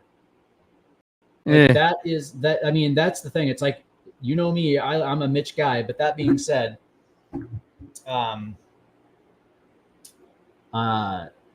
you know, that having him still on the roster lets you know that they still have a lot of room to improve. 31 minutes. A lot of room to improve. I wouldn't want to be Justin Hollander and Jerry DiPoto right now. Sounds like they're in a very. If they're making those calls, that must be a very stressful job. Like I do not envy their jobs one bit. Yeah, that's funny. It's like when Lane Thomas came off the board, when Tommy Pham came off the board.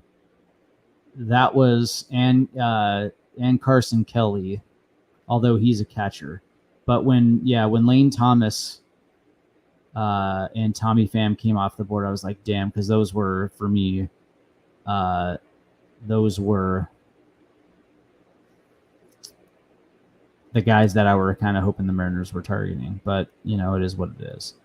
Typical DiPoto will never do what it takes to get them over the top. Someone said that, Mariners Truther. Yeah, Mariners Truth says, guaranteed DiPoto makes excuses this offseason about, I wish I did more at the deadline when they missed the playoffs. Oh, he will say that. And then he'll say, I'm still doing you guys a favor 54% of the time. Yeah, it's funny.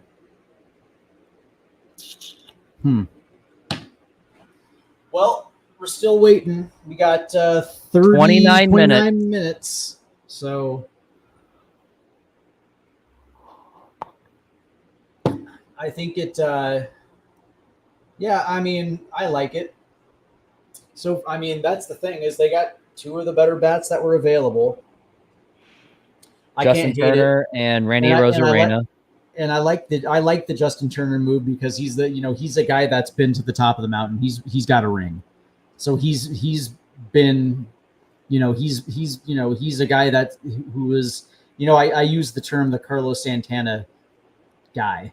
You know what I mean? That veteran, that savvy veteran who's going to give you professional at-bats, who can play the DH first base role. And, for guys like Cal Raleigh, for guys, for some of these core guys, it's good to have that in the clubhouse. It's good to have that where you can bounce things off. I think it's going to be invaluable, but he's also coming here to hit. So, he's not going to give you a load of power, but he is but he is a good hitter though.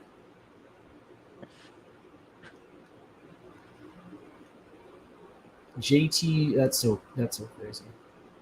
Unhinged Mariner fans, F the farm. Jerry just made a huge bleeping move already. The time is now. Yeah, dude. It's like, what's funny is like there's a lot of people that will say something like, we can't trade this, that, and the other. But then it's like, coming down to the wire, everybody's like, just sell it all. But there were people saying that was ridiculous. I was like, we're going to sell on a contending year. That's insane. Which they did last year, by the way. Right. What's funny is last year with Boston in his age 38 year, I mean, he hit 23.96 last year. This year it's only 631, but he's right there. He's right there, kind of where his his numbers are. I mean, you like to see his slugging a little bit better, but his OPS is fine.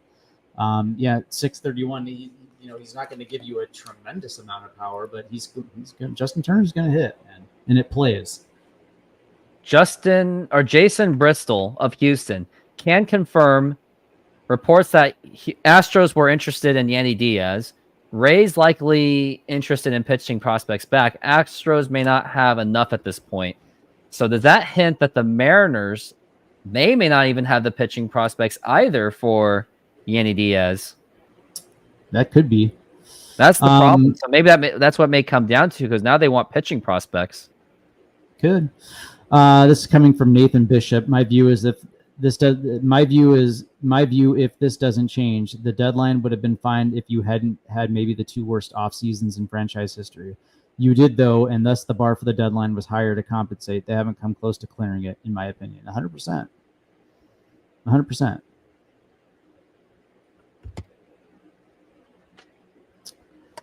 Yep. Reports out of Tampa are one of the only reasons they moved Paredes was because of Morel. They believe in his potential that much. Okay, well.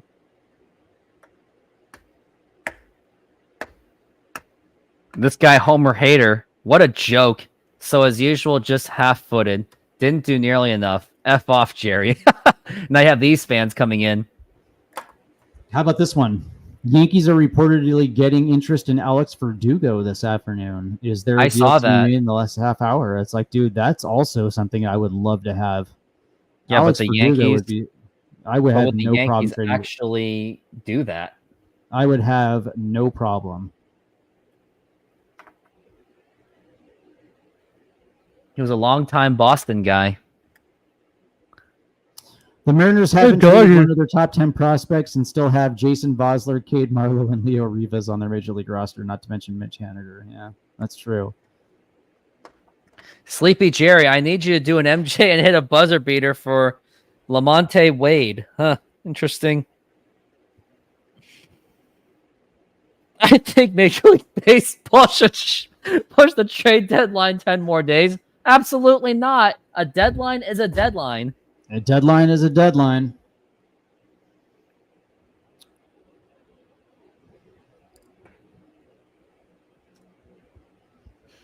When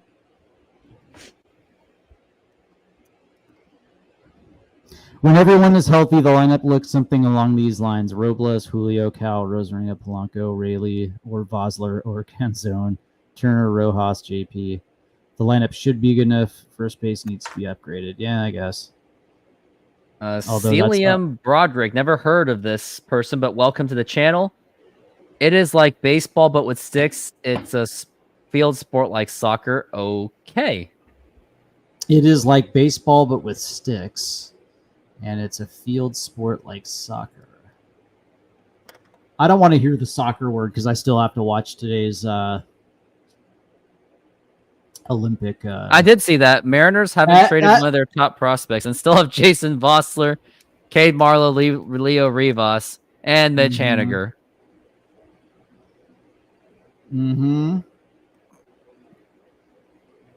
Astro fan going, I'm effing dying at people ripping Brown as a crap GM for trading uncontrollable value for rentals while previously lauding Click. Oh, wow. Okay. Looks like Astro fans are having a division.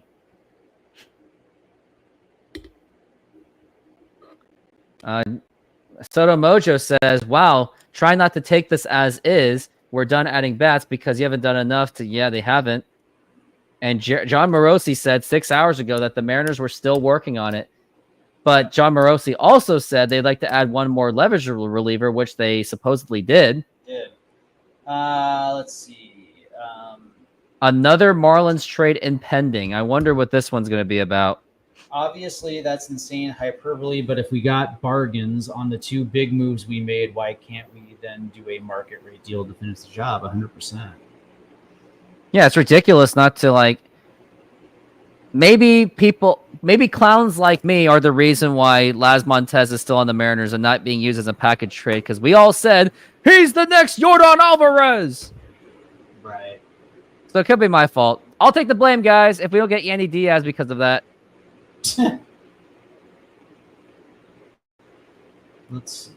Oh, the Angels got Mike Bowman. Sweet. Former Mariner. And Giant. Yep. That's so crazy. Well, we got JT Shirkaways. All right. Lucas Sims goes to... Aaron Levine says, Jerry DiPoto in his press conference coming up probably today, we took another step forward. Yeah, of course he's going to say that. Yeah, that's fine. Interesting.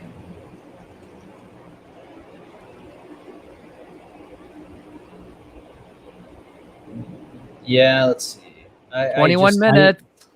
I think we're gonna see one. I think we're You gonna think see so? one. Yeah, I do. What do you think it's going to be? It's probably gonna be a. I'm gonna say it's gonna be a league average bat from the right side. No, from the right left side, because they want to platoon with Justin Turner, unless you want to put Luke Raley. But Luke Raley's kind of been eh. So in Ireland, we call it soccer because we have a sport card called Gaelic football, I'm aware. And New York have a Gaelic football team that plays an All-Ireland championship. And the final brings 82,000 people. Well, you know what? Hey, man, I have nothing against the Irish, man. I like the Irish. George Best was from Northern Ireland. You know,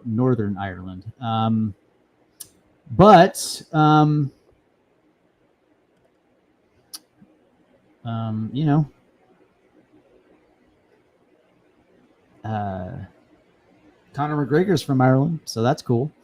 But I don't know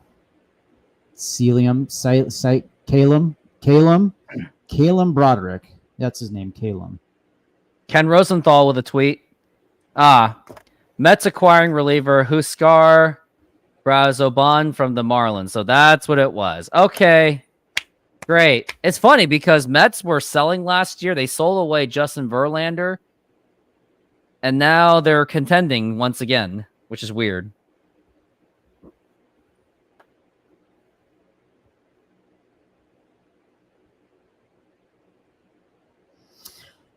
A reminder that the Mariners roster had issues because of their own decision making. More importantly, saying all prospects are on the table and really only meaning it for one player who wasn't truly available is not all prospects on the table. Yeah, that's true. Kevin Kirby wished the Mariners did more with bats. Could got Brian De La Cruz or if easy. Yeah. Anyone really at this point. Another Jerry DiPoto disaster class. Wouldn't expect anything less from my goat. That's funny. Man. What's funny is, like, I'm okay. I think we're going to see one in the next 15 minutes. And, you know, Mariner fans are going to be like, oh. But if they don't, I'm okay with this. You know, it doesn't help that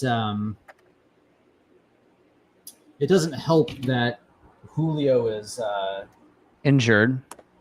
Yeah, it doesn't help that he's injured. But you know, when Julio gets back, this lineup looks a lot better.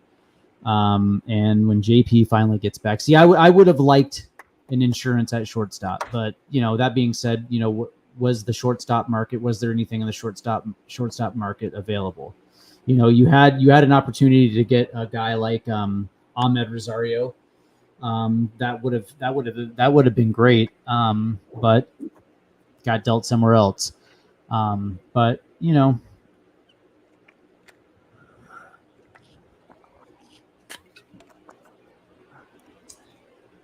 yeah, this coming from Ty Dane Gonzalez. If Yandy doesn't get dealt, then I'm chilling. Would have been down for IKF. I don't know what that means though, given the shortstop. Isaiah Kiner Falefa, though, given the shortstop third base need 100%. This coming from angry Mariners fans at not Ty France. Well, I'm glad that they cleared that up. This is now the fourth time the Mariners front office puts their pencils down being a bat short. The 2023 offseason, the 2023 deadline, the 2024 offseason, and now the 2024 deadline. I would disagree because the Mariners did. Oh, fuck. What? The Baltimore Orioles are finalizing a deal to acquire outfielder Eloy Jimenez from the White Sox. Oh boy. Damn. You gave me a heart attack. I was like, Baltimore got in on Yandy Diaz? I'll be like, no way. Yeah, that's Eloy Jimenez is really just well, he actually was okay last year. Yeah, well, you know, that's the thing. It's like when He's been injured though. Yeah, so now 16 minutes. This is coming from Mark Feinsand. Never say never until the deadline is passed, but it appears that the Rays will not be trading Yandy Diaz today, per sources. Really? Where'd you see? If you can repost that somewhere. Yeah, I will.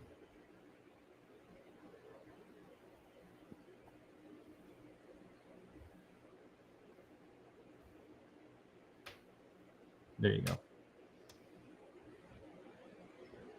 Let's see what you said. Or let's see what was said. Never say never until the trade deadline, but it appears that Yandy Diaz. Okay. Let's see what his credibility is.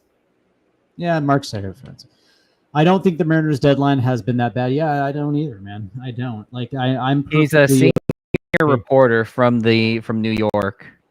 Or New Jersey, shall I say. Yeah, it is what it is. Like I'm okay with it as well too. It hasn't been that bad. It's actually been probably the best deadline Seattle's had in years.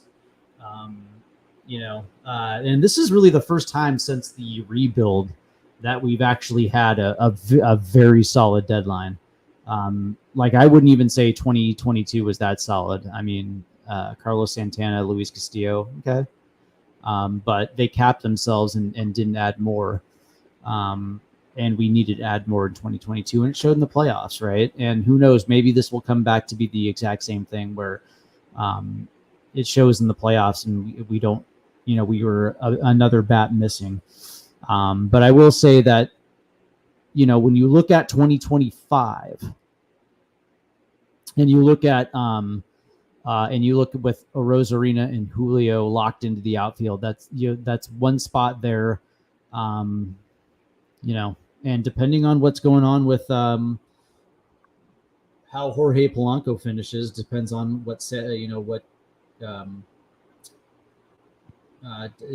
depends on what they do at the second base position as well too. So I mean, it's one last thing that you have to worry about, but it's going to be interesting though, right? Because what happens if Justin Turner has a phenomenal finish to the season? Like, do the Mariners bring back do they bring back a 40-year-old DH? This coming from Erlen Bean. Dipoto in his press conference coming up probably today. We took another step forward. Here's a random baseball question. Cut, bench, and start between Sandy Koufax, Randy Johnson, and Nolan Ryan. Who is your cut, bench, and start? I am cutting Nolan Ryan. Ooh. And I'm benching Sandy Koufax, and I'm starting Randy Johnson. I want to hear a case. Yeah, and I'm gonna give you the case. Randy Johnson is probably the best left-handed starting pitcher of the last 60, 70 years. That means that he's better than Tom Glavine, who is great. Don't get it twisted. I love Tom Glavine, but Randy Johnson from 1994 to 2004-ish was the best starting pitcher, like the best left-handed starting pitcher in baseball. Period. How many Cy Youngs did he win from 1994 to 2004? He won 5. He won 5, including a World Series ring. Okay. Randy Johnson is a Hall of Famer, obviously. What's crazy was nobody remembers that he was on the Yankees. And from what I remembered, he actually hated being in New York because the cameras were always on his face. And there was a time where he was like, no cameras. So from 1990, this is the funniest thing. He wins his first Cy Young in 1995, obviously. And then he wins 4 straight from 1999 to 2002. And he was a 1, 2, 3, 4, 5, 6, 7, 8, 9, 10-time All-Star. And the highest he ever finished was 6th in the MVP race in 1985. But anyway, Sandy Koufax and Randy Johnson pitched for 22 years. This dude was 303 and 166 with a career 3.29 ERA, and I think his strikeouts were something stupid. 48.75. 48.75. Okay, I like Nolan Ryan. I do. Okay, but Sandy Koufax. Let's look at this. Sandy Koufax was a 7-time All-Star, 3-time Cy Young Award winner, MVP, 3-time Triple Crown winner, 4-time World Series champion, 5-time ERA title, 2 World Series MVPs, and then Sandy Koufax retired after 12 years, but he was 165.87, a 2.76 ERA. And he struck out 23.96, and he retired because of shoulder trouble. Okay. And then you look at Nolan Ryan, who pitched forever, by the way.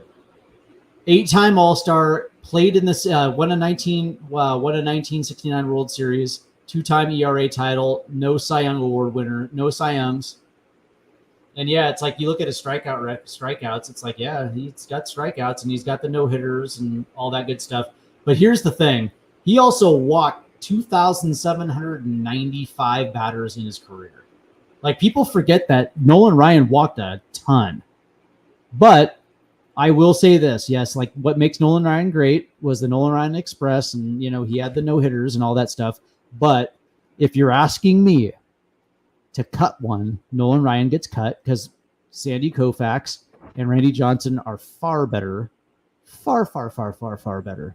Okay. Did you know that Nolan Ryan's final game was against the Mariners, where he gave up a grand slam to a nobody? That's funny. Let's see. He only lasted 1 inning. Yep. What was I going to say? All right, I got one for you. Okay. Go ahead. Cut, bench, start. Okay. Yep. Pedro Martinez. Okay. Mm-hmm. Greg Maddux. Roger Clemens. I'm starting the Rocket. You're starting the... Okay.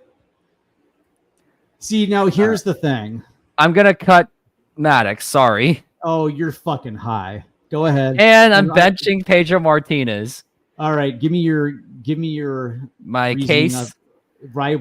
First and foremost, why are you cutting Greg Maddux? Like, I'm cutting Roger Clemens. You're cutting the Rocket? What? Dude, Pedro couldn't get it done in 03. So here's the thing. It's like, yeah, like I understand that when Rocket went to New York and he won World Series, I'm not denying that. And I still remember Game 4 of the ALCS in 2000. I was there. I saw it. He was an Al Martin double away from essentially a perfect game. I'll say this, okay?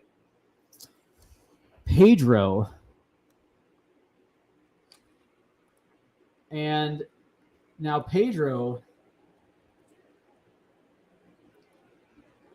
Let me pull this up real quick.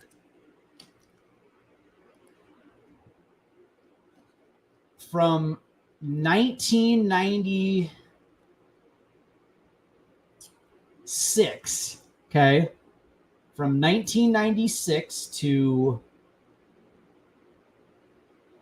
2002, although he had 2 very good seasons with the New York Mets. Well, one very, very good season with the New York Mets. Pedro from like 1996 to 2000. Pedro Martinez won three All-Star, 3 Cy Young Awards in that time. Finished second in the MVP. Okay. And was virtually unhittable. Okay. Was virtually unhittable. He did win a World Series in 2004. 3-time All-Star, 3-time Cy Young Award winner, 8-time All-Star, 5-time ERA title. He won the pitching triple crown. I'll say this, man. The Rocket.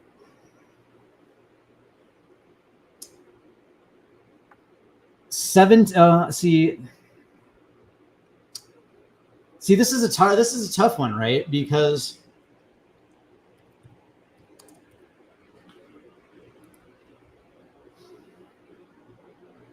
this is my biggest thing, okay? Because Greg Maddux, we're talking about 3 Hall of Fame right-handed pitchers. Greg Maddux, 4-time Cy Young Award winner, 8-time All-Star, won a World Series in 95, 4-time ERA title. But here's the crazy thing, though. Greg Maddux was, this is the unbelievable thing. He was an 18-time Gold Glover. And he had the best 2-seam fastball I've ever seen. And he got a lot of love from the umpires, from the National League side of things. That's the thing. And longevity.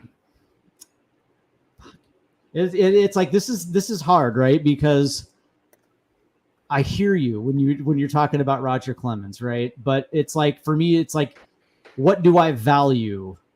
And Pedro's window for like unhittable was really only like a 4-year span, because by the time he got to 2003, 2004, he was not 99, 2000 Pedro. Like 99, 2000 Pedro was the best 2 years of a right-handed pitcher, because that dude was unhittable. But I would probably have to cut Pedro, bench Greg Maddux, and start Roger Clemens. But everybody knows that Roger Clemens was on the juice too, but I don't care about that either. So I would. But there was one guy he was truly afraid of throughout his entire career. Yeah, that's Edgar. No, it was Mike Piazza. Oh yeah. Well, yeah. That's why he threw the ball at his head and tried to say, "Oh, it's just an accident. It's just slipped." No, it wasn't. And then he threw the bat, and he's like, "Oh, I thought it was the ball." But even then, why would you throw a ball at Mike Piazza anyway? He tried to say it was a ball, not the bat. Oh, I know. That's the funniest thing ever. It's like, dude, you're tripping.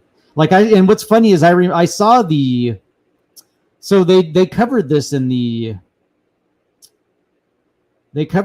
Derek Jeter 30 for 30 series. Okay. Yeah. Oh, Chicago traded Tanner Banks to the Phillies. Not my concern. 2 minutes. 2 minutes to see if the Mariners made any kind of a trade. They're saying that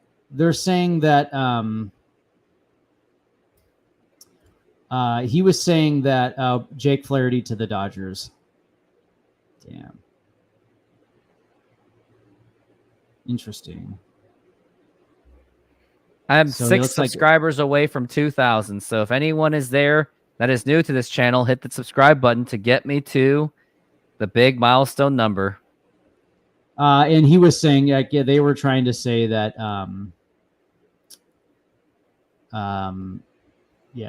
they were trying to say that, and Kevin Kiermaier is going to the Dodgers too. They were trying to sit there and say that, Clemens was trying to sit there and say that he thought it was the ball. And it's like, dude, you're holding a bat, dude. You're holding a bat. You ran a fastball in on Mike Piazza's hands, and he got the bat out in front of it and shattered his bat, and the barrel goes right to you. Okay. And you pick it up, and you know what you're holding. and you fling it right in front of them. Imagine if it actually hit him. I think there would have been a riot. I think if the barrel of the bat hit Mike Piazza, there would have been an actual fight. It would have been ugly. Yeah, I guess you can say that's a bit of good news for the Mariners that, Yandy Diaz is staying in Tampa. The Astros didn't have the horses, so I guess that's... But the Mariners were just too afraid to pull the trigger. Yeah, so we're now 1 minute away. Either you can say that either the Rays just didn't want and didn't care for any of the bats because they sounded like they wanted pitching, or the Mariners were just too afraid to pull the trigger. I don't like Colin O'Keefe, but he says, I imagine the sentiment down at the ballpark is we had a good deadline as anyone. We got the best position player moved. Why do Mariner fans always want more? The entire history of the organization would be why. It's pretty funny. He's a typical Mariner homer to death. Padres acquire Martin Perez. Hey.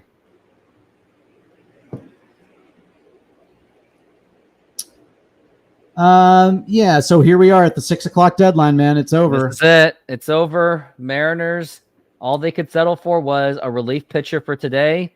So they got 2 relief pitchers and Randy Arozarena, and they unloaded Ryan Stanek. So I guess they got a plus out of the bullpen, but the offense, yes, they got Turner and they got Arozarena, but I think Yandy Diaz would have made it a home run of a trade deadline. The Cardinals are sending outfielder Dylan Carlson to Tampa. Let's see. Let's see if there's any last minute things. Yankees to acquire Enil De Los Santos.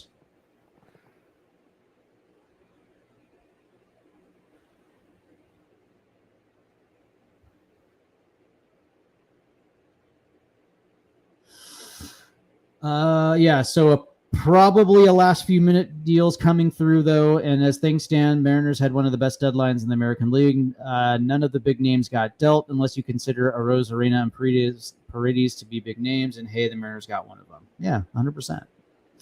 So here's how I view this. The Mariners roster as it currently stands is the type of roster they should have started 2023 with and then made more additions over the past 1.5 years. Now they finally have the roster they should have started 2023 with, but a year and a half late, 100%. Yeah, that's true. I look at this and I say that they had a good deadline. I don't think you can say that it wasn't. From a pure talent standpoint, the Mariners are improved. You can't sit there and say that this is the same old Mariners. You can't say that because they're clearly not. They went out there and were aggressive. Randy Arozarena is a very good bat to have, and they got him right at the right time as he started to peak and get into a season. They got Justin Turner at the right time as he was peaking and just starting to get into a season. So the Mariners get 2 right-handed bats as they're hitting the ball very well. That's exactly what you're looking for. That's the first thing. But they also got 2 bullpen arms. One of them a very good rental bullpen arm in Jimmy Garcia, who's already starting to pay dividends coming out of the Mariner bullpen. And they ended up with JT Chartreuse. I'll look it up for you. And he's going to play a pivotal role in this bullpen as well. So you know what? Check. The Mariners needed 2 bullpen arms. Check. The Mariners needed 2 bats. Check. Chargois. That's the thing. It's like, I said right at the beginning of this, the Mariners need at least 2 bats and 2 arms in their bullpen. And for me, that's, that satisfies me. Like, I understand that Mariner fans wanted them to go big game hunting. I understand. Vlad Jr., that would have been great. But the reality was that wasn't available. And I would probably assume that they wanted Yandy Diaz too. That wasn't available. And regardless of what Mariner fans think, like, this is exactly what you were looking for at the deadline, man. They got 2 bats and they got 2 arms. Like, they had a very well above average trading deadline. Like, I can't, like, next to the San Diego Padres, or like, we had a better trading deadline than the Yankees and the Red Sox and the Astros. Like, the only team that really had a very, very good trading deadline was, I thought the Indians had a good deadline. I thought the Royals had a pretty solid deadline too. Arizona got a nice pickup out of Josh Bell for cheap. Yeah, they got a pretty good one too. So the way I look at this is like, you know, when I look at this today, Arizona added Josh Bell. Atlanta added Luke Jackson, Jorge Solar. Baltimore had a pretty good deadline. Eloy Jimenez, Trevor Rogers. You know, then you look down the line and it's like, well, you know, Cleveland had a pretty good one. Detroit got some good prospects. Houston ended up with only Caleb Ferguson. Kansas City had a good one. You know, Miami probably, but, you know, Miami. They fire sailed it. They 98 it. But, you know, when you look at Miami, they probably had the best deadline of all because the prospect haul that they got. Like, when I'm looking at this, Miami ends up with 1, 2, 3, 4, 5, 6, 7, 8, like 8 very good prospects at age 23 or younger. I mean, that was pretty good. I thought the Mets did okay. You know, the A's did okay, but for the most part, like, I thought, you know, and Pittsburgh did okay too. They could have gotten something out of Brent Rooker, though. In the AL West, when you look at Texas with Andrew Chafin, and you look at Houston with Caleb Ferguson, you know, when you look at what the Mariners did, they had the best deadline in the division, far and away. Like, you can't be mad at this. Like, this was a well above average deadline for the Seattle Mariners. For the Seattle Mariners that for have their made level. a history, yeah, for who have made a history of the last time a Mariners deadline swung this type of capital coming in was what, 95. Well, that was the last time where we ended up with this type of volume coming in. Was 95. Yeah, let's take a look at. Let's compare all the playoff years that they did. 95, Vince Coleman and Andy Bennis. 97 was Heathcliff Slocum, Paul Spoljaric, and Mike Timlin. Unfortunately, those did not work out. 2000 was Al Martin. 2014 was Chris Denorfia and Austin Jackson. 2022 was... Well, actually, no, Chris Denorfia and Austin Jackson don't count because those aren't playoff years. 2022 was Luis Castillo, and I still thought... I remember in 2022, I still thought the Mariners were below the average on that trade deadline. And now 24, they got Randy Arozarena, Jimmy Garcia, and JT.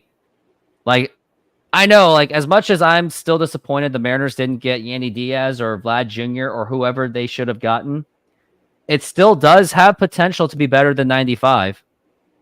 Yeah.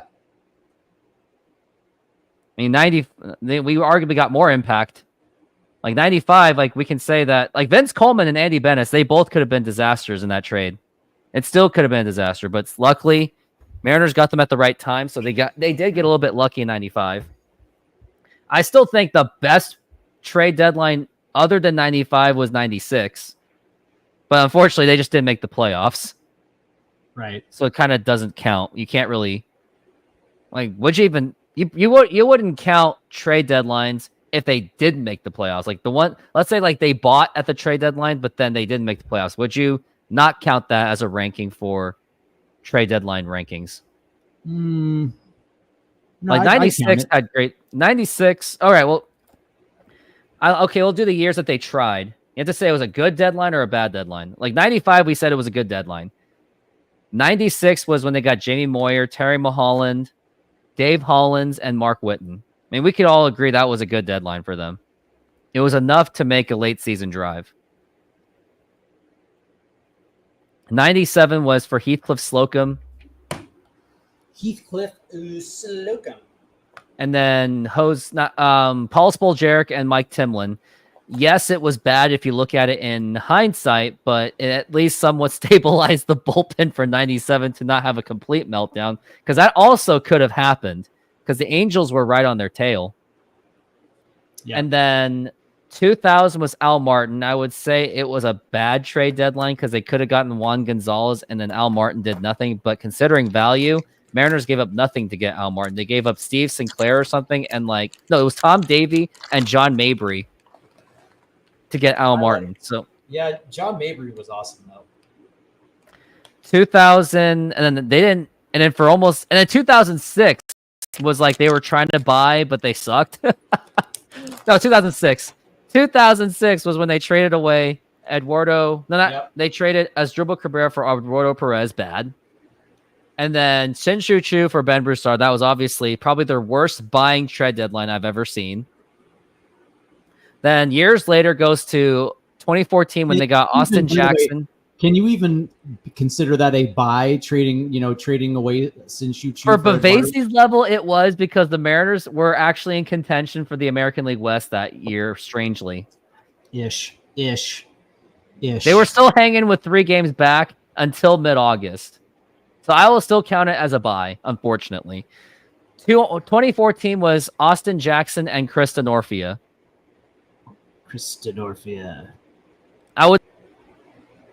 And then 22 was Luis Castillo.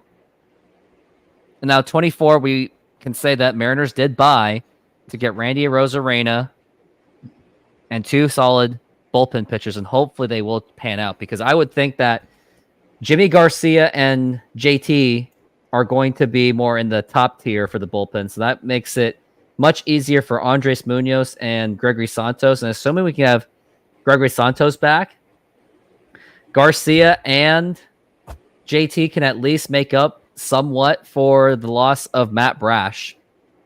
And I did like that the Mariners did get another bullpen arm on top of Garcia, because Stanek was awful. And knowing that when the Mariners traded him, I was like, okay, great, we got rid of someone that sucked, even though I was not exactly 100% for it, because I was thinking, the depth. But Mariners made up for it. And Stanek sucks now. By the way, Mark Canha did indeed get traded today from Detroit to the San Francisco Giants. That's interesting. They're Reds still have traded coming up with more Slater. last-minute trades. The Reds have traded Austin Slater to the Orioles. So these are all the last-minute fringe trades that are being made. Yeah, that's funny. I think that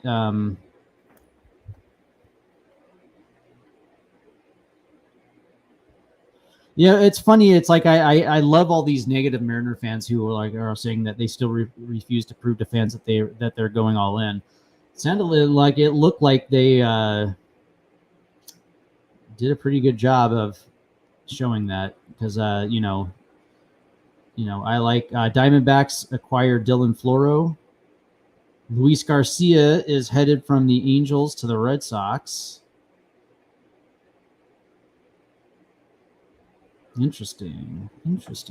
I just tweeted, as much as I was disappointed in the Mariners not getting Yandy Diaz and adding one more bat, this is possibly the best trade deadline since 1995. Yeah, this is, oh yeah, by the way, 0 top 100 prospects in Baseball America were traded. Yeah. The way that I look at it is, it's funny. Somebody says the Astros are done. Their deadline was Yusei Kikuchi and Caleb Ferguson. They really overcame a 10-game deficit in the division just to do this at the deadline. Bam. I still wouldn't laugh at that. Yeah, but that makes a lot of sense though. That no top 100 prospects were traded. That's interesting. I was kind of surprised it didn't happen though. Yeah, I know. I saw your tweet about not getting Yandy, but they still got a Arozarena, which none of us expected. This was, for me, this has that potential. But with the way I look at it, it's like, man, you know, from just quality in when we were coming into July and you and I were talking about what we're looking for. You know, I said at least 2 bats and 2 arms. They got it, man. They got it. And I think the biggest steal for the Mariners was Jonathan Clase for Jimmy Garcia. That in itself was really the fleecing. I actually think that the Rays ended up better. Got the better end of the deal for Randy Arozarena because I think those Aiden Smith and Brody, Brody are going to be major leaguers. But I will say that you got the big bat. You got the big bat. Randy Arozarena is a big bat, and he's a very good playoff bat too. You know what I mean? Like a lot of people, remember last going into 2023. The big hype was Jorge Soler, or maybe it was this offseason. We were wondering if the Mariners were going to sign Jorge Soler, and one of the big things was that not only is Jorge Soler kind of a right-handed power bat, but he's also a pretty good playoff bat too. Well, Randy Arozarena is an unbelievable playoff bat, right? So, to me, that was kind of the big game hunting. That was the big name that they got. Justin Turner is just a solid contributor. Even at 39, last year he's coming off a 20-something home run campaign last year. I know he's only got 6 this year, but it's not unreal to think that he can finish with 15. For a dude who's 39, like if he ends up with like 1560 and he's hitting like 280 by the end of the year, that was solid, man. That was solid. Wait, Justin Turner? Yeah, like if he finishes the season from the time he starts his Mariner tenure today to the end of the season, in his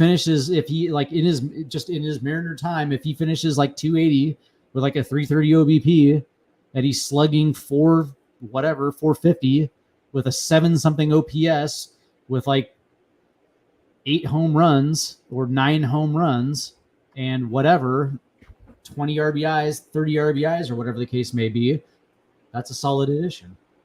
But I do have advices for Randy Arozarena and Justin Turner. Whatever Scott Service and the analytics geeks say to you, do not listen to them. Just say, hey, let me do my job and you do yours. Let me be me. Do not give me this. Don't give me these overcomplicated stats that I don't need to hear. Because it has clearly we can all agree that it has kind of hurt these players mentally when they have to think about numbers 24/7. Like maybe it worked with Moneyball because all the Oakland players had like much better plate discipline than what the Mariners have. Mariners have a bunch of chasers, so there's no point giving these boys numbers. Let them play to their strengths and not on their minds. That's funny. Don't listen to the analytics department of the Mariners. Don't let them tell you about numbers. Now, before we take off, because it looks like we're getting to that time, and it's unlikely I'm going to be able to do a Mariners game because I have a softball game tonight, and there is no word of that canceling, even with the rain. But let's take a look at and see what the starting lineup could be. So we're going to do it by positional, obviously. Okay. Catcher, it's obviously going to be Cal Raleigh. Backup is going to be Mitch Garver. Okay. Mitch Garver, yep. First baseman, it's going to be like Ty France. No, not Ty France. Just kidding. Versus lefties, it's going to be Luke Raley versus righties. Luke Raley versus lefties. Justin Turner. Okay. DH is going to be Justin Turner. Okay. DH is going to be like Turner, Garver, and Haniger combo. Second base is going to be Polanco. No. Justin Turner's taking all the DH at bats. If there's a righty on the hill, and Raley is playing at first base, Justin Turner's taking all the DH at bats. Second base is going to be Polanco. Wait, so who's going to play? Not that I like the platoon, but who's going to platoon with Luke Raley then? At first base, it's going to be like versus righties. Luke Raley will play first base. He's the left-handed bat. Versus lefties, it's going to be Justin Turner at first base. Oh, okay. That's what I thought. And then you can conceivably give Garver some at bats, like when if Turner's playing first base, then you can conceive like tonight he's playing first base, right? So you can conceivably get Garver into the lineup if you wanna do that versus the matchups. Yeah. So there you go. So all right. So continue. All right. Shortstop is JP when healthy. Unfortunately, because he's not good anymore. I wouldn't say that. He's just injured right now. So when he gets back September, he'll be at shortstop. Yeah. Third base is Rojas. Yeah. Left field is Randy Arozarena. Yep. Center field is Julio. Yep. Right field is going to be between Victor Robles and Mitch Haniger. Yep. And you're probably going to play Victor Robles. And that means Canzone is probably going to be stuck in the minor leagues as he should. He's got to work on that bat. There's not room for him. Well, let's see, because your bench right now is your bench. So when JP comes back, your bench is going to be Garver. It's going to be Garver. So let's see, Garver, Dylan Moore, Mitch Haniger, and yeah, I can see how they keep Dom Canzone on the big league roster as a left-handed bat off the bench. I can see that. Maybe that'll take pressure off of him. You know, he's probably only going to start once a week. He's going to get pitch hitting duties. So late in the game when they need a left-handed bat, you can use him. But hey, when he puts the barrel on the ball, it goes. But he has to do that. So flick of the switch is like, I hope they don't try to stick Crawford back at the leadoff spot. Robles as a leadoff hitter and maybe Crawford in the downs. I would think JP Crawford is going to be hitting ninth. You can either conceivably see Victor Robles, or you might even can make a case for Justin Turner as well too. Although as a leadoff hitter. That's not going to happen. They're going to play him down. But yeah, it's probably going to be Victor Robles. The problem with a guy like Josh Rojas is like he's not really hitting at a clip where you want him as the leadoff guy. But yeah, it's going to be probably Victor Robles. That's the problem, right? That's kind of why you wanted. That's kind of why you wanted to try to bring in another shortstop right now. You know what I mean? To strengthen your bench, especially when JP comes back. In the meantime, like that's why I was talking about Ahmed Rosario, because he makes contact, doesn't walk a lot, doesn't strike out a lot. He just puts the ball in play. I think what I think the Mariners missed. Now, after this trade deadline, do you feel more confident than you probably did before the Randy Arozarena trade for a running in the American League West? Yes, I do. One of the things that even when the Mariners were 10 games up, like this lineup was just a shit sandwich. It was bad. Unsustainable. It was like, they would scrape together 3 runs and win a ball game, or they would win a one-run game at home. Especially against the White Sox. They won on skin of their teeth on all of them. Yeah, except for this last 3-game series, it looks like they kind of swept them comfortably. But I will say that, last night was just one of those outings. It just is what it is. But I will say that, now, like, especially when Julio comes back, and now you have a 2 through 5 in your lineup that actually looks dangerous. That was the biggest problem. Like this entire season, like there was never a time where you looked at the Mariners lineup and said, this is a dangerous lineup. But now it's going to be like Julio, Arozarena, Cal Raleigh, and Justin Turner. Like that, there's some danger in that. You know what I mean? And it strengthens the latter part of the lineup as well too. It stretches out your lineup, and that's exactly what you kind of want in this situation.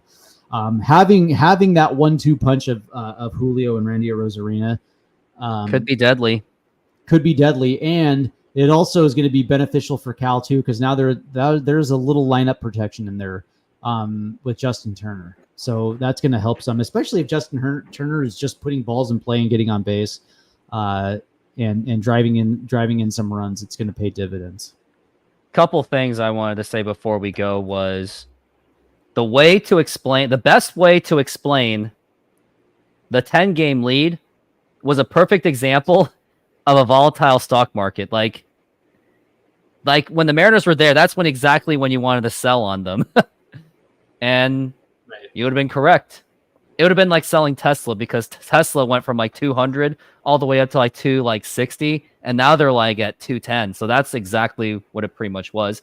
And as for Boston, I kind of figured that they were going to have a difficult game, because considering that a lot of roster changes happened and that they had to fly from Chicago to Boston. I'm not saying that's a good excuse or anything, but usually when you're in between road trips, something always usually doesn't go well when you're going from one place to another.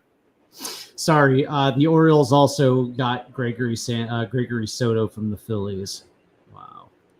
Wow. That's kind of Baltimore was very aggressive today, along with the Padres. Yeah. Compared to the Mariners, like the Mariners were not as aggressive. I mean, Mariners felt like they got what they needed. Still concerned about that. JD Davis goes to the Rays. Wait, JD Davis, the one who the Mariners should have got for third base in the free agent market, and he ended up in